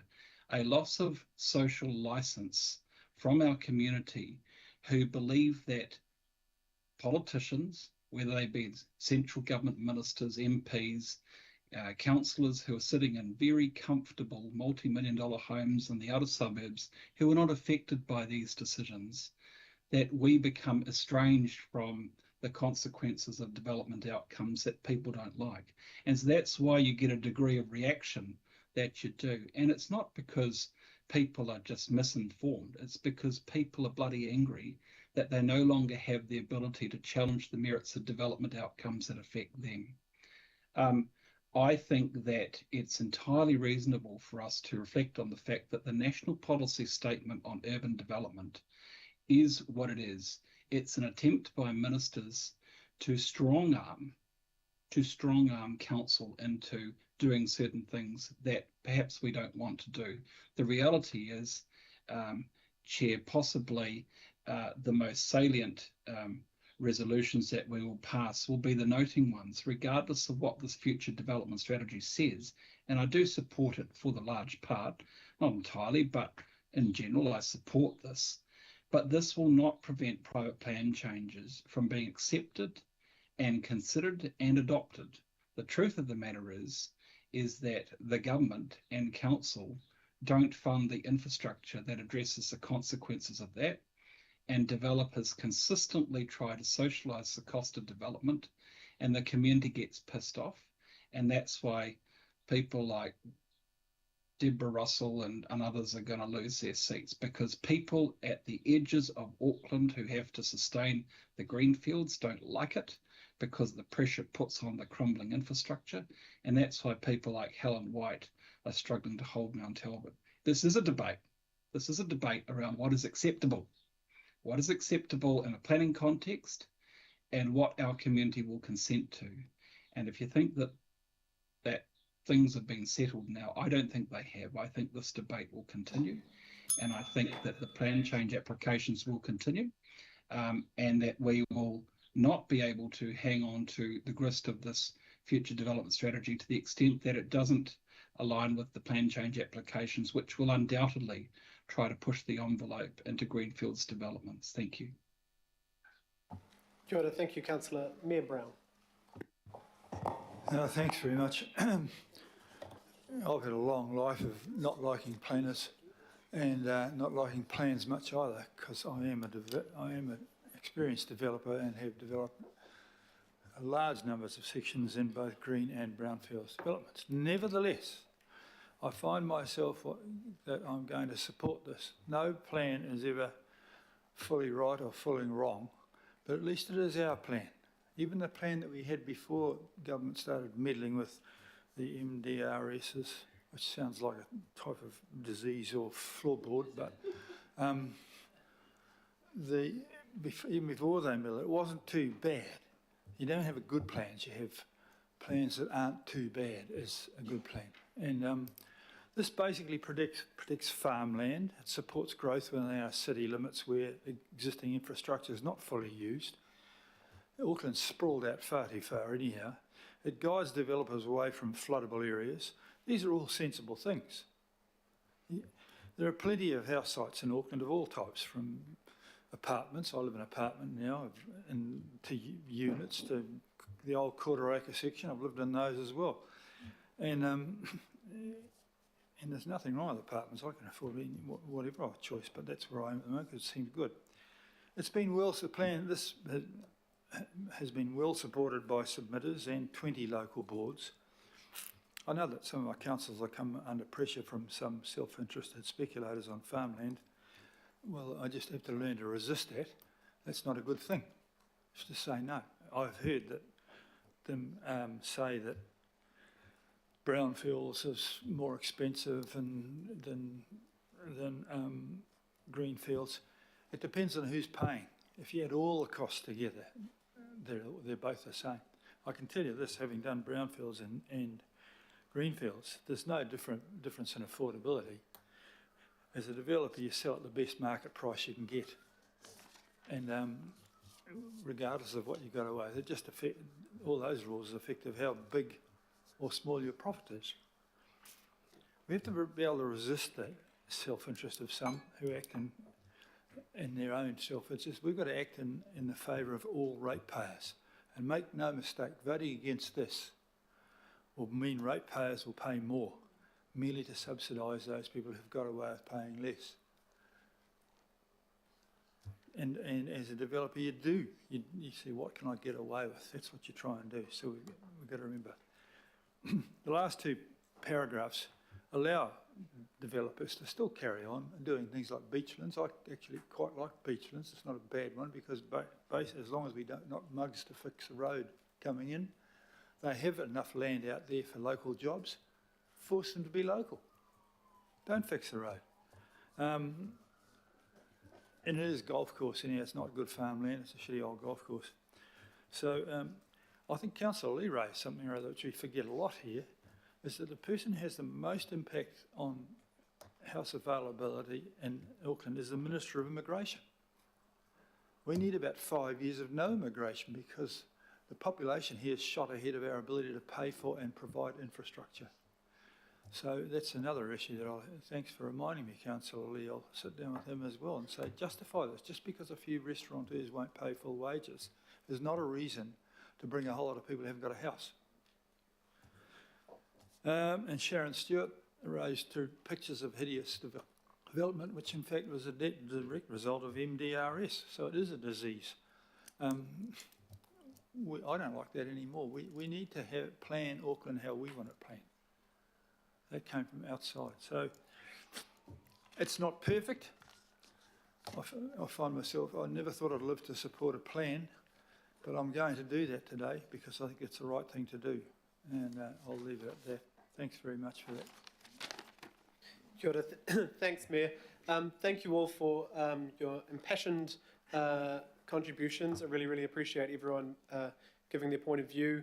I think to Councillor Stewart's photos, we will look into that, where that came from. But as far as I could tell, that type of development has been, with the changes of the Building Act under 2016, which allowed single detached buildings or sleep outs that size. So that's another thing. Yes, governments tell us what to do and we have to implement that. I don't believe that looks like an MDRS related thing, but we will look into it. The MPSUD, it did get sped up and it did get a lot of changes that we weren't a part of. Chris Darby and others were part of those conversations for a long time. Suddenly it went quiet, and then we had the press conference with Judith Collins and Megan Wood at the time. That dramatically changed and pushed forward what were some good changes, but what were some changes we weren't expecting. And I think Judith Collins said at the time, this is needed to get housing for people urgently, and this is why they supported a bipartisan approach to that. We are sitting under that this is a legal requirement, but I think it's also important for us at this point of the super city to have another go at the future development of our city. I think, I grew up on what people would call infill housing. We never had a garden or a lawn, but growing up early 2000s, I didn't notice that was a problem because we were lucky enough to live in walking distance of a bus, walking distance of the school, walking distance of many parks that people have put there, councils have put there in the past. So this is for the next generation. I think that, there's an argument of what affordability is, but you can look through for the sale signs across Onehunga, Northcote, Avondale, Mount Roskill. There is Birkenhead of houses well under the median house price, apartments well under the median house price in Auckland. So there are more options for people. We're not forcing anyone to live in any type or style of housing. We're just providing options. This will continue to do that. But I think if we're voting today, we're thinking about the future, but already thinking about removing the hazards that we are putting people in, because we are now buying people's houses that we've put those people in hazards in the past. So, right, we've asked for a division on this. So Sandra will go through that. But thank you very much again to everyone for this debate. Thank you, Chair. Members, you're voting on the motion which is on the screen. Chair Hills. Aye. IMSB Member Ashby. Aye. Councillor Baker. Aye. Councillor Bartley. Aye. Mayor Brown. Deputy Chair Dalton. Aye. Councillor Darby. For. Councillor Ferry. In favour. Councillor Filipina. Aye. Councillor Fletcher. Abstain. Councillor Foley. Aye. IMSB member Hanare. Aye. Councillor Henderson. Yes. Councillor Lee. Aye. Councillor Leone. Aye. Councillor Newman. In favour, but if you could note my secretarial note, please. Thank you. Councillor Sayers. For. Councillor Stewart. Councillor Turner. Against. Councillor Walker. Yes, and if I can append a note, I'd appreciate it. Sorry, which note? Well, I'll send you a note because I've raised a number of reservations. I can spell them out now if you want, We can. but I spoke to them. Thank you. Councillor Watson. Yes. Councillor Williamson. So that's carried. 18 votes to 3. Kia ora. Thank you very much. We're going to go to a 5-minute break and then we'll come back to the next item. Kia ora, thank you very much.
option. We've got Tony at the ready to go. Kia ora, Mr Chair, councillors, IMSB members.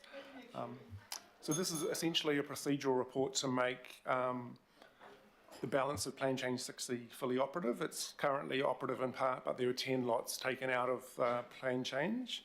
They were subject to a variation, which has subsequently been withdrawn due to delays associated with the hearings of Plan Change 78 and the uncertainty around that as well.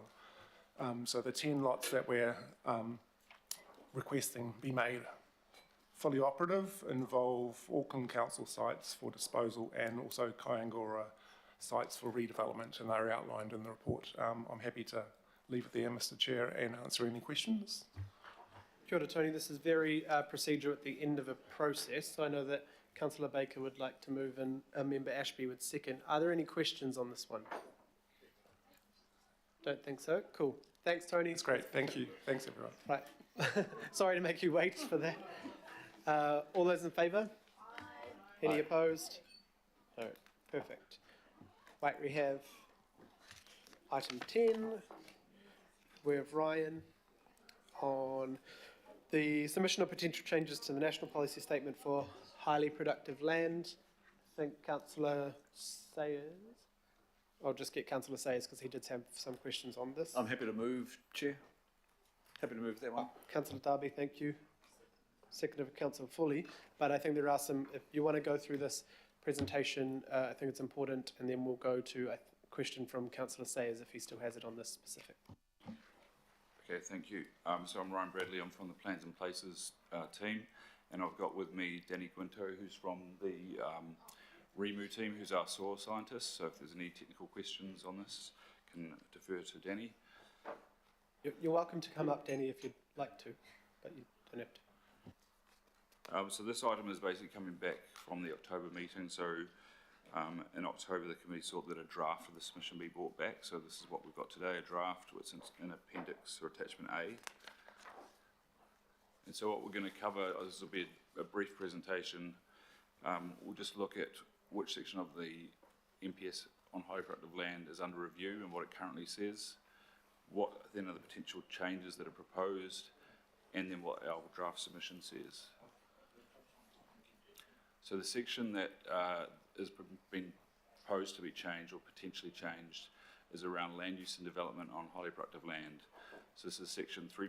Or clause 3.9 of the National Policy Statement on Highly Productive Land. And so this is around land use only, so it's not to do with subdivision, not to do with rezoning, just land use.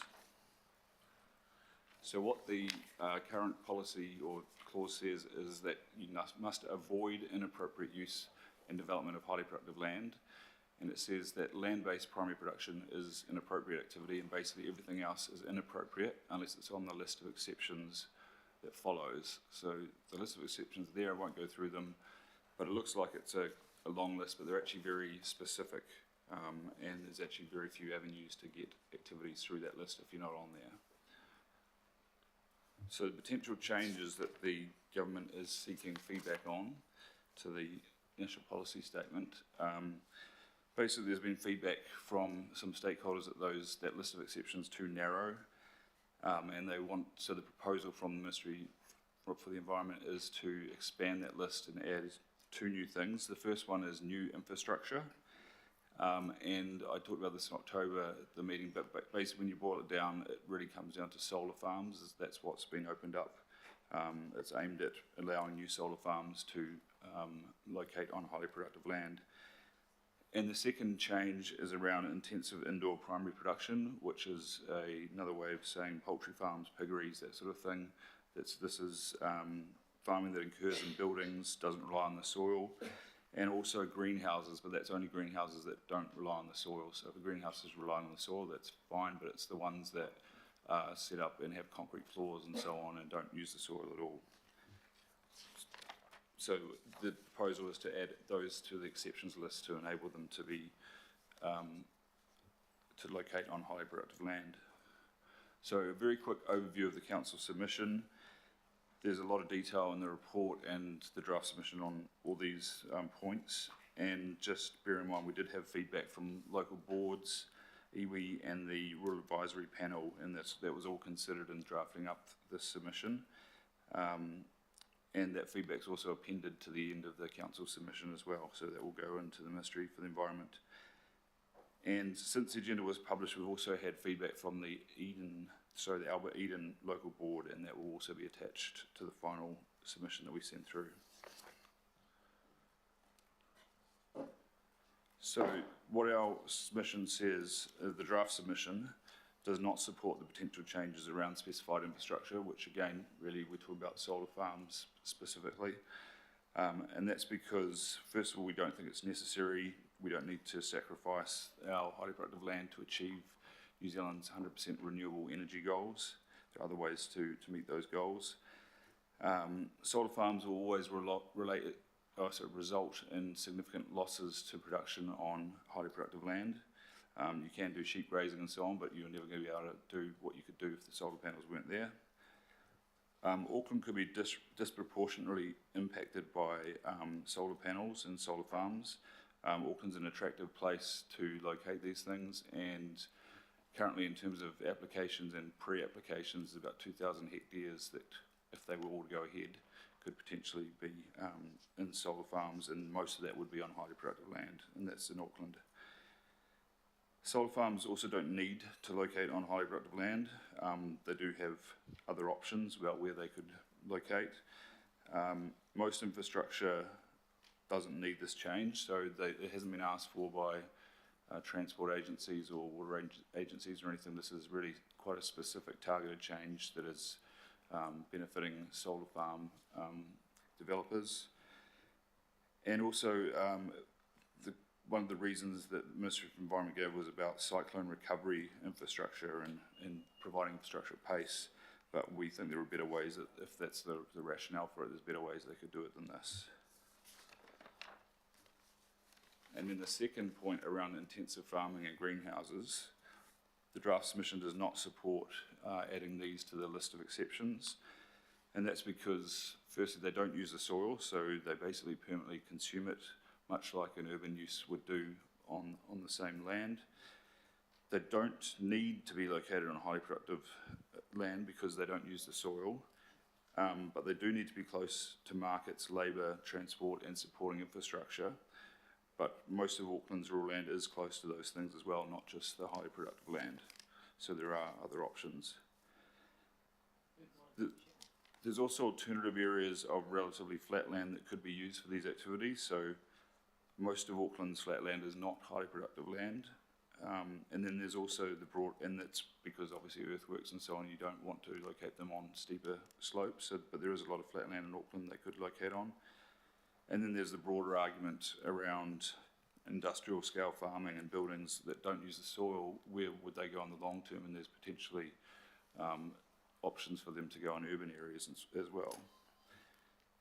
This change is not urgently needed in Auckland. We don't have a high number of consents for these things, unlike the solar farms, which we do have a whole lot of demand for. This is not an urgent change in Auckland because it's not something that we do get a whole lot of development coming in each year. Highly productive land is not a great place to relocate activities like greenhouses and intensive farms due to climate change, and this again is one of the reasons put forward by the Ministry for the Environment. That's because 40% of our highly productive land is within floodplains or a coastal inundation area, so it's not a great place to try to get out of those things. Many types of farming needs highly productive land. We can't, not all types of things can be produced in glass houses or buildings. And finally, it makes it difficult for the council with their consenting. So if this was to get through, the council would potentially have a difficult time under an effects-based planning regime to grant one activity for a large-scale industrial building that doesn't use the soil, like a greenhouse or a poultry farm, and then decline another large industrial building that doesn't use the soil that's used for a logistics warehouse or something else like that. So it would make it difficult for the council when we come to consenting. So those are the key reasons, and there's obviously a lot more detail in the submission, and happy to answer any questions. Kia ora. Thank you, Ryan. Thank you, Danny. I think it's very clear, very thorough. Support the direction. Do we have any questions? Councillor Baker. Yeah, thanks, mate. And yeah, good work. Just in terms of the Rural Advisory Panel, I guess they quite an in-depth and detailed, I guess, submission back. Obviously, they agreed in regards to our stance with solar farms.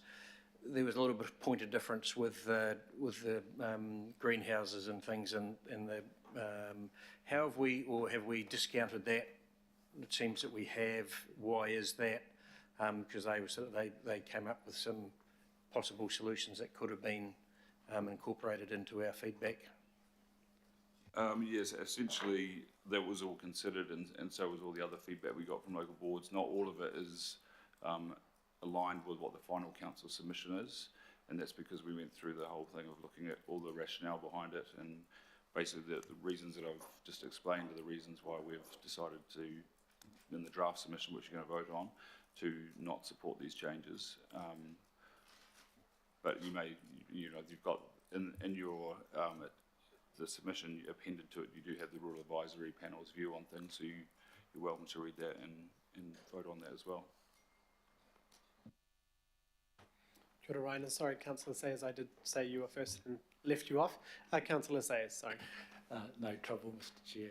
I don't know if you're here, Ryan. I was just curious with the local board feedback. Have you got your fingertips for Rodney? Yeah, just because it was a wee while ago that they sent in their feedback, they wanted me to represent their voice today in terms of the feedback that they've given, Ryan, just to make sure that their concerns have been addressed. To me, it sounds like they have been, but just confirming that on their behalf.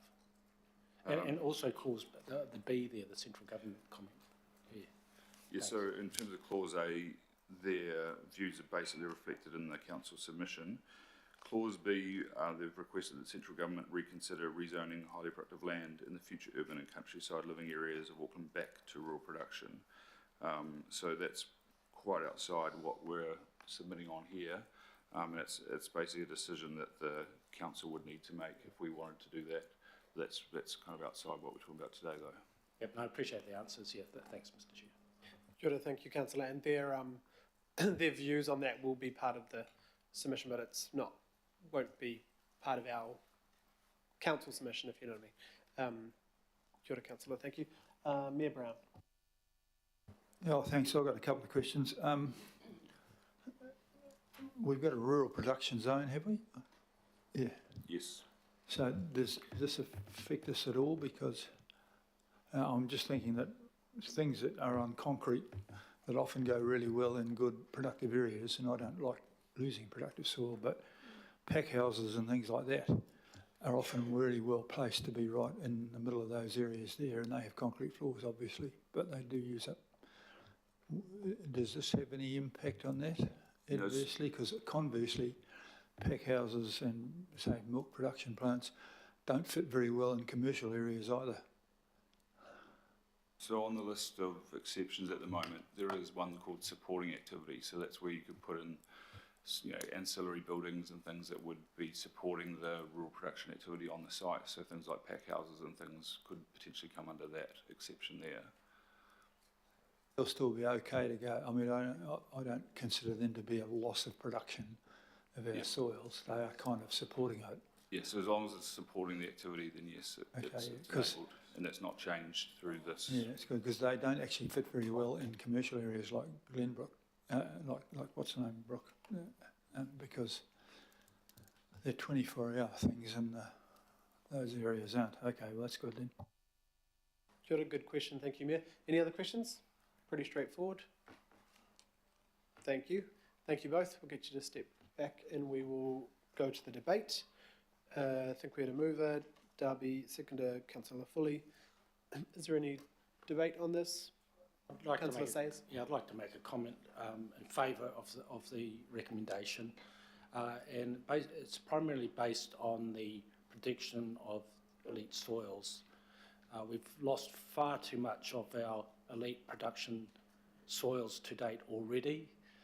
Anything that we can do to further protect those should be fully endorsed, not only by us, but I believe that we'd have the full backing of Aucklanders. The food supply and other materials that we get from those areas are critical to our future generations as well as our supply needs right now. So that would be one of the primary reasons why I'm supporting the paper, and I thank the officers, and I'll be voting in favour. Thank you. Kia ora. Thank you, Councillor. My only brief comment, which is maybe a bit of a not serious, but I think that the solar providers should be talking first to the supermarkets and malls and Bunnings and everyone else first to put solar arrays across all their car parks before they go to the highly productive soils. I'm not sure if that's able to happen, but it would be a good place to start, in my opinion. Right, all those in favour? Aye. Any opposed? Perfect, thank you. We'll move to item 11. I've got our Christopher here, thank you. Our submission on the proposed National Policy Statement for Natural Hazard Decision Making 2023. I've got Phil as well.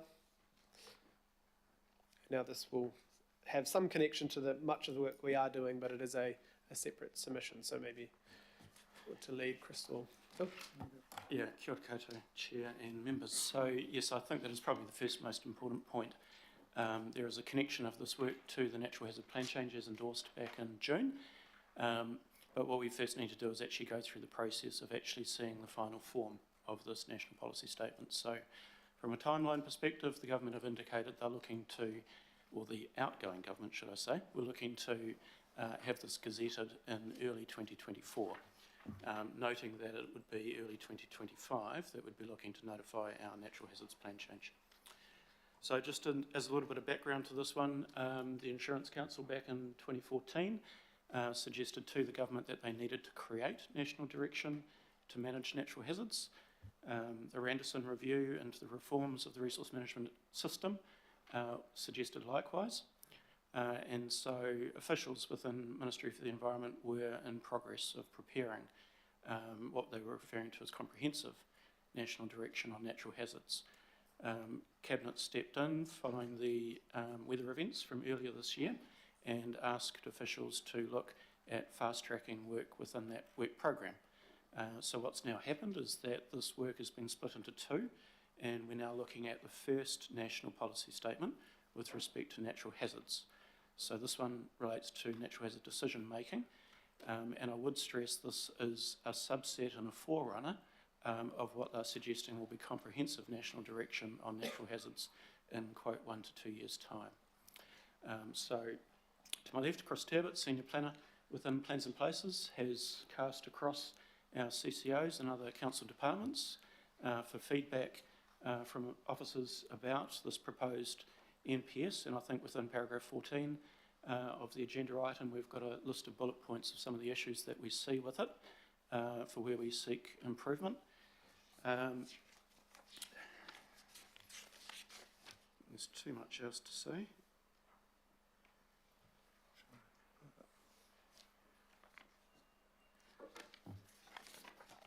Probably the other thing to note is when this does get gazetted in early next year, and which is still a year ahead of when we'd notify a plan change, it does have force with respect to resource consent applications that come in. So officers will need to have regard to this, and obviously within this NPS it's asking of us to create a risk methodology and a high, moderate and low setting for risks, and to utilise the information bases that we've got. So just to let everybody know, it does have some force from early next year with respect to consenting. Kia ora, Chair and councillors and RMSB members. I'd just like to add to that to communicate to you that we have a team of staff reviewing this draft NPS and putting together an evaluation of it, and we're probably about 2/3 of the way through that, and we will be in a position probably within a week to present a draft submission to the delegated members and RSB members for your consideration. The other thing is we did contact MFE to ask if we could have an extension, but the response to that could be summarised as that if they expect to present this as part of the briefing for the incoming Minister of the Environment, and if we're late beyond the 20th of November, they won't be able to include our comments in their briefing to the Minister, but they could still potentially consider it as part of their ministerial consideration as a ministry staff. But the overall flavour of that was that they didn't recommend being late. So we're suggesting that we prepare a submission for consideration by the delegated members before the 20th. Thank you. Kia ora, Chris, and thanks, Phil. We've got a question from the Mayor first, but thank you for that so far. Well, I've got a few questions. Natural hazards, the things that I'm thinking about are the ones that we've had, like floods and bits and pieces, but there are a lot of natural hazards. One of the main hazards for us is Wellington bureaucrats, actually, is a hazard, and I hope that they get listed. One of the hazards which is causing a lot of trouble and damage to Aucklanders at the moment is the rules about seismic. So seismic isn't technically a hazard, but we don't have a lot of history of seismic in Auckland area. We have a lot of history from flooding, and I think we accept that's a natural hazard, and we are thinking about that a lot, and we're just spending $700 million because we didn't think about it enough in the past. Volcanoes are a real hazard. There's 40 of them here. The oldest is 40,000 years and the newest is 800 years. Work it out, one every 1,000 years. They're getting bigger. One's due. What are we doing about that? Is that considered? That's certainly more viable. There is no evidence of a major seismic activity here in the last 100,000 years. And yet, we have, via the idiots at MBIA and our own zealous enforcers, we now have building fulls of residents of apartments who are wetting themselves over the fact that because we didn't have ductile floor reinforcing mesh available until recently, and they've come out with a thing now that if you've got non-ductile floor mesh, you're not going to meet the requirements of the code. And so these people are living in buildings which are totally safe, but they're being forced to consider huge costs of upgrades. And so we're going to have an outbreak of severe mental illness, including there will be suicides over this. And there'll be more people dying of the MBIA seismic rules than there will be have killed from volcanoes, which we do have. Now, this sounds, I'm being facile here, I'm not. This is serious. This is what happens when we allow people in suits in Wellington to dream up policies. So on the surface of it, it looks sensible, and the reality is it's dangerously stupid. And so what can we do about that? Are we forcing them to list what the hazards are? I mean, you could have a hazard of an ice age. It's technically possible, but I want to know what are the hazards that we're having a decision making about? What is the list? I mean, there's endless hazards. Where is fire as a hazard? Where is, and people die of that. But as I'm telling you, don't underestimate the hazardous costs of idiot thinking from Wellington. And I want that listed as one. It is a hazard. It's a financial hazard. It's a moral hazard. And it is a mental health hazard for a lot of our people. I've had people in tears ringing me and talking to me about the seismic rules and the impact on their lives of something which has got much the same chance as being hit by lightning. So is lightning in there as a hazard? So the definition is the natural hazard, so I'm not sure. That's right. Yeah. Natural hazard is bureaucracy, a natural hazard is lightning, a natural hazard is certainly a seismic, and natural hazard is volcanoes. And so I want to know, when we're talking about this, what are the listed ones and what are the likelihoods, so that we can dismiss ones which are nuts? But you can't tell me lightning isn't a hazard. You know, if you're an American golfer, it seems as though occasionally you get those, which is probably why they believe in God, I suppose. So the MPS, as it's proposed, addresses every natural hazard you can think of. One of the questions they've asked is whether it should do that or whether it should be more selective.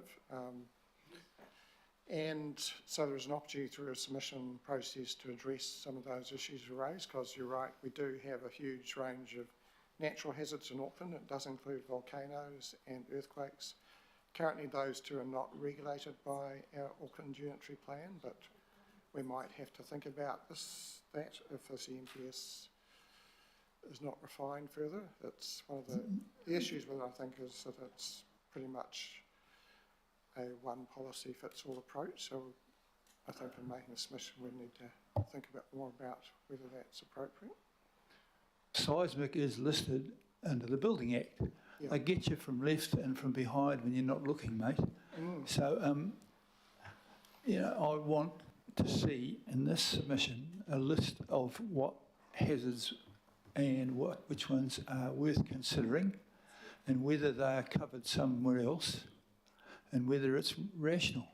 And so I'm particularly concerned about the impact that the seismic rules are having on a lot of our residents, so that they're not in danger from an earthquake, but they're in severe danger from earthquake rules. Yeah, but I might just, through the chair, talk to the issue of seismic strengthening and the dates associated with those and the process which is used for that, because that is one of those issues where there is a regulatory regime in place, and it is through other legislation outside of the RMA, and the RMA only anticipates getting into the territory of the Building Act with respect to surface water flooding beyond the site. So with things such as that program of seismic strengthening under the building code, those things remain, and they are outside of what we would be able to actually address through the unitary plan. We are able to raise during our submission that it is a known risk and it is not administered through natural hazard decision making. It's being administered through madness from the MBIA. Yeah, and I'm going on about this, mate, because it is a big thing. Yeah, and we'll take that on board, because it's a really good point that simply by something being a natural hazard doesn't then mean that under this NPS and through the unitary plan it must therefore be managed. That there are often much better mechanisms to be able to achieve the outcomes of reducing risk. Okay, well, I think I just want to have something in there, because it is causing damage to our people, and it's the actual rule that's causing it, and bears no relationship to reality. And I've been a structural engineer for a long time, and I've been through several regimes of rules about seismic, and every one of them has turned out to be wrong. Just when they have a set of rules which force you to do a whole lot of things to a building, another earthquake comes along and destroys those new ideas. And we're forcing people to spend money that they don't have on things which won't happen. That is a risk. Sorry to dominate that, your Chairman, but it's the only appropriate forum I've got to raise this. No, I agree. I think there is part of the, as far as I can understand what you're saying, Mayor, I think we can add part of the submission around a further look at the building code around restriction on things like earthquakes. It won't necessarily affect our hazard plan change management, because okay. I think that's fine, Mayor. Yep. Right. Is there any other questions? No. Cool. We've got. No, we don't. I'll move. Councillor Foley will second. Thank you very much. We'll ensure that we circulate the submission in time, and I'll discuss with the Mayor as well. And we've got a member of the Independent Māori Statutory Board with Councillor Dawson and I on that as well. So thank you.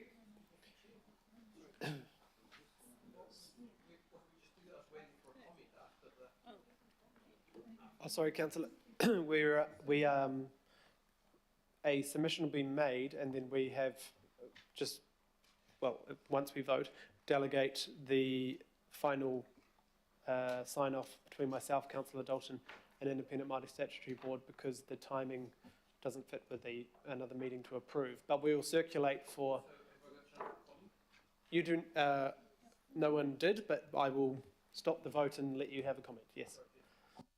I just wanted to back up the Mayor because fully agree with how protocol and trying to document everything gets us away from reality, and we can't do it. It's impossible. Thank you. Kia ora, Councillor Turner. And I just would like to put a little chip in from the other side, because I was the minister who put a whole lot of the code in place for earthquake strengthening. And the problem you got when you're the minister is sitting across from you a table full of bloody engineers, all who say we're earthquake and seismic engineers with PhDs and so on.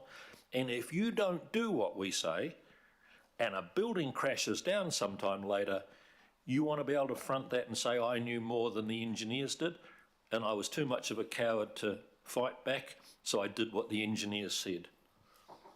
Take that as an apology, thank you. Right, and yeah, just to, I guess, briefly on my perspective then, what we will be trying to do, the majority of our submission will be focused on the priority areas for us, which we have shown in the last year, but longer than that, that it is in the flooding, it is in the slips, it'll be in the flood-prone areas, it's the work we're doing through the hazards plan change. We'll include comment on all, but our focus will be what we have been working on recently, and I think what Aucklanders would expect we are working on is the response to the extreme weather events we've been having the last few years and around how we build around them. So, thank you. All those in favour? Any opposed? Not sure. There isn't an option for not sure, but we'll note that mentally. Thank you, Mayor. Right. We will go to item 12, the Hauraki Gulf Tikapa Moana Marine Protection Bill. Councillor Deputy Mayor? Yeah, I potentially may... Or just your mic, sorry. I potentially may have a conflict, and when in doubt, I think I might step away for this item. Thank you. And Councillor Lee, I don't know, just, I know you don't have a conflict. I'll declare an interest. Yeah, interest. I'll declare an interest. I have helped prepare a submission for this as the chair of the Friends of the Hauraki Gulf, and we also have an application for a marine reserve currently in front of the Department of Conservation. Been through public consultation, currently last 2 years sitting in somebody's desk in the department. So I'll declare that interest. Kia ora, Councillor Lee, thank you for that. And Chair, sorry, it's Chris Fetchy here. For the avoidance of doubt, for those of us who actually sit on the Hauraki Gulf Forum, we should perhaps put that up as well. Kia ora, thank you, Councillor. I don't believe sitting on another, that's part of your role, so I wouldn't say, but I think, yeah, foreshadowing it is a good idea, but I wouldn't perceive that you would have a conflict by doing a job on behalf of the council in that space, but thank you for that. Right, we have Dave and Olivia. Would you like to lead off with your presentation? Thank you. Tēnā koutou katoa. Today we are coming to talk to you about this new bill that's been finally delivered for comment from around the country. So we've got an opportunity to look at our draft submission for the council and give you the opportunity to obviously give us some feedback on that to us. I just wanted to note that technically the submission close time was last night. We put a draft down as a placeholder with clear instructions that we'll be coming back with a final position from the council in due course. So just wanted to note that. So this, and I should just introduce myself, Dave Allen, Manager Natural Environment Strategy, and with me is Olivia Blanchard, Natural Environment Strategy Senior Analyst. Kia ora. So basically this bill, there's been quite a long gestation period to this coming along. I guess if you go back 9 years to the sea change process, one of the work streams in that was how we were going to look after marine protection in the Hauraki Gulf. And so eventually we've got through a number of key steps, with firstly the sea change plan being finished by this independent stakeholder working group and getting published in April 2017, and then obviously the government's response to the sea change plan was published in June 21, and that basically carried through a lot of the marine protection proposals that the stakeholder working group had been evaluating in earlier years, and subsequently, as of 31st of August this year, they've now crafted a bill which basically sets out the 19 new protection areas that are proposed to be advanced across the Hauraki Gulf. I'll just quickly note that, of course, this is in the coastal marine area of both the Auckland region as well as the Waikato region. And I guess one of the qualifications we put in our submission was the fact that we're sort of mainly commenting on behalf of Auckland, but that in general we would support the intent across the Gulf. So I just wanted to just note that. And as I mentioned, we are on a bit of a tight time frame, that even though Parliament has dissolved and the Select Committee is not going to be hearing this for a while, we do need to probably get this through the Council and also the delegated authorisers and through to the Environment Select Committee very shortly. So in general, as I said, there's 19 areas proposed for some level of protection. Basically, there are options there for extensions of existing marine reserves, and for the Auckland coastal area that relates to the reserve at Goat Island. There's also 5 new seafloor protection areas that are proposed, which are there in green on the screen. And then there's also 12 new high protection areas that are there in yellow. I won't go into the details of the areas at this point in time, but just to note that this has been kind of pretty well canvassed over the last few years in terms of those areas. So basically and there's been a number of scientific evaluations of the biodiversity values in these particular areas. So there's been quite a lot of modelling done on some of the biogenic habitat within these areas and the values associated with protection in these areas.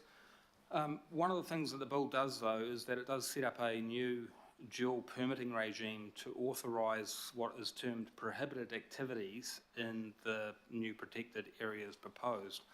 So if you wanted to do a range of activities which might be inconsistent with the expectations of these high protection or seafloor protection areas, you would need a consent through the resource management process, which I've perhaps loosely just referred to as RMA in that slide, but obviously whatever the resource management law is called. And then the additional step now is that they're looking at a DOC permit being considered for any applications that are being made.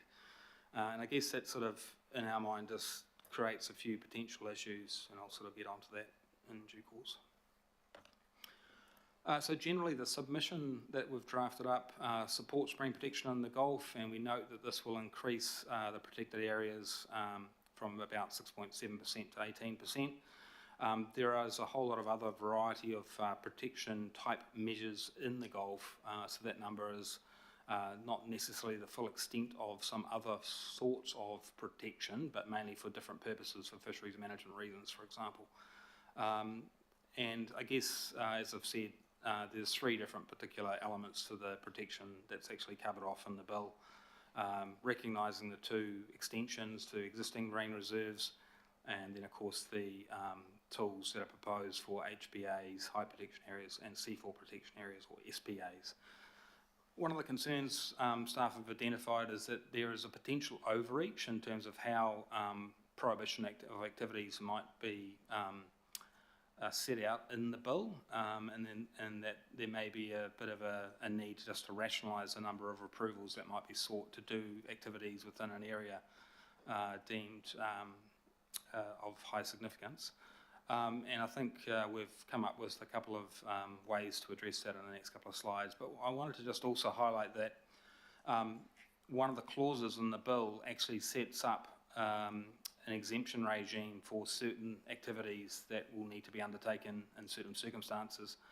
So, for example, I've got their actions under the Biosecurity Act, the Resource Management, Marine Pollution Regulations, stormwater discharges when it's a permitted activity, dock activities and defence force activities, and in the case of emergencies. And also the first bullet point I've just got up there is for granted resource consents until they expire, which is the current language in the bill, and that potentially creates some issues where replacement consents are required for some of the major infrastructure activities that Watercare have identified in the case of some of the sewage discharge sites up north. So, but more broadly, there's support for the bill in terms of what it is trying to achieve, and it's really about some of the detail about how best to actually accomplish the outcomes in the bill. Just to highlight, the dual permitting approach is potentially inefficient and cumbersome for all the parties involved with sort of getting access to these areas if there's a legitimate reason to do so. This is not taking away from the fact that if an activity which is deemed prohibited is actually inappropriate, well, it shouldn't be authorised. I guess the question is whether or not some of these activities might be just aligned with resource management legislation, putting in place prohibited activities under resource management legislation as opposed to prohibited activities under the new bill, which is sort of a bit of a double up. One terminology thing I'll just note is that prohibited under resource management legislation means that no consents can be applied for. Prohibited in the context of this new bill means that you actually can still apply for a permit. And in resource management legislation terminology, you probably call that non-complying, where there's still an ability to apply for an authorisation. So there's just a bit of terminology issues there. But also we think that there might just be some administrative efficiency achieved without negating the desire of what we're trying to achieve from a biodiversity protection point of view. One way to do that is to start to align some of the activities that you manage under your regional planning provisions better with what is actually sought to be achieved through this bill. And then another option is that you start to use some of the existing tools that are actually in resource management legislation, whether it's through a national planning framework that's proposed through the new resource management legislation or through some of the other tools that are available under resource management legislation, natural environment standards, and also the coastal policy statement. I did mention some of the infrastructure concerns that particularly related to Watercare's interests in their discharge activities near the Kowau Island area and Tiritiri Matangi. So there's an issue there as to whether or not we should be looking to allow for those discharges, which basically service the Rodney area in terms of some of the potential for sewage discharge, treated sewage discharge. And the other thing we've just noted is that in the case of places like Kowau, there's lots of jetties and wharfs and what have you, and so basically the question would be you're potentially creating a lot of additional authorisation required for those kinds of activities. And one suggestion we have is that you might want to look at introducing a setback of 150 metres from the shoreline, which would basically mean that some of those activities would only be under the Resource Management Act would be considered, or that's how you would assess them. So that's an option. It's not something, it's just that we're just sort of saying, hey, have you really thought this through? And basically to central government, and so basically whether or not the biodiversity objective would be compromised or not, and hopefully not, but just a question we wanted to put to them. And that's really the kind of two key areas that we wanted to highlight in terms of some of the potential additional authorisation required. We did point out in the bill, in the submission, that there will be obviously a need to ensure that there's ongoing monitoring to ensure effectiveness assessments of the protected areas and how we're actually meeting some of the biodiversity outcomes expected. And because these are spatial areas that will need some enforcement, there's going to have to be an increased public awareness as to where these areas are, and so that they're appropriately policed or self-policed. That cost will of course fall on Department of Conservation as supported by a Maritime Unit of Police and or Ministry of Fisheries and potentially Ministry of Transport. When you think about all the different agencies involved, and potentially there could be a role for councils in looking at illegal resource management activities that may happen. And I think lastly, the bill does talk about some of the aspects of Maori involvement in how they exercise kaitiakitanga and the high protection areas in particular, and how customary fishing is permitted as a result of ongoing treaty rights.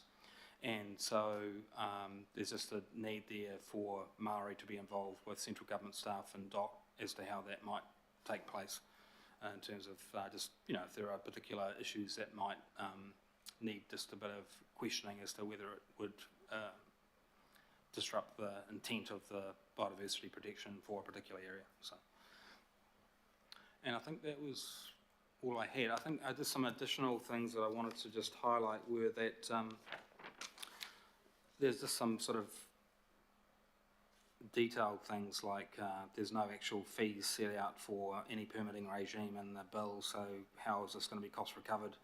And if it is a cost recovery regime, how is DOC going to actually set those application fees? Because if they're prohibitive, then you might have some more illegal activity. So how do you make it sensible and you know, those sorts of comments? And I guess the only other thing I wanted to just sort of note is that there's a lot of instruments in the resource management law that enable us to set biodiversity outcomes and objectives, and I think there's going to be a need for us over time to actually align some of our, and be clearer in our biodiversity outcomes for the marine environment, and actually take into account the particular needs of localised areas that are set up in these particular high protection areas or seafloor protection areas. And just also just to acknowledge the Northwest Waiheke Marine Reserve application, we did note in the submission that there is this opportunity in terms of the timeline for consideration of this bill being progressed through the House to consider how the Northwest Waiheke Friends of the Gulf application is considered at that time. So it just seems to me to be timely to sort of consider those things at the same time. So that's probably it for me. Kia ora, Dave. Thank you, and Olivia and the team for all the work on this, and the work very, very long term over time. I know that, I think, Councillor Ferry, you said you'd like to move this. And I've got a question from Mayor Brown. You wanted a second, Councillor Leone. Thanks for that. You had a map up there showing those little areas for the fish. I don't know if you can put that, find that again up there.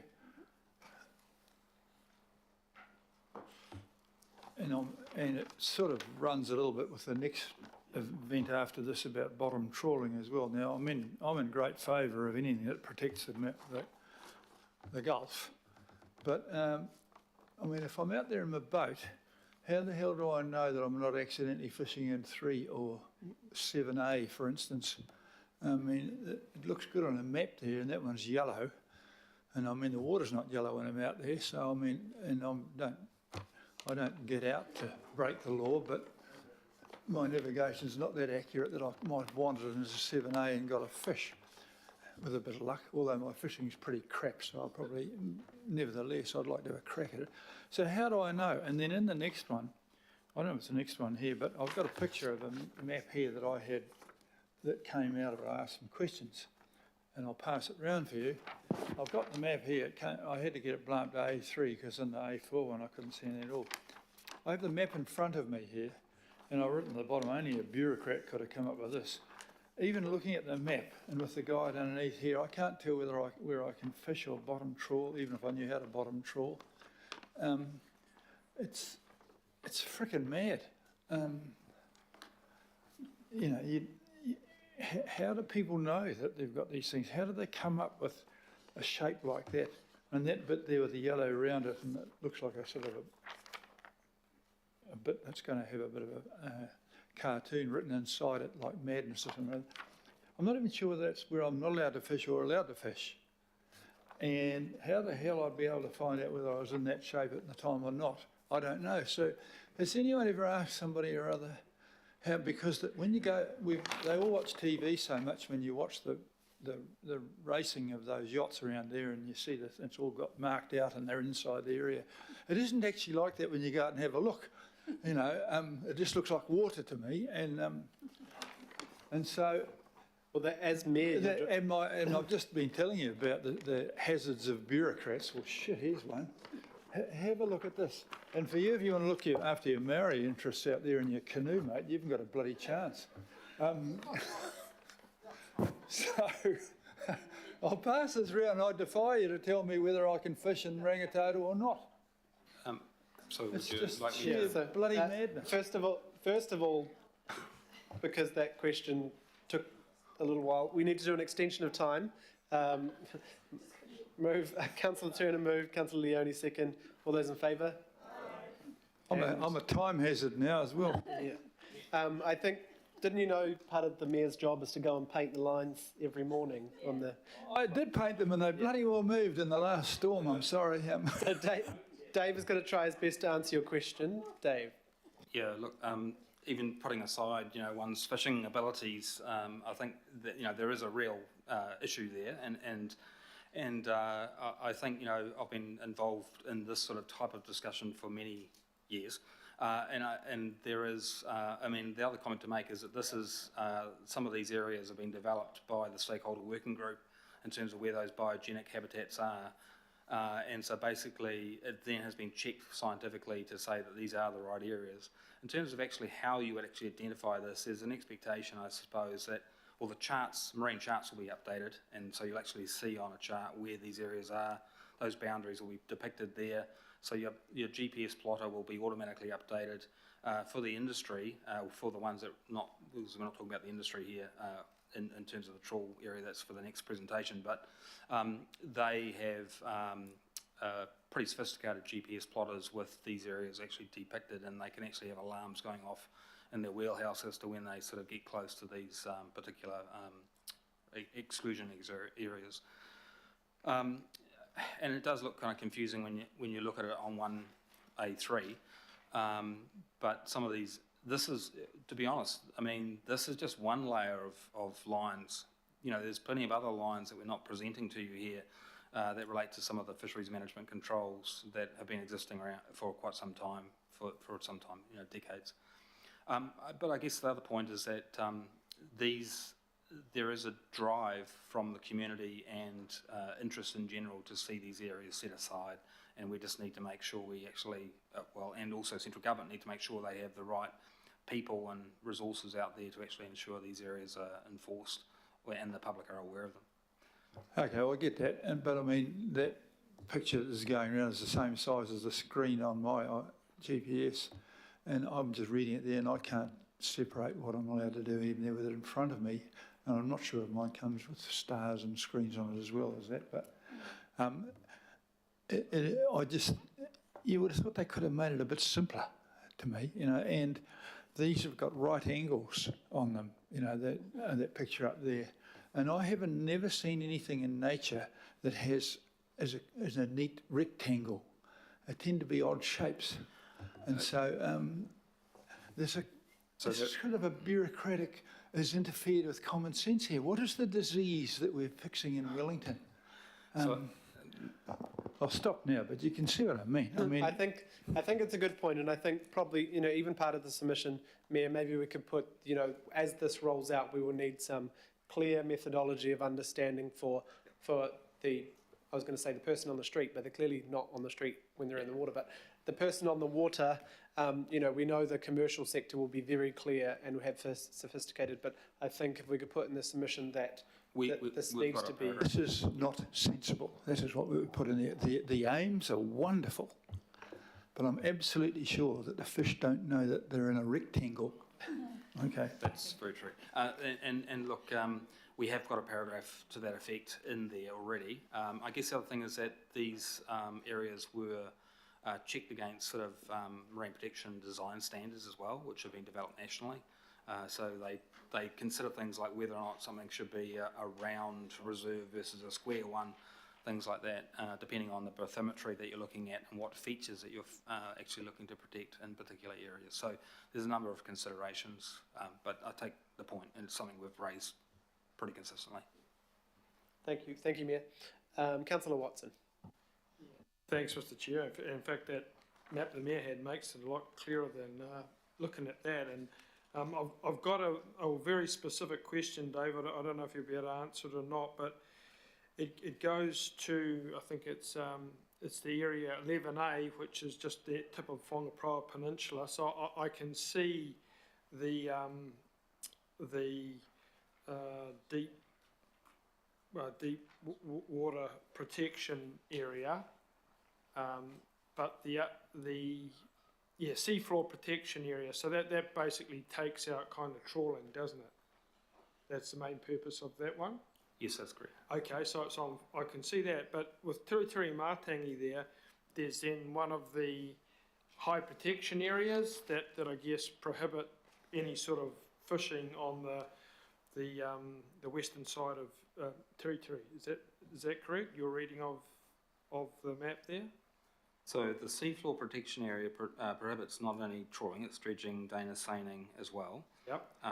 And so in terms of the extent of the area that is in the seafloor protection area, it's the area to the north across the Whangaproa Peninsula, whereas the small area to the south of Tiritiri is the high protection area. Yes, so I guess the question that comes from that, and it may apply to, so I'm fine with with the seafloor protection area, and this is a feedback that's come certainly through with the fishing clubs and whatnot, is for your ordinary kind of boatie, that's a popular area, and the concern is that people will be pushed out into other areas that are unsafe or beyond the capabilities of their craft. What is the ability therefore of through this process people have had the opportunity, I guess, to submit on this, and I'm not sure what the uptake on that was, but I guess my question out of all this is, to what extent is that kind of safety concern maybe a consideration in some of these areas where a lot of people go in limited craft and their options aren't that great, and that certainly applies to the Tiritiri Channel. So that issue, Councillor Watson, has been raised previously in the design of some of these areas, and it's a frequent concern with any of these protection areas put up about how you're going to displace particular fishing effort, and safety in small craft in particular is a constant issue in some of the nearshore environments. So I think through the select committee process they'll be considering that and basically making an adjustment that they feel is appropriate. Now, when National were in the first reading of the bill, National said there may be some tweaks that are required for some of the boundaries, whether that's because of where the biogenic habitat is that's important, or whether it's considering other things like safety. We're yet to see how the select committee goes on that, but we are dependent on submission points on that issue. Okay, thanks. Thank you, Councillor. There are no more Councillor Darby. Just a quick one, Dave. There are other parties that have, interests in common with the public, and maybe that's from the group, and I didn't catch the name, Councillor, that you're working with, or Environmental Defence Society. Environmental Defence Society's made a very comprehensive submission. So you've scanned those other they're public interest bodies, really, Yes. And they are highly respected bodies like EDS. You've scanned their drafts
Option 1 is permissive. It establishes 6 BFAS areas and has the lowest estimated cost to commercial fishing, whereas option 4 is the most restrictive, which establishes 4 BFAS areas, 3 of which allow bottom trawling, and has the highest associated economic cost to commercial fishing. It's worth noting that the only difference between options 3 and 4 are that option 4 completely ban bottom trawling from the inner Gulf. And while this has little impact on biogenic habitats due to the small amount of area that's reduced, it does have an economic cost for both fishers and consumers. It's also worth noting that Fisheries New Zealand did not include either the status quo or a full closure in the discussion document as an option, and the intention here was to be consistent with previous cabinet decisions on revitalizing the Gulf in 2021 and the fisheries plan in 2023. The 4 options that are identified for establishing BFAS areas were identified through a comprehensive spatial process, and the aim of this process was to balance fishing activities with the protection of benthic biodiversity. So it started by excluding areas from consideration as BFAS areas altogether. So this includes existing and proposed protection areas, including the ones that were just presented upon, as well as areas deeper than 200 meters and previously unfished areas. The remaining were analyzed spatially using the tool zonation with an eye to identify those with the highest fisheries importance and low biogenic habitat importance. The process was reviewed by an advisory group with representatives from Auckland Council, Waikato Regional Council, numerous environmental NGOs, DOC, Fisheries New Zealand, and industry representatives. The findings were also presented to and reviewed by the Aquatic Environment Science Working Group. And we wanted to highlight this because the spatial analysis is more advanced than what we've had to date, and we believe that it represents the best available information at this time on the distribution of biogenic habitats in the Gulf and the anticipated impact of these fishing methods on those habitats. That being said, more data and analysis is always needed, and the submission does advocate for the areas to continue to be informed by the best available information. The Council submission supports the most restrictive option proposed in the discussion document, which is option 4. This option would restrict bottom trawling from nearly 90% of the Gulf and is estimated to protect 97% of predicted habitat suitability within the Gulf. It comes with an estimated 59% decrease in annual revenue for commercial fishing, although the real cost is difficult to estimate as some of these efforts would be displaced, representing an unknown price increase for fishers and consumers. A bit about reading this diagram, the dark blue areas are existing closures to bottom trawling and Danish seining, and they include the Capel Marine Protection Zone. The light blue area is the current closure to bottom trawling, but allows Danish seining. And so the BFAS area represented in orange in that light blue area is proposing to reduce the area allowed to Danish seining in the inner Gulf, but would not allow for bottom trawling. So what this means is that of the 4 BFAS areas in this map, the 3 in the outer Gulf would allow for bottom trawling, but the one in the inner Gulf would not. It would only allow for Danish seining. It's also worth noting that the BFAS area in the bottom right falls within the Waikato coastal marine area, and maybe also worth noting that these shapes were decided based on trawling footprints, so they're not just rectangles. The mayor may be a bit happy to know that. They're informed by previous trawl locations. As a total ban was not a formal option provided by central government, despite having public popularity, our draft submission proposes a sunset clause as an additional step to phase out these activities in coming years. We do have concerns that an immediate and full ban to bottom trawling and Danish seining could risk displacement of these activities to other areas that might have higher biogenic habitat importance than the ones identified through the spatial process. The addition of a sunset clause would mitigate the potential displacement of those fishing activities, and it would also allow the industry time to transition to more benign methods. There are different ways to approach a sunset clause, and these are outlined in the submission. A blanket ban at a point in time, potentially 5 years from now, is one option, or gradually reducing the BFAS areas over time is another to be considered. Thank you very much, and we welcome questions. I'll go back to the map. Kia ora, that's very clear. Thanks for all the work done on this, Olivia. There is no questions now, I don't think. Oh, Councillor Baker. So just, I mean, a bit like the Mayor, I'm certainly no expert in fishing, but is this going to push, well, I probably can fish, but wouldn't know where, but is this going to push, are there you know, complementary sort of actions going to be happening north of the coast? Are we going to be, or are we just going to be pushing the commercial fishing guys further up? And I guess, and what is the, has there been work done on the impact to, you know, you talked about it, but what is the impact on sort of those fisheries likely to be, or is that not our drama? Yeah, it is likely that the current fishing activities that are happening in the Gulf would move to other areas. I do think it's worth noting that these fishing methods within the Gulf are on the decline already. So a lot of those vessels are retiring naturally, and this process, particularly the sunset clause, we're hoping that it will help accelerate that process a bit. But it is likely that because quotas aren't changing, these fishing activities would likely move to other areas within the EEZ.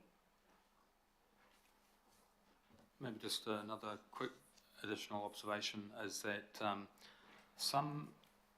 it depends a bit on the operator. Some of the operators are kind of like family-owned businesses that are sort of domiciled in one port, and they're less likely to be able to move. Others, like the larger fishing companies, will be able to go to other further from home ports and base their activities out of, say, Tauranga or Whangarei. So it does affect the commercial industry differently depending on your background and how you're actually approaching this. So I think what we've said is that we feel like there is a risk that some of those operators will move into East Northland and Bay of Plenty and potentially cause some more adverse impacts than the values that are actually achieved through this option 4 scenario, which is at 89.2% in the case of trawling in terms of closure, but also actually achieving 97% biodiversity protection predicted.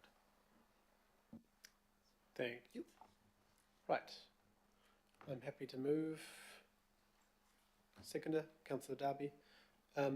Thank you, staff. We'll get you to move back. I think that's clear. Is there any debating? Councillor Darby. Oh, look, just briefly, really, and I really appreciate the work you've done on this paper and the former paper team. You know, when you look at the Snapper 1 area, runs right up to Cape Reinga, and I forget how far Snapper 1 goes south. I think it's well below the Coromandel area. There's still a lot of fishing out there, even with these restrictions, massive amount of fishing. This is a very small restriction. It's piddly, to be honest. And in time, we're going to have to go much wider. So I support the option 4. I think it is in our submission, as the staff are being recommended strongly. Cool. Thank you, Councillor. Is there any other views? Yeah, just my brief comment was, yeah, my push to, you know, have quite a significant ban. This is quite a significant move forward. I had asked staff previously if we could go further, but there is that concern in the short term of just displacement to another area and making things worse. So it's about that, I guess, scheduled approach to, I guess, some sort of nationwide ban long term. But I think it's a good step forward. So all those in favour? Any opposed? No. Oh, sorry, Mayor, did you have something to? I was just going to commend them on picking the option 4, and it's not my fault the ocean's running out of fish. Kia ora. Thank you, Mayor. Right, on to the next item, item 14. We have Craig and Rachel here to come talk about natural environment and water quality targeted rates annual report. And remember, this is the work program from July 1 last year to June 30 this year. So from the budget onwards, we're not talking about that, we're talking about that whole year. Lots of good, and I think we have a presentation. Yes, kia ora to you both. Kia ora, thank you for having us. So just as mentioned, we're here to present the Natural Environment and Water Quality Targeted Rate annual reports. And this is part of our commitment to be accountable and transparent for the delivery of these focused funds. And I was just going to mention that in addition to the annual report, because I know it's come up previously, we're also preparing snapshots for each of the local board areas. There you go. So just a quick recap around both the natural environment and water quality targeted rates. They were introduced in response to public demand to see greater level of investment for the protection and improvement of the natural environment and water quality, in particular consistent swimmability of our beaches and harbour areas.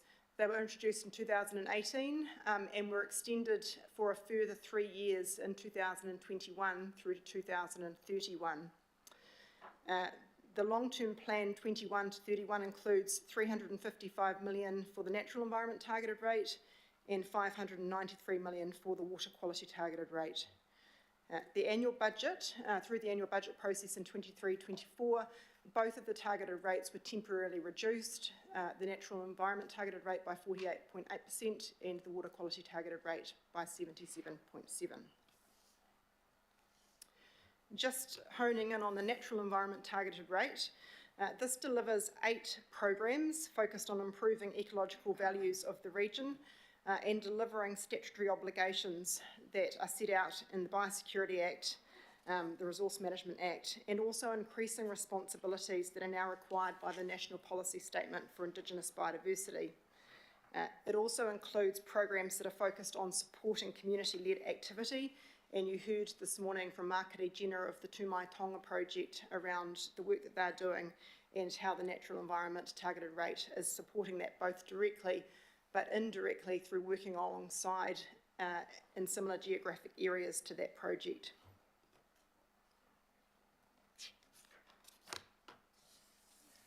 Last financial year, we planned to spend a total budget of 38 million, or just over 38 million. We spent 37. This is actually slightly higher than the collected rate for that year, and that's due to the pulsed nature of some of the work that we do, particularly pest control. It can be cyclical. So, for example, every 3 to 4 years, we do a large aerial 1080 operation in the Hanua Ranges, and in that particular year, we need an increased level of investment to deliver that program.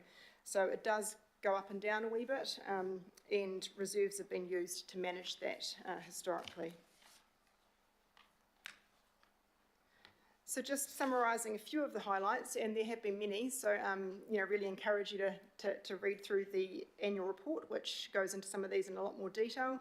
But some of the key things that we've delivered over the past year have included a baseline survey for Kodi Health across the Hanua Ranges, and that's been delivered in partnership with Iwi Mana Whenua, or Tēnā Here or Kauakua Nui. Over 44,000 hectares of possum control has been delivered across the region, both ground-based and aerial control. The kokako surveys in the Hanua Ranges have shown that pest control work is contributing to the return of our native tonga species, with 259 pairs of kokako counted compared to 55 pairs back in 2015. And we received recognition from the DOC Kokako Recovery Group for this now being the second largest recovery or secure site of kokako nationally, so amazing results there. We've continued eradication of low incidence pest species across the region, particularly in the islands where removing some of these species that we see more widely spread across the mainland is still feasible.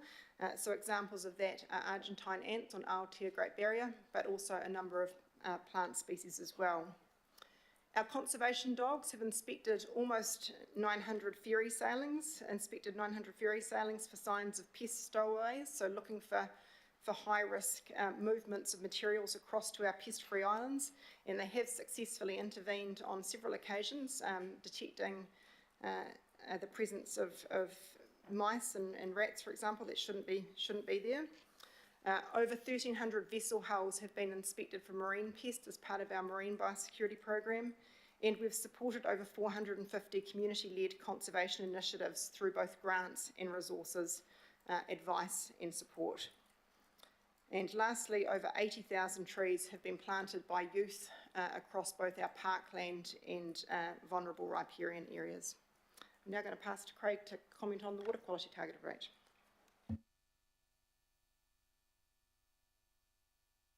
Thank you very much, Rachel. So that's just a graphic, not dissimilar to the Rachel's graphic, just identifying the different program areas and our key activities in those program areas. And I'd just like to highlight, particularly around the Western Isthmus and the Eastern Isthmus, the very close connectivity we have with Watercare on delivering their big infrastructure projects as well. These are all the old combined areas of the city, and we can only get there with both Watercare and Healthy Waters working very closely together, and that relationship also applies to the Safe Networks problem as well, where we go in and actually forensically look at local networks for the condition of the wastewater network, the condition of the stormwater network, and more particularly cross connections between the two networks, which we still find from time to time.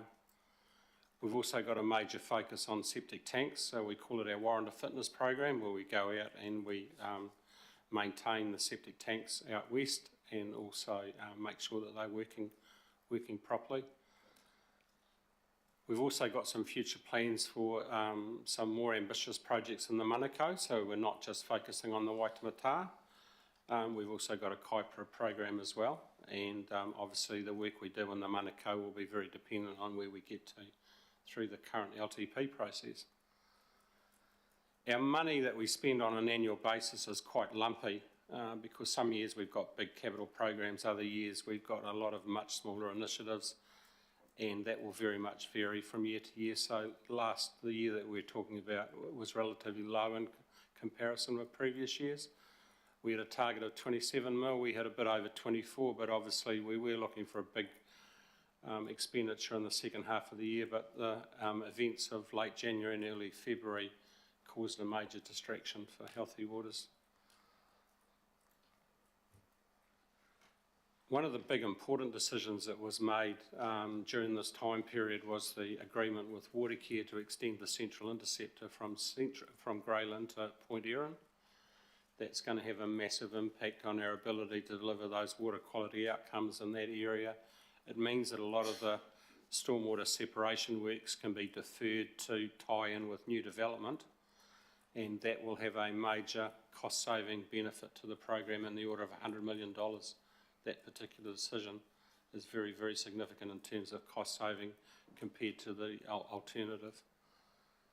So in the Safe Networks area, we tested over 130 outlets across 25 beaches and did 8,000 residential drainage investigations, and that's really where we get a lot of our achievements around local water quality improvements.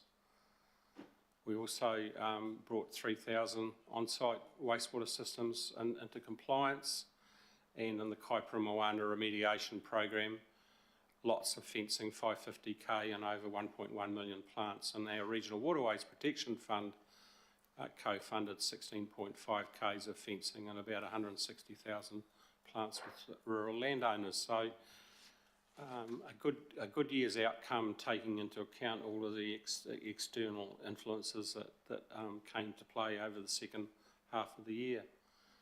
And with that, kia ora, we're happy to answer any questions. Kia ora. Thank you both very much. Thanks to the teams far and wide who are doing this phenomenal work with mana whenua, with our communities, and with contractors as well in those big, more intense projects. I'll move, and Deputy Mayor would like to second. Member Ashby would like a question. Kia ora, yeah, just a quick one.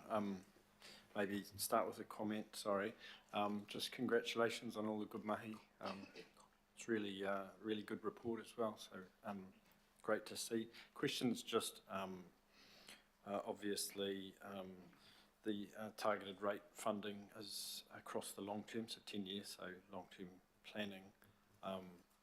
What would, given the good results to date and the trajectory, what would a cut in that funding likely look like on the ground? Kia ora, through the chair. Assuming you're referring to both the targeted rates, I'll speak to the natural environment targeted rate first. Slightly differently to the water quality targeted rate, the natural environment targeted rate hasn't had any inflationary adjustment since it was struck up, so we have been managing increasing costs over the last 5 years. There have also been increasing pressures coming into the management of the natural environment area. So, for example, we've heard about Kalupa recently and the challenge of tackling a new marine pest. Potentially we've got quite an impactful freshwater clam that's also sort of on our doorsteps.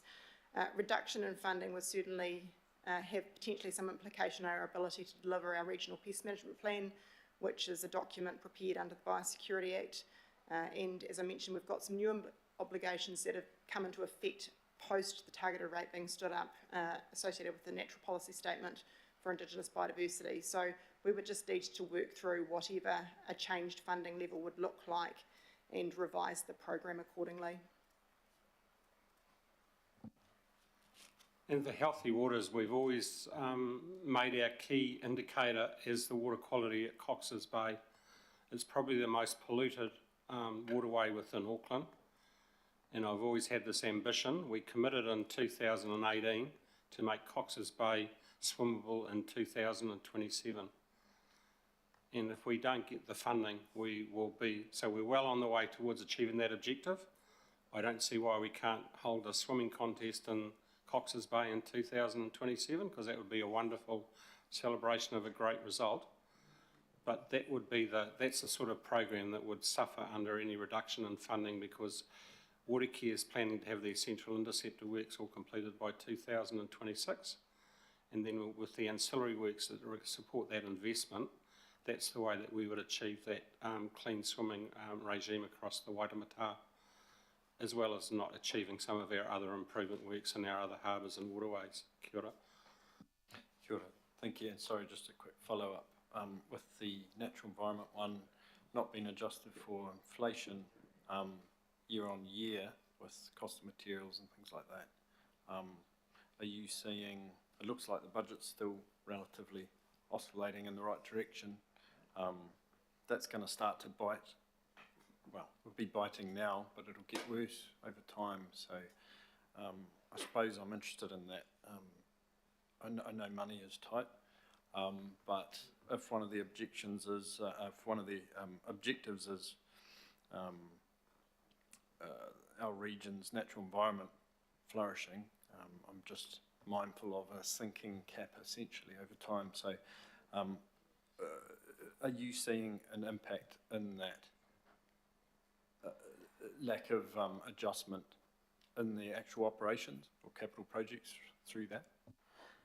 Through the chair, we have been able to manage those increasing costs over the first, I would say, 4 years of the rate being in place. Certainly over the last year, I think, like all, many parts of our business, but also external to council, we've seen increases in the cost, both materials and contractor costs.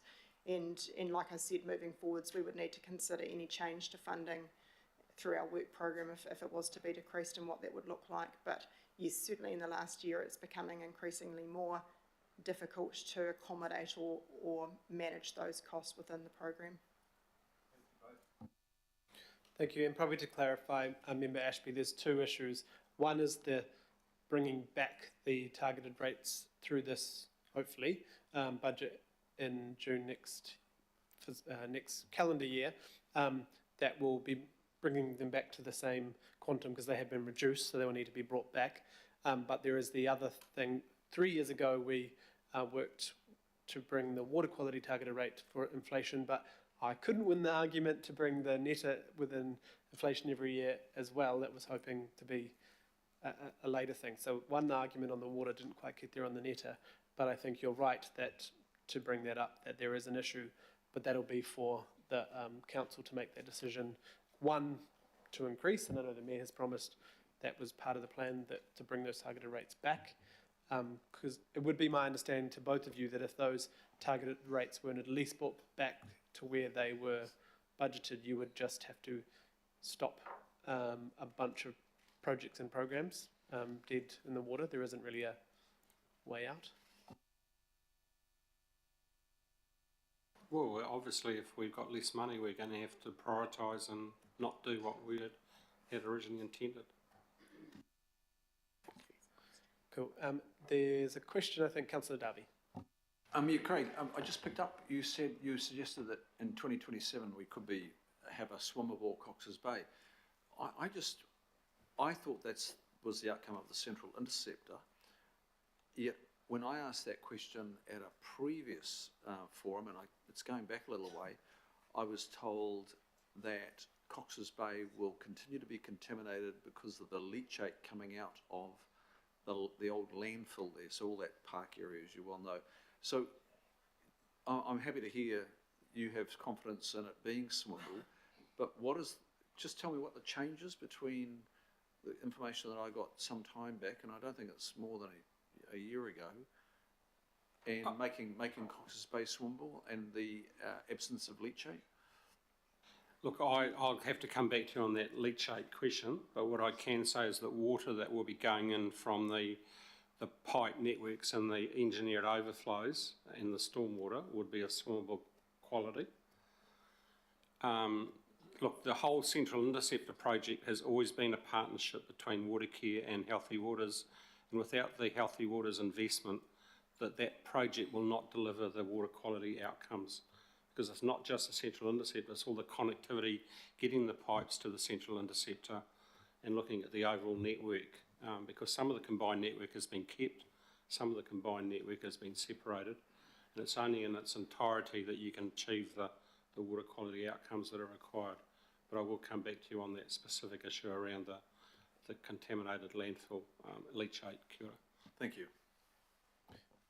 Kia ora. Just a question from me, just specifically to the presentation we had from Aotea, Great Barrier, Marketing and Izzy this morning, Rachel. Is there, have you already included in our LTP the bids for that?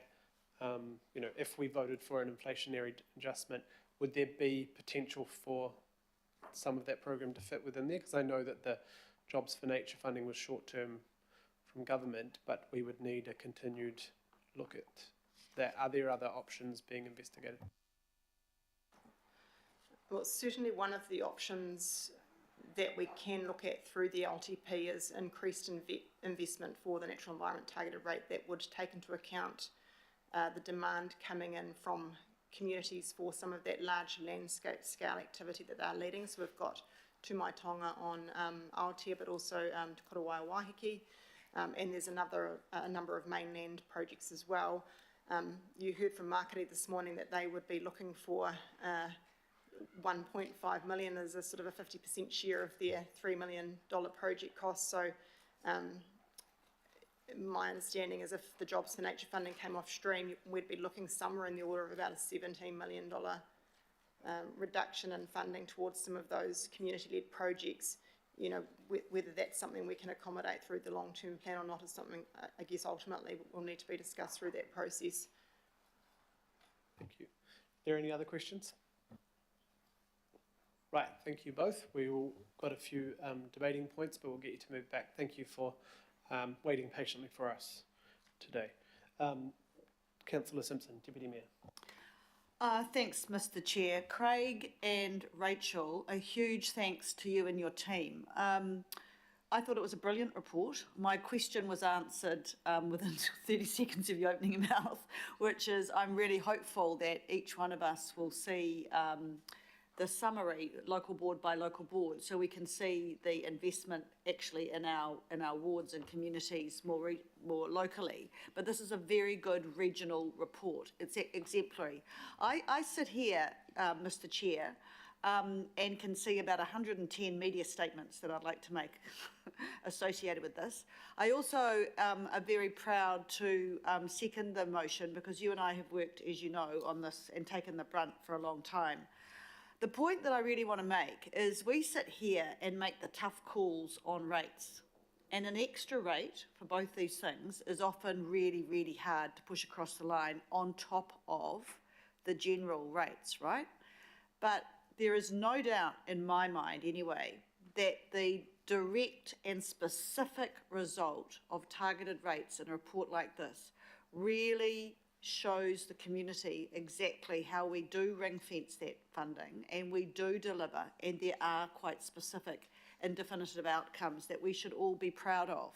So I suppose my korero or my discussion with you as councillors is to get on top of those local board investments plans, because you need to take the lead in the and what's been delivered, because the local boards get all the glory and we make the tough decisions on the rates.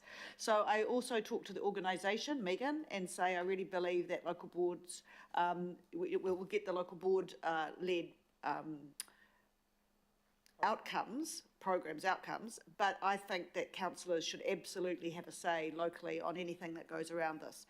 Huge amount of work, very good result. I believe personally worth the sweat and effort that we put into pushing it across the line, and I'd just like to say a huge thank to staff for what they've done.